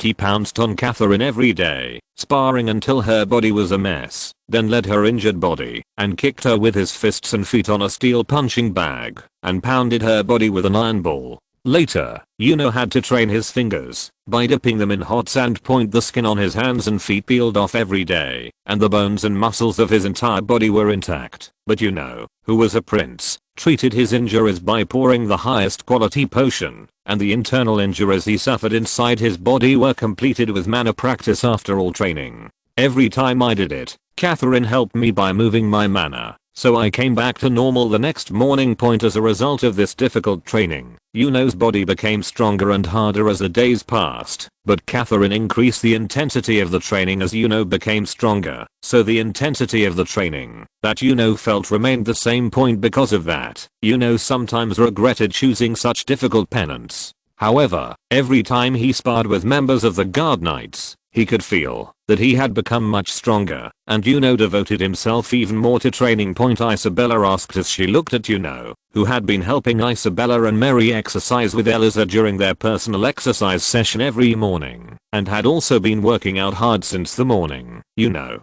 I heard that training with Catherine is very difficult. Why are you still working out so hard in the morning? At Isabella's words, Yuno, who had been helping Mary with her warm-up exercises, looked behind her. Thanks to the teacher's teachings, it seems like I can't reach the level of master. I'm doing it because I think I can achieve it if I work harder. Well, it's been almost a year. Still, take it easy. Today is your coming of age ceremony, so be sure to attend this evening. Yes. Okay, sister. Yuno answered like that and headed to the backyard to relax again. Since they were all becoming adults now, after the age of 14, they stopped using the Knights Parade ground and instead created a private training hall behind the Empress Palace, creating a space where servants and maids could not enter. That's why Yuno freely threw off his clothes and started running. Through training with Catherine, Yuno's body developed much more than when she was young. Her height was close to 190 centimeters, and her massively developed muscles were reminiscent of an ogre. Moreover, the scars covering her entire body gave Yuno an idea of how rough her training had been. And Isabella and Mary sighed together. Whoa, look at the scars on Yuno's body. Those scars on that beautiful skin. I'm so upset that I'm dying. Even my mom gets upset every time she sees Yuno. She doesn't participate in dances at all and only practices every day. That's right, sister. Mary will protect you, even if you don't become that strong. Why do you want to become that strong? Mary, this sister will protect Yuno. So, Mary, we should think about getting married quickly, right? What do you mean? That's it? If it's a married couple, the older sister will be sold out first through an arranged marriage. Since I'm a high-level spiritist, I won't get married and will stay by my brother's side. HMPH. Senior spiritualist. You. With that personality, a senior spiritual will easily sign a contract with you. All you have to do is watch your sister become a mage and live with Yuno. The two sisters, who were looking at Yuno while taking a break after being exhausted from exercising, glared at each other and fought. Looking at her older sister and her younger brother, Eliza smiled in remorse. Eliza had an agreement to return to the kingdom of Leon at the age of 20, so she was training with the goal of becoming a master before that, and she had the talent and passion certified by Leech in order to achieve that, so she was thinking of gaining the freedom to marry Yuno. Moreover, when she was young, she secretly proposed the secret contract proposed by Isabella to Mary, so she could be said to have secured her position with the support of both parties. Of course, Yuno did not know the inside story, but the three women were watching Yuno with different inner feelings. It was the day of her coming of age ceremony, but today as well, Yuno was not missing her training with Catherine. Although Her training was usually difficult. Today Catherine was especially harsh on her Juno from the beginning of her classes. Don't just move quickly. I always say this, but if your blows don't have power, they're useless. What happens if you move like that, and the opponent is holding a dagger? A long time ago, my teacher said that, if you trained like this, you could ignore daggers. Wow. Yuno tried to protest, by wiping her mouth for a moment, but after being struck in the abdomen with the blade of her hand, Yuno's mouth was quietly shut. If the opponent is at the master level, no matter how much it is my body, it will inevitably be broken through. So, you too must become a master, and know how to surround your body with mana. Why are you making that assumption now? I'm not a master yet, damn it. I'll quickly become stronger than you and train you. We'll see then. Master cough. Despite her useless thoughts, Juno continued to move her hands and feet, and continue her sparring with Catherine. As Yuno was out of breath after an unusually harsh sparring today, Catherine did not give him a moment's rest, unlike usual, and demanded that he hit a steel punching bag. Now, from now on, you will hit with your fists without stopping. There will be absolutely no breaks in between. The time is, until I tell you to stop. Yuno thought that today was particularly difficult, but since it was an order from her teacher, Yuno thought there must be some reason, and pounded the steel punching bag. Bang bang. The calluses on Yuno's fists had long since worn off, so there wasn't much pain, but the impact was being transmitted to the bones, and because he was giving his all with each punch, his stamina was quickly being used up.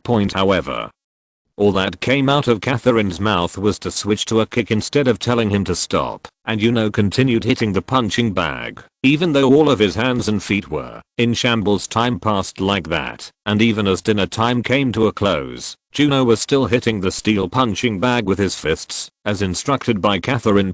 His fist was a complete mess, covered in blood with all of his bones fractured. His leg bones were completely shattered, and his stamina was completely exhausted, but Catherine was unable to stop Juno. Continue. If you continue to train hard, you will reach this limit. Your brain is telling you that it is dangerous to move your body any further, and that notification is the pain you feel. If you were a normal person, you would have stopped a long time ago. Your body and mana have already reached master level. Let the mana move your body naturally. Catherine's words seemed to finally inform him of the purpose of starting this training, but Juno could not hear what she said. Then he fell into a trance and hit his steel sandbag, forgetting about his own body. However, instead of hitting the punching bag from exhaustion like before, she was following an artistic path that contained the movements taught by Catherine. At the same time, a clear blue light began to form on Yuno's fist. Yeah. That's it. You can force it to transcend human limitations. That's how you become a master. Today. Now, whenever Yuno's fist stuck, her steel punching bag began to dent in the shape of her fist.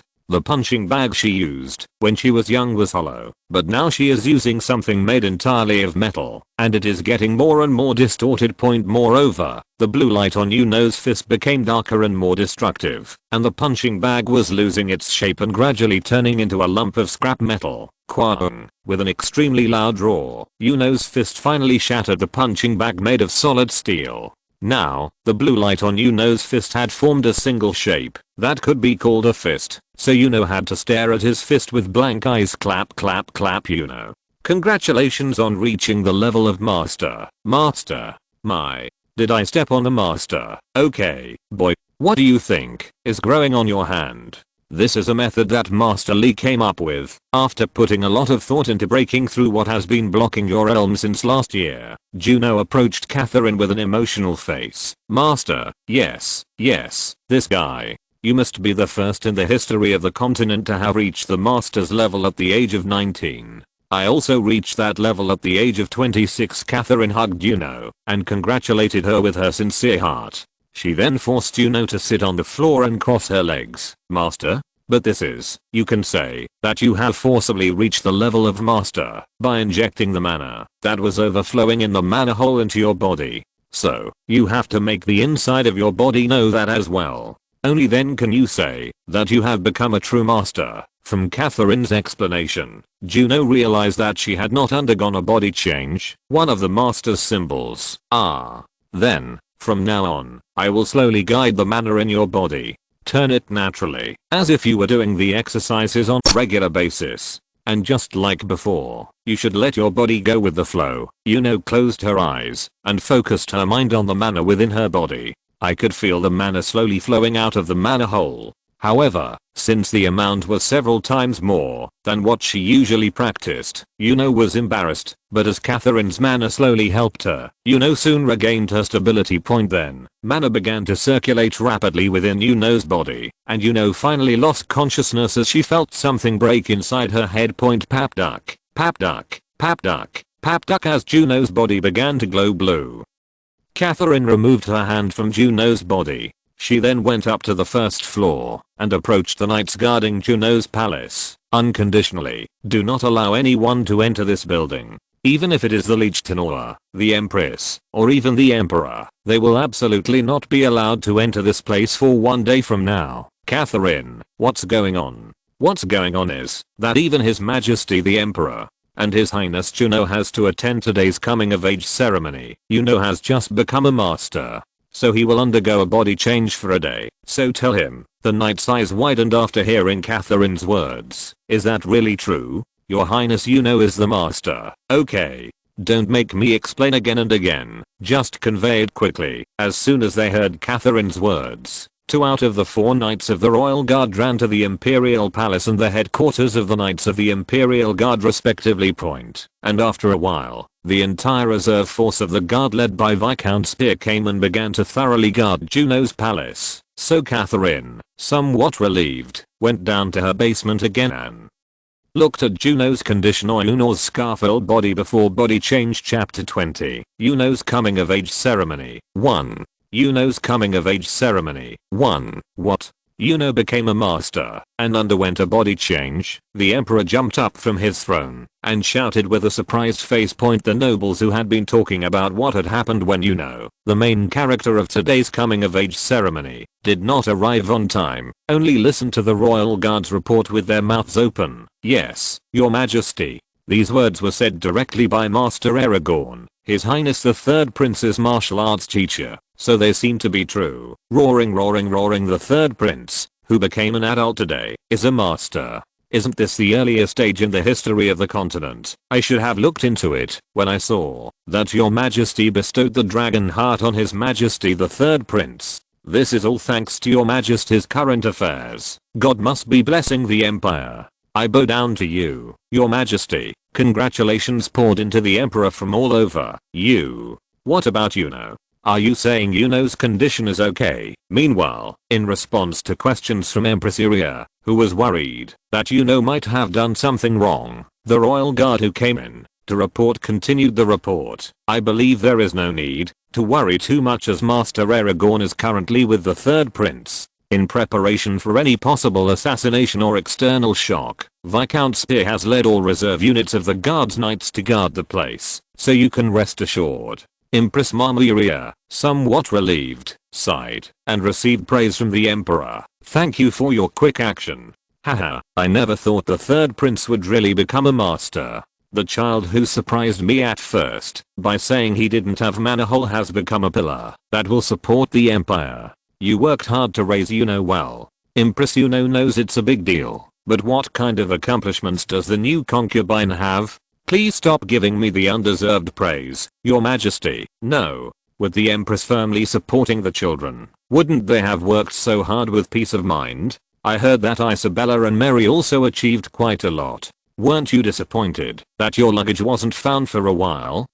Brit, since the emperor rarely slept with Iria or shared daily life with her unless it was an official event, he felt somewhat sorry for her wife. No, your majesty. How could a new concubine be offended by your majesty, who is the most powerful person in this country? Please do not worry and always do as you wish. Iria had long since fallen out of love with her husband, King Carol III, so she did not feel any regret. On the contrary, the thought of the emperor visiting the empress palace to sleep now gave Iria goosebumps. I'm glad the empress understands. I will reward Yuno greatly, so I hope that, if she has any regrets, it will be resolved. King Carol III was managing the empire without any problems, or rather, he was close to a saint, but his logic and sexual desire was still the same, even after he was over 80, so when Uriah seemed to understand, he got up from his seat with the intention of finding a new concubine whom he had brought in the day before yesterday. Anyway, the Prime Minister, please consult with the ministers and reschedule the third prince's coming of age ceremony. It will also serve as a celebration of the birth of the country's 7th master, so I hope you prepare it on a grander scale. I will receive your orders, Your Majesty. When the Emperor got up from his seat, Uriah also left. Emperor Prince, the Prime Minister, and the ministers, along with several nobles, congratulated Yuno on his ascension to master, and discussed how the addition of master would benefit the empire. However, there were some people who were not happy about Yuno's news. They escaped and moved to another place, which was the villa of Prince Henry. Quang. What? Yuno became a master? Are you saying he's the youngest person in the history of the continent? He ignorantly put all his effort into martial arts training, and ended up in an accident. Yes. That's right, Your Majesty. Shouldn't we use it somehow? I know that the Crown Prince is on good terms with the third prince, but I'm told that, if he continues to support the Crown Prince in the future, it will be a headache. Henry was aspiring to become emperor over her older brother, the Crown Prince, so she was carefully gathering her power, which had now grown to the point where it threatened the Crown Prince. However, Prince already had strong support from the higher-ranking nobles, and Henry tried his best to overturn this. But he could not catch up with Prince, who had a strong orthodoxy, and in the meantime, this bad news happened to him. Suraman, is there something you're thinking about? It is said that he is currently undergoing a body change. Since he will be defenseless, how about sending an assassin? I tried to agree with Heinrich and say that he was right, but Count Dietrich, the leader of the second prince's group, shouted, "Nonsense. Didn't you hear the report earlier? Viscount Spear, vice captain of the Knights of the Royal Guard, is personally standing guard, so where is the assassin who can break through? Even if they do break through, the person protecting the third prince is none other than Master Aragorn." The nobleman who expressed his opinion quietly lowered his head. Then another young noble raised his hand again and proposed an opinion. Then, how about using magic? Shoot magic through a scroll from afar and hit the castle. I heard that even the slightest hit during body change can cause significant damage to the body, so I think it will be effective. Quite a few people agreed with his opinion. Count Dietrich nodded his head for a moment, as if he thought there was some truth to it, but he said there were a few things that bothered him. That may be a possibility, but there are a few problems. First, the villa where the third prince lives is said to have been rebuilt several times to make it stronger due to the difficult training he went through. So, it is unlikely that any amount of magic will be able to shock him. Oh, second of all, who would do something that might get them caught? And if they get caught, Viscount Spear will immediately kill them. No, if they get caught, all of us will be killed. Anyway, isn't there another way? We have the Hellfire Scroll, the highest ranking magic that has been passed down in our family for generations. That should be enough to damage the Star Palace. So, if the third prince happens to go wrong, or we can find the next solution. I have to think about it. The second problem is that there is a servant I have taken in who is in a lot of debt, so if I give him enough money to survive for the rest of his life, I will make him commit suicide right away. Heinrich was quite intrigued by the young nobleman's words. Backquote, if this continues anyway, there will be no chance of me being pushed out by the crown prince and sitting on the throne. In that case, in the end, Heinrich decided to use this opportunity to assassinate Juno using long distance magic. Okay. I will leave this job to you. I won't ask about the success or failure of the job, so I want you to make sure to get rid of anything that could get caught up. As you said, if it succeeds, it will be good, but if it doesn't, it will be nothing. Instead, you will save the family's treasures for me. I will not forget what you gave me. I will accept your order, Your Majesty the Prince. As soon as Heinrich's command was given, he quickly stood up and disappeared somewhere. Backquote, it would be a shame to lose a master who would devote himself to the empire I will run. But he will not be helpful to my rule anyway, so let him die peacefully. It's Juno. TSK. Heinrich smiled sinisterly and shouted a toast to Juno's death along with the nobles who followed him. Meanwhile, Catherine fell into a doze while protecting Yuno, unaware in her dreams that Prince Lee was plotting to kill her lover. Big MMM. However, even in the midst of this, Joe's unique extrasensory senses were activated, and she sensed the condensation of mana from afar. It's an attack spell.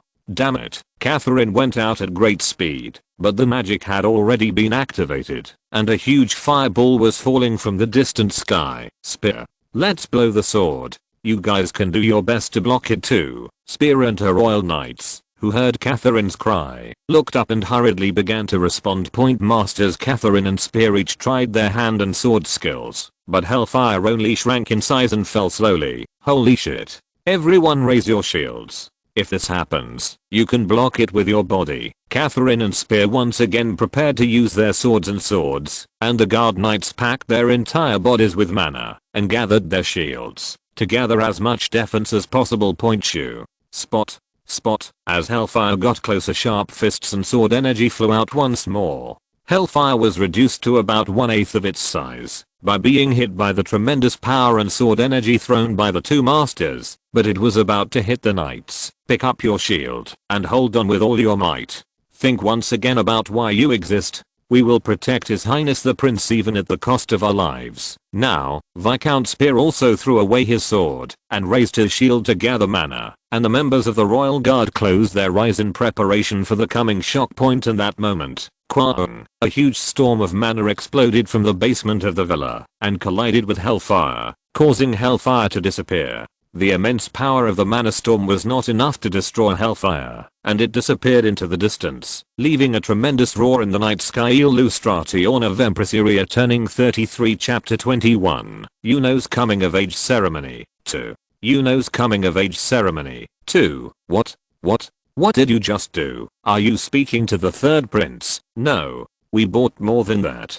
I really thought I was going to die while the knights of the guard were rejoicing that they had survived. Viscount Spear and Catherine ran into the basement. Your Highness the third prince. Are you okay? What happened just now? Master? Viscount Spear. In the basement they entered. Who had completed her body change, was naked and didn't know what to do. Point mate. Did you forget that when I change my body, all my clothes get burned? I didn't prepare any clothes to change into. Ho, Your Highness, just wait a moment. I'll be right back. When Viscount Spear left, saying he was bringing clothes, Catherine approached Juno. Damn it. Congratulations once again on reaching the level of a complete master. How did you know that just now and use it? Is that really true? What kind of power is it? I don't know either. As soon as I woke up, I suddenly felt an incredibly dangerous energy coming from above, and I instinctively wrapped my fist with mana and swung it. What happened? I don't know either.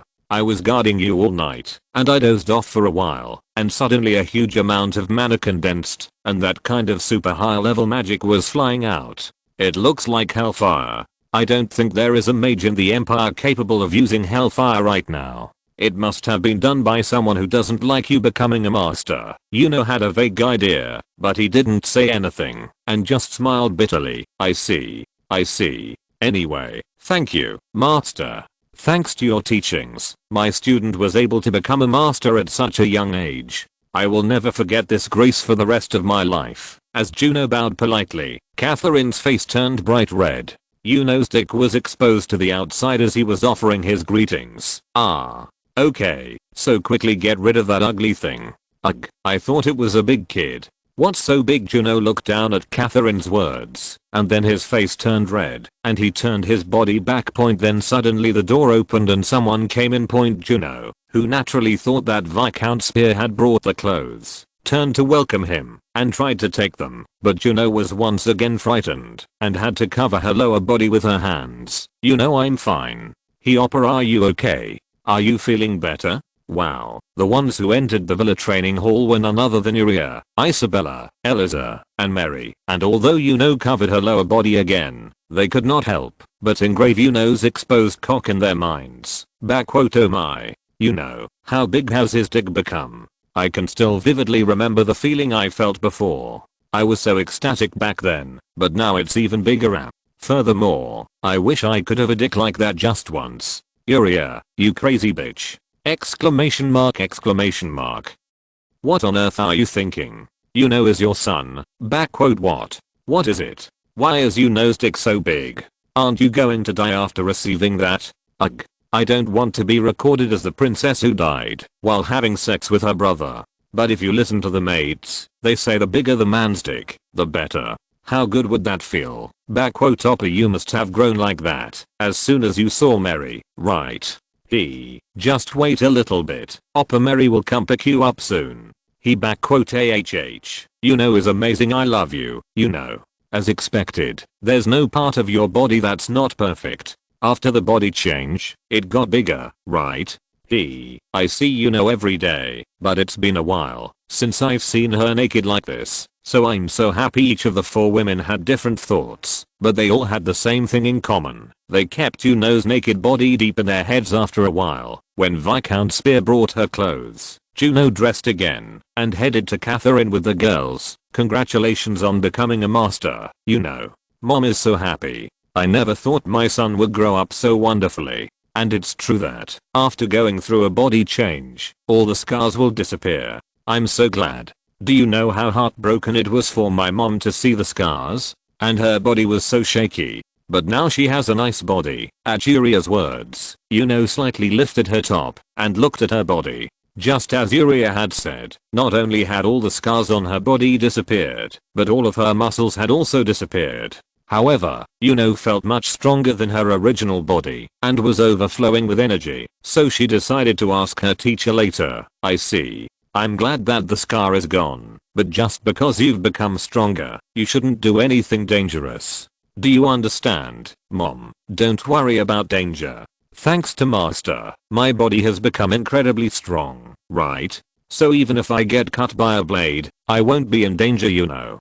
Don't you know what Mom is talking about? Yuno actually flinched when the polite word came out of Yuria's mouth. Yuria usually spoke informally to his children, but only spoke politely when he was furious. I understand, Mom. I will be absolutely careful. When Yuria, who was angry at Yuno's answer, retreated, the princesses and Eliza rushed in to congratulate Yuno. Yuno was embarrassed when her older sisters and her childhood friend bumped into each other and did her best not to get an erection, and the women who did not know Yuno's situation were just happy about Yuno's growth. Catherine, who was looking at Juno's family, suddenly clapped her hands to get their attention. Now Empress. And the princesses? I appreciate you congratulating my student on his accomplishments, but I think I should check Yuno's body first. Please leave the place first, and let's talk about how the attack came to this palace. I think we need to investigate. At Catherine's words, Isabella, Mary, and Eliza's eyes sparkled. Oh, that's right. I was so happy that Yuno was safe that I forgot about it. Furthermore, I don't know who it is, but furthermore, I guess I should give up the thought of dying gracefully. How dare you touch my younger brother? That's right, sister. Mary will help you with Celestine Undine. She can be burned and waterboarded, so just leave it to her. If you're going to use a knife, leave it to me. I'll tear the flesh to shreds while minimizing bleeding. Their strength was enough to make even Viscount Spear, who had become a master, flinch, so he bowed and said that he would do his best to find her evil beast, and then escorted them to the Empress Palace. Whoa, I was completely out of my mind. Anyway, thank you again, Master. If it wasn't for you, I would still be a low-level knight. It has been said, since ancient times, that excessive humility is not polite. Even if it weren't for me, you would have done it somehow. In fact, the training you did was much more difficult than what I did. But you persevered through it, and eventually rose to the level of master. I'm really proud of you, you know. Catherine hugged Juno tightly. Even though she is a teacher, Catherine was originally young and had reached the level of master, so she was a Catherine whose aging was suppressed. Thanks to that, Catherine had the appearance of someone in her early 20s, and her fresh appearance combined with the color of mature woman stimulated Yuno. Ugh. I can't get an erection in master's arms. Hang in there, you know. Juno, barely holding on with her desperate will, began to talk to Catherine about her physical condition. I don't know much about the energy storm that Master asked about earlier. When I came to my senses, I felt something threatening flying towards me, so I just concentrated my mana in my hand and swung it. Then, try again as you did before. How many times choir? Before Catherine could finish speaking, Yuno gathered her energy and threw out her fist, and a storm of energy similar to the one before was released. Fortunately, this time, it ended with only the wall being broken and the ground slightly collapsing, perhaps due to a wedge hitting the wall of the underground training center. But Catherine's expression was not good. No, what the hell is this? Are you sure you can't control your power right now? Even with just a little bit of strength, that kind of power is coming out. But the energy in my body. Ugh, I need to check your condition for a moment. Sit cross-legged. Catherine placed her hand on Juno's back and poured out her mana. What are these huge chunks of mana? The chunks of mana accumulated in the muscles of the hands and feet aren't flowing properly into the body? It seems that in the process of completing the body change, it senses a threat and suddenly releases energy, causing a surge of mana. It looks like it's full of vitality now, but it's quite dangerous. When Catherine let go of her hand, Juno looked behind her. However, when the teacher's expression was not good, Yuno's expression also darkened slightly. Master? Is there any problem? In response to Yuno's questions, Catherine explained Yuno's current physical condition. Then what should I do? It's my first time experiencing something like this, so I'm not sure. But there is a way to test it. In our school, it was originally a ritual performed when a disciple became independent of his teacher. Well, since you've become a master, you could say you've become independent as well. If it is consciousness uncharacteristically. Catherine blushed and cleared her throat at Yuno's question. In our school, it is the day when a disciple becomes independent. We perform a ritual to stimulate the disciple's mana hole with the teacher's mana hole to increase the amount of mana and improve the flow of mana. So, if you have a problem with the current flow, it will also be helpful. Juno's face also blushed at Catherine's explanation. Master, as you know, my mana hole is in my testicles.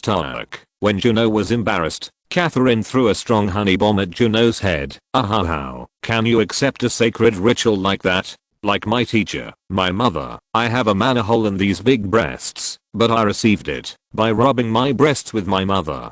So you shouldn't be ashamed either. However, Catherine's face was also bright red as she said that, so Juno was busy grumbling inwardly. Master. He's embarrassed himself and only makes a fuss about me. Scass. Juno's flushed face did not subside as she pouted her lips. Catherine explained in detail again. Anyway, you're not touching bare skin, you're touching cloth, so don't be so shy. Now, come here and pull down your pants. Catherine unbuttoned her own robe, revealing her huge breasts bouncing around. Even though it was covered with her breasts, Yuno's face turned bright red because her enormous presence could not be completely covered by her breasts. Master, I told you to come quickly. Don't you need to get your body back to normal as soon as possible? When Juno hesitated, Catherine urged Juno by bouncing her own breasts, and eventually Juno pulled down her pants and approached her wearing only her panties. Juno swallowed his saliva. As her master's large breasts trembled before her eyes, she had to put all her spirit into resisting the temptation illustration of Catherine trying to carry out Juno's independence ceremony. If you're listening to this novel on a channel other than Fanfic World, it means they downloaded and uploaded it without effort. We cordially invite you to visit our channel, Mundo Fanfic Novelos. There you'll find the original version of this story and you can explore many other novels of various genres. We're waiting for you to immerse yourself in a world of incredible novels. Chapter 22, Yuno's Coming of Age Ceremony, 3. Yuno's Coming of Age Ceremony, 3. Juno slowly walked towards Catherine. Catherine's huge breasts were trembling with tension in front of Juno, with only a thin cloth covering their beautiful figure. Finally, Juno's feet stopped right in front of Catherine, and Juno's cock and Catherine's breasts came into contact with the thin fabric of the panties and nipples between them. When Yuno's soft and elastic breasts touched the cock, a moan naturally came out of Yuno's mouth. This is a ritual. Definitely not pasteury. This isn't a breast. It's just master's bare skin. Yuno tried to hold on by closing her eyes and thinking about other things, but her virginity of 45 years, 18 years in this life and 27 years in her previous life, was unable to withstand the soft feel of her breasts, and Yuno's cock raised its head with force point, feeling that his cock was erect. Yuno cautiously opened his eyes and looked down at his lower body, where Yuno's eyes landed. Instead of the cock he knew, he had pulled down his panties and was touching Catherine's breasts. What is this? Why is my dick so big? It was originally quite large, but to this extent Yuno was also surprised by the huge size of the cock, but not as much as Catherine, who had her breasts directly pressed against the cock. This guy, he was big, even before he got an erection. But I never thought it would be this big. In fact, since the manhole is in his balls, his dick has also developed. That much. Catherine had expected Yuno to have an erection, but she had not expected this size, so she was embarrassed, and her breasts were shaking. However, she couldn't show such a thing in front of her student, so she pretended to be as calm as possible, and wrapped her breasts around Yuno's cock. Wow, master. The feel, you bastard. The ritual will begin now, so concentrate. The huge soft yet elastic breasts purred and sat around the cock and balls, but Yuno's huge cock stretched far up, and the head of her glands reached beyond the breast cover and poked Catherine's face point, but she pretended not to know and raised her mana. Then, Yuno's manhole and Catherine's manhole resonated, and their mana began to become entangled. This is Master's mana is coming into my manhole. Ugh. Yuno's mana is in my manhole. Oh my god, this mana is so hot. As each other's mana became entangled, Yuno's mana went into Catherine's breasts, and Catherine's mana went into Yuno's balls and cock, stimulating each other's manholes. Ugh. And that brought about unexpected pleasure, and the two began looking at each other with lustful eyes. Master's breasts. They look so beautiful. If those milky breasts rub my dick. Higher. Yuno's cock. How can he be this manly? If you rate my breasts with that cock. Two had similar thoughts, but Yuno, the virgin, and Catherine, her virgin, were unable to express their thoughts because of shame. Meanwhile, the resonance of the manhole continued, and when about half of the mana of the two people was mixed, Catherine suddenly let out a moan. What is this strange feeling? Master? Why are you doing this? What's wrong? It's nothing. It's just, aha. As the manhole resonated, Yuno's cock and Catherine's breasts grew even larger, and when her dick rubbed against her breasts, Catherine felt tremendous pleasure and let out a moan. What is this? I didn't get this feeling when I had a ritual with my mother. This feeling is so good. Yuno looks lovely. Yuno's cock looks lovely. And I can't hold it in anymore. Finally, Catherine couldn't resist her desire and grabbed her own breasts and started rubbing Yuno's cock. Then, her pre-cum poured out from the tip of Yuno's dick and served as a lubricant. Master, this is no way, chap. Don't be mistaken. This too is just part of the ritual. It's definitely not, because I want to feel it. Meanwhile, Catherine kept bouncing her breasts and rubbing Yuno's cock. The speed became faster and faster, and the smell of a man from Yuno's cock became stronger, piercing Catherine's nose. Higher. This smell. Manly scent. Cock scent. I want to suck it. I want to suck it. But I can't. If I suck my student's cock, my student's woman will I became Yuno's woman Catherine, not fist master Catherine apostrophe. It was such a huge cock that Catherine brought her face to it, looking at the gland sticking out from above Catherine's large breasts. She brought her lips to hers, smelling the scent coming from his cock, but with her superhuman endurance, Catherine was able to resist sucking his cock. Just before kissing his glands, the problem was that Yuno was watching the entire scene, and Yuno realized that her teacher was lusting after her cock. Master, you are coveting my cock. I'm sorry, master. The fire candle disciple can't hold back any longer. Just before Catherine moved her lips back to her cock, Yuno lifted his waist. Then her huge cock erupted and rubbed Catherine's face, and the strong masculine scent penetrated her nose and directly stimulated her brain. This can't go on anymore. Yuno, your cock is so. Chirp chirp. Eventually, Catherine could not control her lust and started sucking Yuno's cock, rubbing Yuno's balls and the pillar of his cock with her own breasts, and sucking his glands with her lips. Master, Master, that's so good. Master's lips. So soft. And the inside of your mouth is so warm. This is the best. It's been a really hard time, but I'm really glad I became Master's disciple. Chirrup. Chirrup chirp chirp chirp chirp chirp. HAAHAA, I guess the compatibility between your mana hole and my mana hole is perfect. And you know, your dick. It's really delicious. Chirrup chirrup chirrup chirrup cha-choo choo. Catherine didn't even care about consciousness anymore.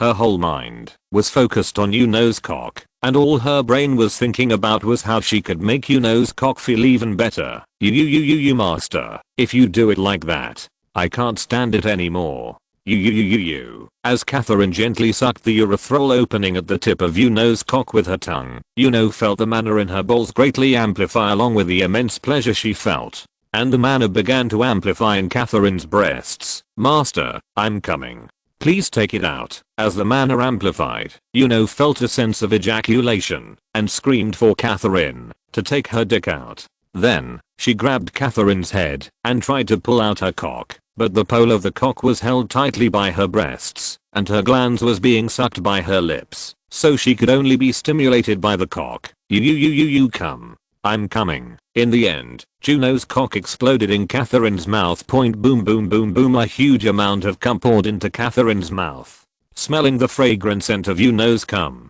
Catherine reached climax and began to drink Yuno's cum pouring out of her vagina. Gulp, gulp, gulp, gulp. However, Yuno's ejaculation continued to the extent that there was no end to it, and Catherine, who was experiencing fellatio for the first time today, was unable to endure it and had to pull his cock out of her mouth. Even after coming out of Catherine's mouth, Yuno's cock continued to jerk and release semen, so Catherine's breasts, which were biting Yuno's cock, were covered in white cloudy fluid. When the endless ejaculation finally came to an end, Yuno carefully grabbed Catherine's breasts, opened them, and pulled out his cock. Catherine had become so sensitive that she easily walked away when Yuno touched her breast. She then looked at Yuno with such loving eyes. Our student is so amazing, right? As soon as he becomes an adult, he becomes a master. As soon as he becomes a master, he makes this master his woman. Master, you are my woman. As if Juno's answer was not to her liking, Catherine glared at Yuno with her own face and her breasts covered in semen. So, you made master like this, and were just going to get away with it? You made my face and just like this. Juno, embarrassed by Catherine's sudden change in mood, wondered how to respond to make her feel better, but then she suddenly changed the subject. Now that I think about it, master, is your mana hole okay? Just before I ejaculated, my mana hole and your mana hole reacted rapidly, and I felt my mana being amplified. Wait. Catherine, who had been looking at Juno for a moment with her pouty face, let out an exclamation, as if she had finally noticed him. Although it had been quite some time since her mana scepter finished growing, her mana amount had increased slightly after performing the ritual with Yuno. Oh my mana hole has grown. I thought the growth had ended. But how did this happen? Catherine looked back and forth between Juno's cock and her own breasts. Then she looked at her Yuno with strange eyes and slowly walked towards her Yuno. Our student, is this how you repay your master's favor? Ho. I've made a good student. Let's see. Catherine was now casually touching Juno's cock, as if she had tried it once and was used to it. Catherine, who poured her mana onto Yuno's cock, found that her mana hole had also grown further. Moreover, her Yuno's mana hole had a growth rate that was incomparable to that of her own mana hole, which meant that her Yuno could become stronger even faster in the future. I guess this teacher has been training our Yuno wrong all this time. Yes. As expected, the best way to train mana is to directly stimulate the mana hole. The methods of ordinary knights were not wrong. Juno, embarrassed by Catherine's madness, asked his teacher carefully, Master, what does that mean? You know how ordinary knights train mana, right? They practice swordsmanship and directly stimulate the mana hole through the blood flowing from the heart. Just like that, you use your genitals and let semen flow out to drain mana. Stimulating the scepter was the best way to train mana. Juno's face blushed at Catherine's words that were so direct. Don't worry, our student. This teacher will definitely take responsibility for your mana training from now on. Thanks to our student, this teacher has also experienced the joy of growth for the first time in a long time. So, Master, you're saying that your mana amount has also increased? Congratulations, Master. Receiving Yuno's congratulations, Catherine put down Yuno's cock she was holding and stood up from her seat and looked at Yuno. Then her face turned bright red and she opened her mouth. So, you'll be doing this with me every day from now on. Do you understand? Well, and while you're doing this, don't call me teacher up. Then what should I call you? Can't you just call me Catherine? As I said before, now that things have come to this, I have no choice but to become your woman. I'm sure you, Juno, don't mean to turn her virgin breasts like this and then get away with it? Huh? Brit. Then Yuno became even more embarrassed and shouted, what? Maiden poetry? Master? Okay. What's wrong? There's a law that says you can't be a virgin at age 38. Oh, no. Well, it's not like that. Well, and I'm pretty. I haven't aged since I became a master, so I'm still in my 20s. Huh. Yuno sighed and hugged his teacher tightly. Then I will ask you to continue to treat me well, Master. Catherine, the sight of her teacher puffing out her cheeks and asking her to call her by her name was so cute that Yuno ended up giving in to his request. Please take care of me in the future. Catherine grinned as if she was finally satisfied. The teacher's smile looked so beautiful that Yuno looked at Catherine blankly and then smiled at her, and the two priests washed together in the shower room provided in the underground training room and achieved the resonance of the mana hole once more. Thus began the extremely lustful days of training between teacher and disciple. Arturi Nur Aragon Paisley. Facial illustration. Chapter 23. Yuno's coming of age ceremony. 4. Yuno's coming of age ceremony. 4. As the sun rose, the news that Yuno's villa, where the body change was in progress, had been attacked by magic quickly spread throughout the Imperial Palace. And in the first villa where the Crown Prince lives, Prince's angry words erupted. What do you mean? The villa where Yuno is located was attacked by magic? And it is presumed to be Hellfire, the highest level magic. Yes, that's right, Your Highness the Crown Prince. Viscount Spear went out to search with the Knights of the Royal Guard, but the beast had already committed suicide, and it appears he used magic with a scroll. More than that, what happened to Yuno? If it was Hellfire, the shock would have been enormous. But did anything go wrong with Yuno during her body change? According to Viscount Spear's report, His Royal Highness the Third Prince is safe. I heard that, while Master Aragorn and Viscount Spear were weakening the magic, His Highness the Third Prince woke up and blew away Hellfire with a fist of immense power. And what could have happened? It is said that Master Aragorn has begun checking the body of His Highness the Third Prince. It was only then that the Crown Prince consoled himself of his shock upon hearing the news that Yuno was safe. Woo, that's a relief. I almost lost the Empire's Morning Star for nothing. Does His Majesty the Emperor know about this? Yes, Your Majesty. Your Majesty was furious and ordered a thorough investigation to uncover the evildoer. According to His Majesty's order, the Empire's Ministry of Magic has mobilized all of its members to investigate, so the background will soon be revealed. Yes, this must be revealed. How dare you infiltrate the Imperial Palace and target the royal family? And with such a mean surprise. I will never forgive you. A anger so terrifying that it could not be said to have come from the Crown Prince's weak body erupted, and that anger led to a rebuke of his subordinates. The Crown Prince was a generous prince who rarely got angry, but when his anger exploded, he was so scary that it made people look different. So the subordinates bowed their heads deeply and quickly followed the prince's instructions and ran out of the villa. Rick, I hope you will never get involved in this. Furthermore, I guessed that you had been rebelling for a long time, but as his older brother, I showed mercy and turned a blind eye to it. However, if you tried to harm my younger brother, I would no longer consider you my younger brother. Prince recalled the image of his younger brother, whom it was difficult to see these days, and prayed sincerely that he was not behind this incident. As the orders of the crown prince were added to the orders of the angry emperor, the entire Adriatic castle, the capital of the Balkan Empire, fell into fear. As the will of the first and second place in the imperial power hierarchy came together, a very severe investigation was carried out for several days, and all servants and maids of the imperial palace were investigated. All nobles were placed under house arrest and searched by the knights of the royal guard in the imperial ministry of magic, and thorough checks and searches were conducted on passers-by at the castle gates. However, even after several days, no evidence of the mastermind who manipulated the assassin was found anywhere, and the emperor's anger continued to soar. What? I found the raiders' family, and they are in Tacito Kingdom. As the emperor's loud voice filled the royal palace, the head of the reporting intelligence chief, Baron Legasota, lowered his head even further. Yes, your majesty. They say he already left for the Tacito Kingdom a year ago.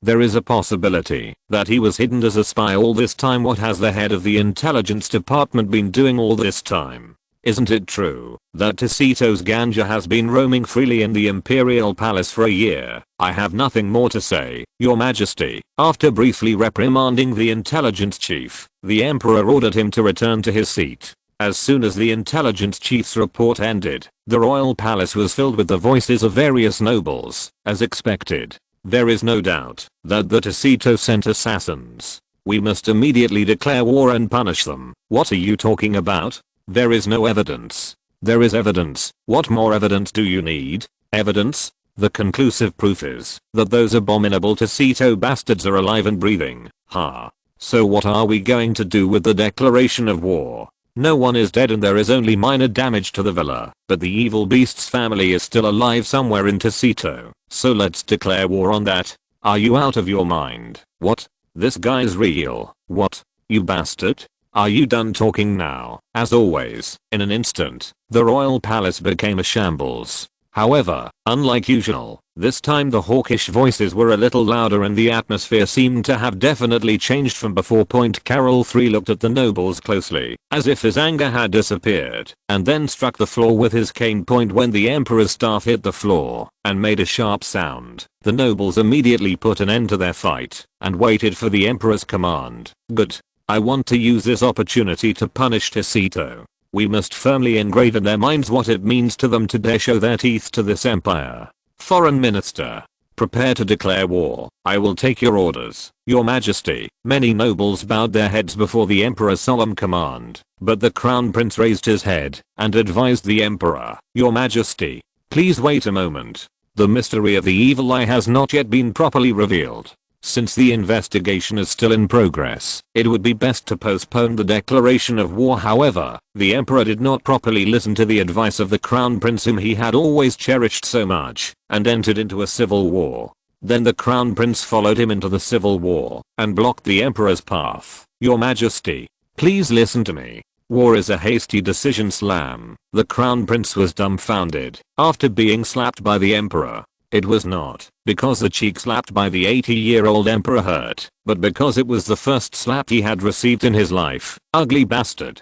Is this guy called the crown prince still so bad at reading the times? So, it definitely wasn't an assassination attempted by Tacito. The assassin's family isn't in Tacito in the first place. That's my information. This is a report that was fabricated by the manager. The emperor sighed and looked at the blank-eyed crown prince and opened his mouth again. This empire has suppressed its power for too long. The last war was against the kingdom of Lyon, which took place almost 10 years ago. Just look at it.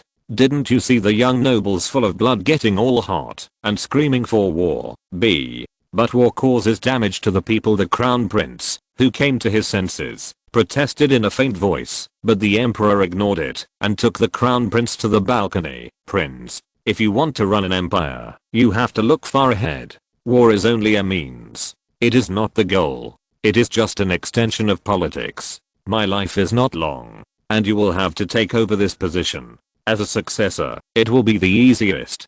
Don't you know the way to maintain legitimacy? The crown prince did not answer, but the emperor nodded and continued speaking. My father led the battle of Zenan Plains to victory when he was crown prince, so even after 60 years, my power is strong. And in this war, you will also walk the same steps as me. So, does that mean that His Majesty showed such anger at Yuno's assassination attempt? Your Majesty. No, my father doesn't think of us as just another chess man running the country. The emperor smiled at the crown prince's protest. Well, it wasn't 100% acting, but I guess it was a bit exaggerated. Of course, I would have been angry if Yuno had been hurt, but aren't you fine? I heard that you have safely reached the level of master. If so, then I have to calculate how to use it. It is also the emperor's duty. Still, I can never just ignore the attempt to assassinate my brother. I will catch the evil beast somehow. Of course it should be so. But that will be after you win the war against Hisito. Secretary, prepare for Yuno's coming of age banquet this evening. It will be a celebration of the birth of a new master, so prepare it grandly and send an invitation to all nobles in the capital to participate. Yes, Your Majesty. I will follow your orders. When Secretary Marquis Garcia bowed and disappeared, the emperor looked at Prince once again. Tonight, I will declare war on Hisito at Yuno's coming of age ceremony, and the commander-in-chief and deputy commander of Hisito's conquest army will be the crown prince and the third prince, so prepare yourselves. When the emperor disappeared, Prince looked at the place where the emperor had disappeared and became lost in thought. Your Majesty seems to have already figured out who is behind the evil trick. But His Majesty's eyes are already on Hisito. Of course, His Majesty's words have a point. But the sequence of events is wrong. It will not be too late to tightly crack down on the inside and set out for conquest, but now there was nothing Prince could do, and he had to move on to his palace. Chapter 24. Yuno's Coming of Age Ceremony. 5. Yuno's Coming of Age Ceremony. 5. Your Highness Yuno. His Majesty has ordered that the coming of age ceremony and the master appointment ceremony be held simultaneously this evening. So, you should come a little early and prepare. I understand. Please tell the secretary that I will be there on time. Lunch hour. An attendant from the main palace came to the villa and gave the emperor's orders. Yuno was immersed in mana training with his teacher these days, so he tried to enjoy training until night again. But it was his coming of age ceremony, and he couldn't disobey the emperor's solemn orders. I guess I'll just have to keep it simple. This afternoon mana training with Catherine was so enjoyable for both of them that they rubbed each other's bodies without missing a single day, and now they were entering the training center without even wearing nipples or panties. Still, the sparring that took place before training became more intense than before as Yuno became a master, and now they even threw their punches at each other and had such an intense physical conversation that it could be considered a life-threatening battle rather than a sparring. Point of course, after the sparring, there was a passionate physical conversation in a different sense, and the two shared a sticky exchange of mana as their breasts and dicks became entangled. Woo, I can't believe you've become this much stronger in just a week of becoming a master. Did I teach you well? Yuno, are you really talented? Catherine was shocked because Yuno, who was getting stronger at an incredible rate every time they sparred, sometimes found herself being pushed down. Haha. Catherine's plump breasts feel so good that I have no choice but to work hard. So, isn't Catherine teaching me well? As Juno spoke, pressing her breasts with her hands, Catherine let out a sigh. Oh, when you reveal that you are a student like this, I can't help but feel a sense of responsibility as a teacher.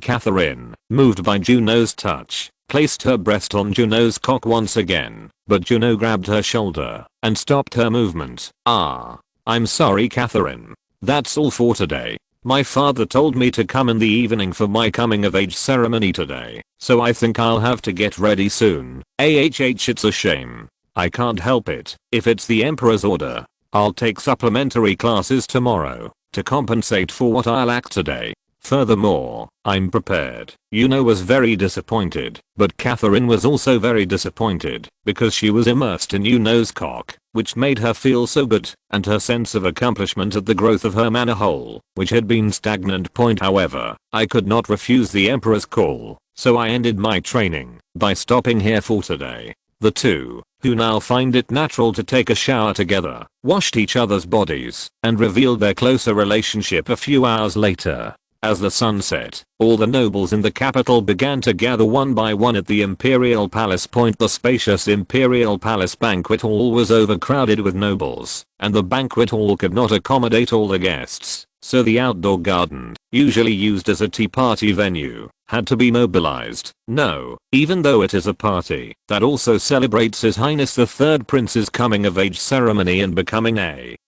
master. Isn't there too many people? There is an imperial order to bring all the nobles living within Adriatic Castle, including their children. What can we do? His Majesty must have something in mind. In particular, most of the lower class nobles were dissatisfied because they could not enter the banquet hall and had to stay outside. However, unlike their fathers, many noble children's eyes were shining brightly as they looked at the imperial palace they had entered for the first time. The noisy banquet hall suddenly became quiet as the secretary announced the emperor's position. Tap, tap, tap, tap, and after a while, footsteps were heard breaking the silence, and all the nobles' eyes turned to that place. The main characters of the footsteps were the emperor, the crown prince, and the third prince Yuno. When the emperor sat on the throne, the crown prince and Yuno stood to the left and right on the sides of the stairs under the throne, and revealed their appearance to the nobles. When the nobles knelt and showed respect to the emperor's appearance, the emperor raised his hand to raise the nobles, stood up from the throne, and began his speech. The emperor's words echoed through the outdoor garden through a magic tool, imbued with amplification magic, so that all the nobles participating in the banquet could hear them. First, I would like to express my gratitude to the nobles of the empire who graced this occasion.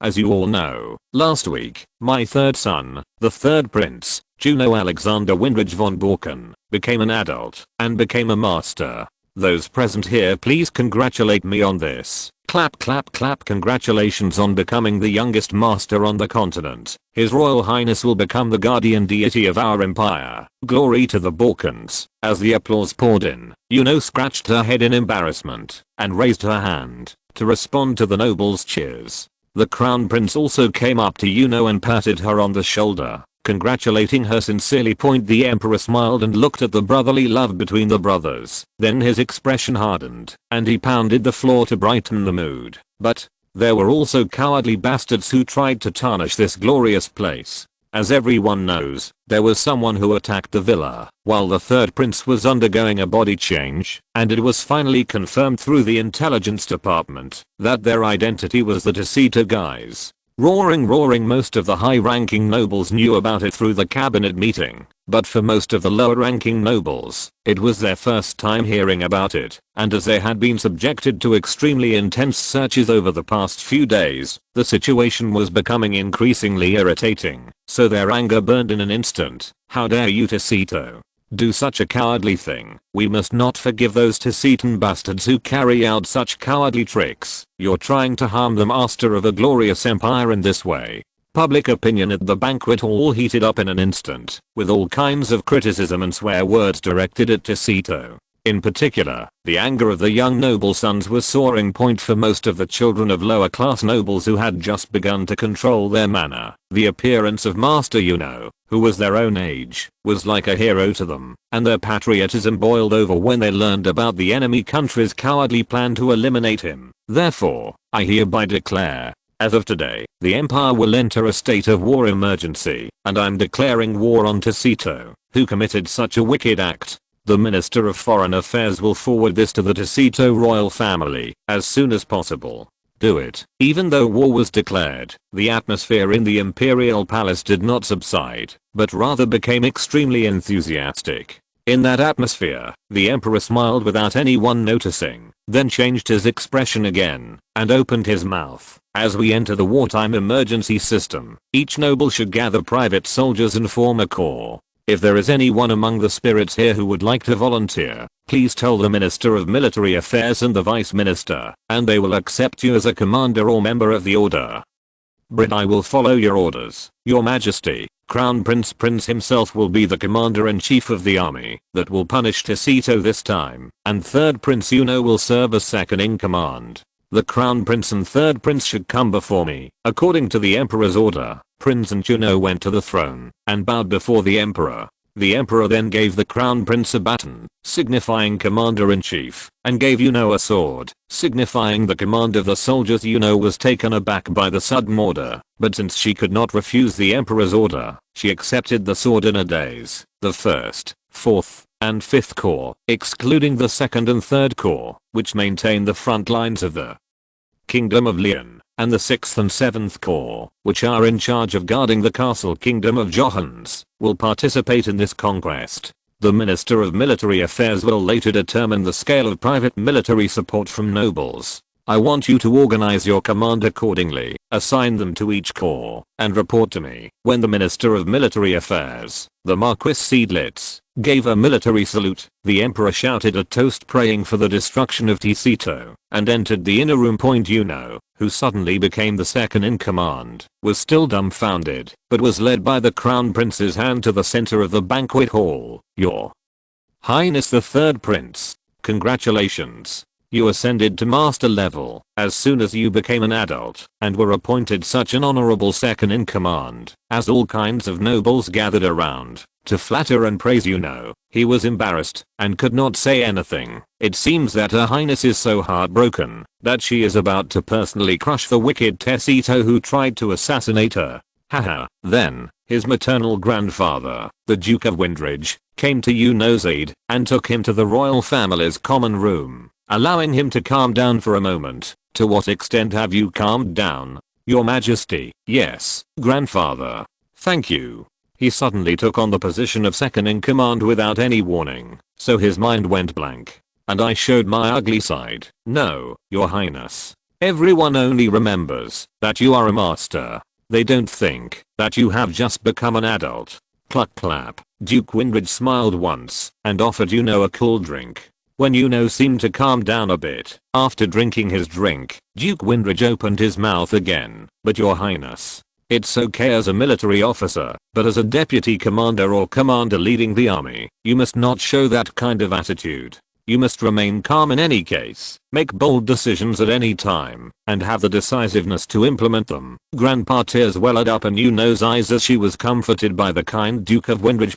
Haha. You should leave this appearance here. From the moment you step through that door, you are a master representing the empire and the commander of the army that will conquer Ticito. So, make up your mind and join the army. As a commander who commands, you must always step forward confidently. I'll keep that in mind. Grandfather. Yuno was so grateful to Duke Windridge. Yuno, who had not felt the affection of family since his previous life, met his mother and sisters who cared for him, Prince, and his maternal grandfather, Duke Windridge, and realized that this is what true family is, and he valued them that much. Probably, the actual command will be given by His Highness the Crown Prince and the commanders of each corps. So, as a master who symbolizes the might of the empire, His Highness must stand at the forefront, inspire courage in the soldiers, and become the tip of the spear of the unit that crushes the enemy. Do you understand? Yes, I understand.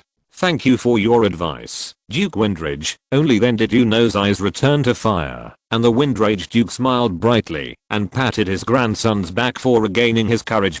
Encouraged by the Duke of Windridge, Yuno went out and received congratulations on the coming of age ceremony from the young nobles, and together with them, he shouted an oath to destroy Ticito, which further boosted their morale, which directly led to their application for enlistment. The military minister and vice minister cursed at the banquet, saying they didn't know why they had to do paperwork, but since it was the emperor's order, they had no choice but to receive enlistment applications from hundreds of noble sons, and the emperor was watching from the balcony of the inner room with the crown prince. I didn't have any expectations. Yuno is doing very well. The wind catcher I mixed was quite effective. But if Yuno steps up like that, I can't ask for anything more. Your Majesty, if their sons are going to enter the military, both high-ranking nobles and poor lower-ranking nobles will have no choice but to give up the private soldiers they have been saving. Otherwise, the lives of their descendants may be in danger. Haha. Yuno's coming-of-age ceremony ended with the emperor's laughter. Of course, when Yuno returned to his palace, he was severely scolded by Uriah, his sisters, and Eliza, who were waiting after hearing the news. In particular, Yuria and Isabella's anger was so great that Yuno's body trembled. Ah. My father, His Majesty the Emperor, has appointed me. How can I refuse that? The Emperor's order. I have to refuse my father, even if I have to make the excuse that I'm sick. Why are you going to that dangerous place? Huh, I can't do this. This mother should at least present a request to His Majesty. She would put a child who almost died a week ago in such a dangerous place. It's ridiculous. Ah. Mom, there are so many noble children who submitted enlistment applications just because of me, but I'm cancelling them. That's not possible. Although Juno wanted to live comfortably, he had no intention of avoiding his duties, and because of the words he spoke in front of many noble children and the advice he received from his maternal grandfather, whom he respected, he insisted on going, even though he was scolded, and in the end, Yuria and Isabella agreed. I had no choice but to break it illustrati on of older sister Isabella as an adult. Chapter 25, The Eve of Departure. The eve of departure, the day after the declaration of war against the Kingdom of Tacito. A strategy meeting was held at the Ministry of Military Affairs, chaired by the Crown Prince. Originally, everything should have been decided before the declaration of war and the army should have been dispatched immediately, but because the declaration of war was so sudden, the Empire was busy without time to do so. The participants were 7 people: Prince, the Crown Prince and Commander-in-Chief Juno, the third Prince and Deputy Commander-in-Chief, Marquis Seidlitz, Minister of Military Affairs, Baron Legasota, Chief of Intelligence,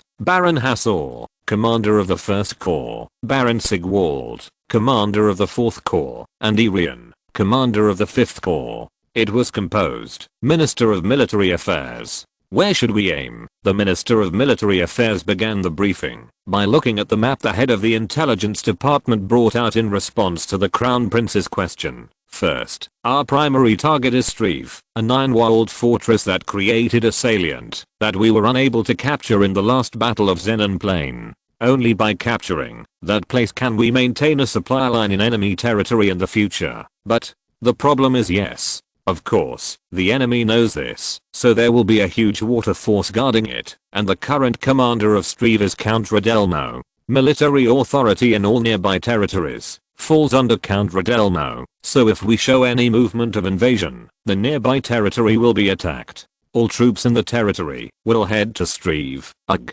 Led El Morani. Is that old monster still alive? Even Yuno, who had barely studied anything, knew Led Elmo's name well. At the beginning of the Battle of Xenoplene, he was just a commoner commander in Tacito, but he displayed tremendous command and leadership skills, and won all campaigns in which he participated. He was a war hero of Tacito who quickly rose to the rank of general, and became a nobleman at the end of the war. In the end, he lost the war, and lost the plain of Zenon, but his opponent was Count Radelmo, nicknamed the Shining Iron Wall of Streve, who was evaluated as not losing any additional territory because he showed tremendous defensive ability and blocked the Imperial army with Streve as the center. At those words, Prince could not hold back his groan. Your Majesty. But then and now are different. Over the past 60 years, the Imperial army has become stronger, and this was proven by easily blocking the invasion of the Kingdom of Leon about 10 years ago. And I'm very worried, because that old monster must have aged well.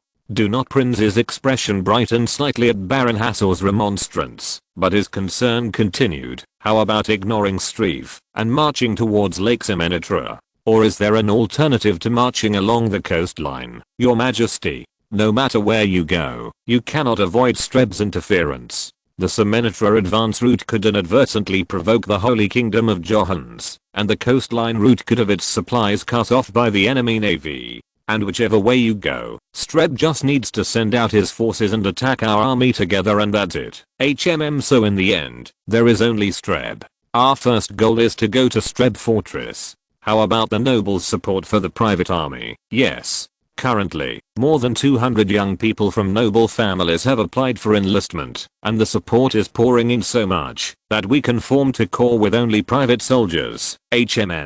Then, instead of forming them together with the existing corps, let's create them separately as the 10th and 11th Corps, and operate them separately. If we mix existing core and troops, wouldn't an unnecessary conflict arise? It is the right decision, Your Majesty. All 3 corps commanders welcomed Prince's decision. There were soldiers who would jump at his command without any hesitation, but there were concerns that adding soldiers from noble families who would obviously not listen to him would only ruin the command system. Then, the command of the 10th and 11th Corps will be assumed by the Marquis Seedlets stood up and opposed the Crown Prince's decision, and also opposed it. No. Dispersion of command makes troop management more difficult. Moreover, His Highness has no actual combat experience yet. That's right, brother. What kind of troops do I command? I still have a lot to learn. No. If I put them under my command now, they will not respond properly to command, because they are impatient colts who have not been able to achieve merit. Most of them have come to see you, so they will still listen to you. So you should lead them and engage in guerrilla warfare. All support entering Lev Fortress must be cut off. Marquis Seedlets sat down again, probably thinking that Prince's order made sense, and also agreed to Prince's proposal, thinking that a guerrilla war would be slightly better than a formal field battle or siege. Then the goal of this war is the fall of Streve Fortress and the occupation of the county of Streve. Let everyone prepare quickly. The troops will be dispatched in a week. Yes, Your Majesty. I will follow your orders. After the strategy meeting, had a busy week. Private soldiers from each family began to arrive one by one, but had trouble organizing his troops. I deeply regretted not having studied military science on a regular basis, so I stayed up all night studying again. Since the only person around me with military experience was Leech Tenor, I organized a unit with his help point. Although he took pains to organize the unit, it was a unit made up of soldiers from various families, so there were bound to be conflicts of interest, and if a scion of a family that sent many soldiers was appointed as an officer of too low a rank, problems could arise. So due to personnel issues, it was a headache point. Moreover, in the meantime, several high-ranking nobles have requested that their son be promoted to a high position so that he can contribute, and some nobles have requested that he be removed to a safe place point. While he was feeling like his head was falling off, he wanted to smash the heads of the nobles who asked for such a favor, but since didn't have the power or the spirit to do so, he just said he had a vague idea and ignored it. Point the day before dispatch, who secretly inspected his troops, had no choice but to admit that his army was in shambles. The unit, which looked decent when inspected, was in shambles. When we secretly infiltrated the unit, a secret gambling hall was being opened inside, and the guards were drunk and asleep. Moreover, the moans of the girls could be heard inside the barracks, so it seemed like they had even brought in a prostitute to beat the girls. Head felt dizzy, but he just looked into the matter to find out what unit it was in order to inform the officers of the unit and give them a warning point. But the situation was even worse. The officers who were supposed to discipline and control the deviance of the soldiers were drinking alcohol and having sex with prostitutes in the barracks. Who was instantly filled with anger, went inside and tried to punish them, but they found first and showed their worst side by inviting to join them, saying that they were going to relieve their mood on the day before the expedition. So lost all strength in her body. I fell out all the way. Brother, why did you put me through this ordeal? How are you going to carry out a guerrilla war with the Tang Dynasty army? Finally, gave up on their punishment and led his tired body to his palace. It was because he was so sleepy, probably due to excessive stress holding her head, which was in severe pain. I went into the bedroom and found all 5 women gathered there. Uriah, Isabella, Mary, Eliza, and Catherine. Then, felt that her already painful head was getting even more painful. Isn't this the end of the conversation? Even if it looks like this, I can take care of my body, since I'm the master. Don't worry too much, Mom. I didn't come here to talk about that. Here, make sure to wear this around your neck. It is a guardian band created by everyone here. On the battlefield, you never know when and where a blind sword may come flying at you, so you must have it with you. Do you understand? As Uriah said that, she handed her piece of paper that looked a bit thick. There's our pussy hair in there. Whoop whoop whoop. Isabella tried to say something, but Uriah quickly covered her mouth. heard some strange words, but who was so tired, didn't pay attention to what her sister said, and expressed her gratitude, and hung the gift of the guardian around her neck. Was very grateful to her mother, sisters, childhood friend, and teacher, but she was mentally exhausted, so she hugged them one by one, and sent them outside, saying she needed to sleep. They all hugged and wished Juno a good night, and left Juno's bedroom, but Catherine, who was her last turn, did not leave even after hugging her. Master, I'm so tired that I think I need to take a nap. Furthermore, I'm grateful, but now I heard our student has been under a lot of stress these days. Leech Tanoa was very worried. So, I guess the master needs to relieve it with the blood of our student going to war. Then, when Catherine released her front part, her large breasts were revealed. No, I can't sleep. More Juno's eyes were drawn to her breasts for a moment, but he turned his gaze away and stretched out his hand to lock Catherine's front door. However, Juno's hand was instinctively kneading her breast, and Catherine smiled seductively and whispered in Juno's ear, putting her hand into his pants. Your mouth says you don't like it, but your dick is honest? It's already grown so big that it's spilling out water, but you don't like it. But, master, but, what? Finally gave in to the sight of Catherine putting her hand inside her pants, massaging his dick, and whispering in his ear, Catherine, that's right. I think there's something I want. Lovely, I want to do it with my breasts. How? What do you want to do? I can't hear you clearly. I want to plunge my dick into Catherine's soft breasts. That's right. Is cute. Here, Catherine's big breasts are here, please. Let your dick swell on these soft and chewy breasts and let the thick cum splatter. Catherine is Juno's cum, I'll drink it for you. Juno roughly laid Catherine down on her bed and began to rate the large breasts. Catherine also began to enjoy her student's cock, cupping her breasts with her hands to make Juno's cock feel even better. Sticking out her tongue and licking Juno's cock that was reaching her face. Brit now. For the two of them, the purpose of rubbing the mana hole was not mana training, but pays your E6, and the two continued this act without knowing when it would end.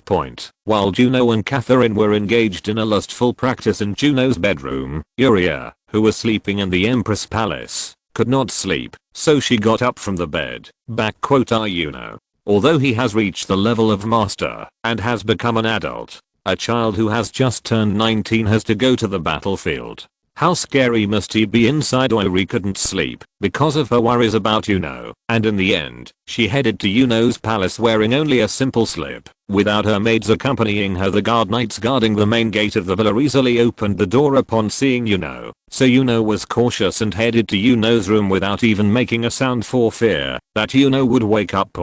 Since the magic light was on, Yuria peeked her head out through the open door, saying she needed to turn it off. She almost screamed in surprise at the lewd appearance in the room, but she covered her mouth with her hand to suppress the sound that came out, and only looked out into the room again. Yuno and Master Aragorn? Well, those two. The lascivious appearance seen inside was something that could not possibly be seen as her teacher and disciple. Yuno's cock, as thick and large as her forearm, made obscene friction sounds as it rubbed against Catherine's huge breasts, and Catherine moaned in pleasure and licked Yuno's cock, rubbing against her face with her tongue. Juno's cock was covered in her juices and saliva, and he rubbed Catherine's breasts, her face, and her tongue at the same time, giving her great pleasure. Catherine was telling Yuria how much pleasure she was feeling as the cum overflowed and formed a puddle under her lower body. My son. So amazing. Yuno's cock. So big. Gulp. Yuria's pussy became wet as she looked at Yuno's huge cock, which could not even be compared to that of her own husband, the emperor. Before she knew it, Yuno was pouring a huge amount of cum onto Catherine's face, bringing her to climax, and Catherine put her cum spewing cock into her mouth and continued to spit out the cum. I drank it in one gulp. Watching her son ejaculate, she finally started pouring out cum from her pussy hole, and while spying on Yuno and Catherine continuing to have fellatio, Yuria penetrated her pussy with her long thin fingers. I should be there. Furthermore, I can make Yuno happier than that bitch. Furthermore, I'm jealous. Furthermore, I can even have sex. you know, so come to mommy. Poke mom's pussy with your big dick apostrophe. Yuria continued her masturbation, imagining her pussy hole being penetrated by Yuno's cock. But in reality, Juno's dick was only in Catherine's breasts and mouth, and she could only be satisfied with her fingers. Finally, Yuria watched Juno climax once again, and begin to ejaculate, and at the same time, she went away, spurting out cum point. Looking at her son's cock, Yuria felt an orgasm she had never felt before during her relationship with the Emperor, and looked at her son with a vain look on her face. Yuno's dick was still erect, and showing off its power. So Yuria wanted to jump right in and ask her to fuck herself, but as a mother, she couldn't do that. However, the desire that had been building up for so long took over her body once again, so Yuria had to masturbate again while looking at her son in her hallway. However, it only brought her to an even more unfortunate climax, and in the end, Yuria had to roughly organize her clothes, which were soaked with her cum, and take her lonely steps to the Empress Palace. Yuria Joy illustration. End of this chapter. Thank you very much for reaching the end. Don't forget to like. Looking for more exclusive content and immediate access? Subscribe to our Patreon. Remember, every like, subscription, or donation encourages us to continue. Thanks to everyone. See you in the next video.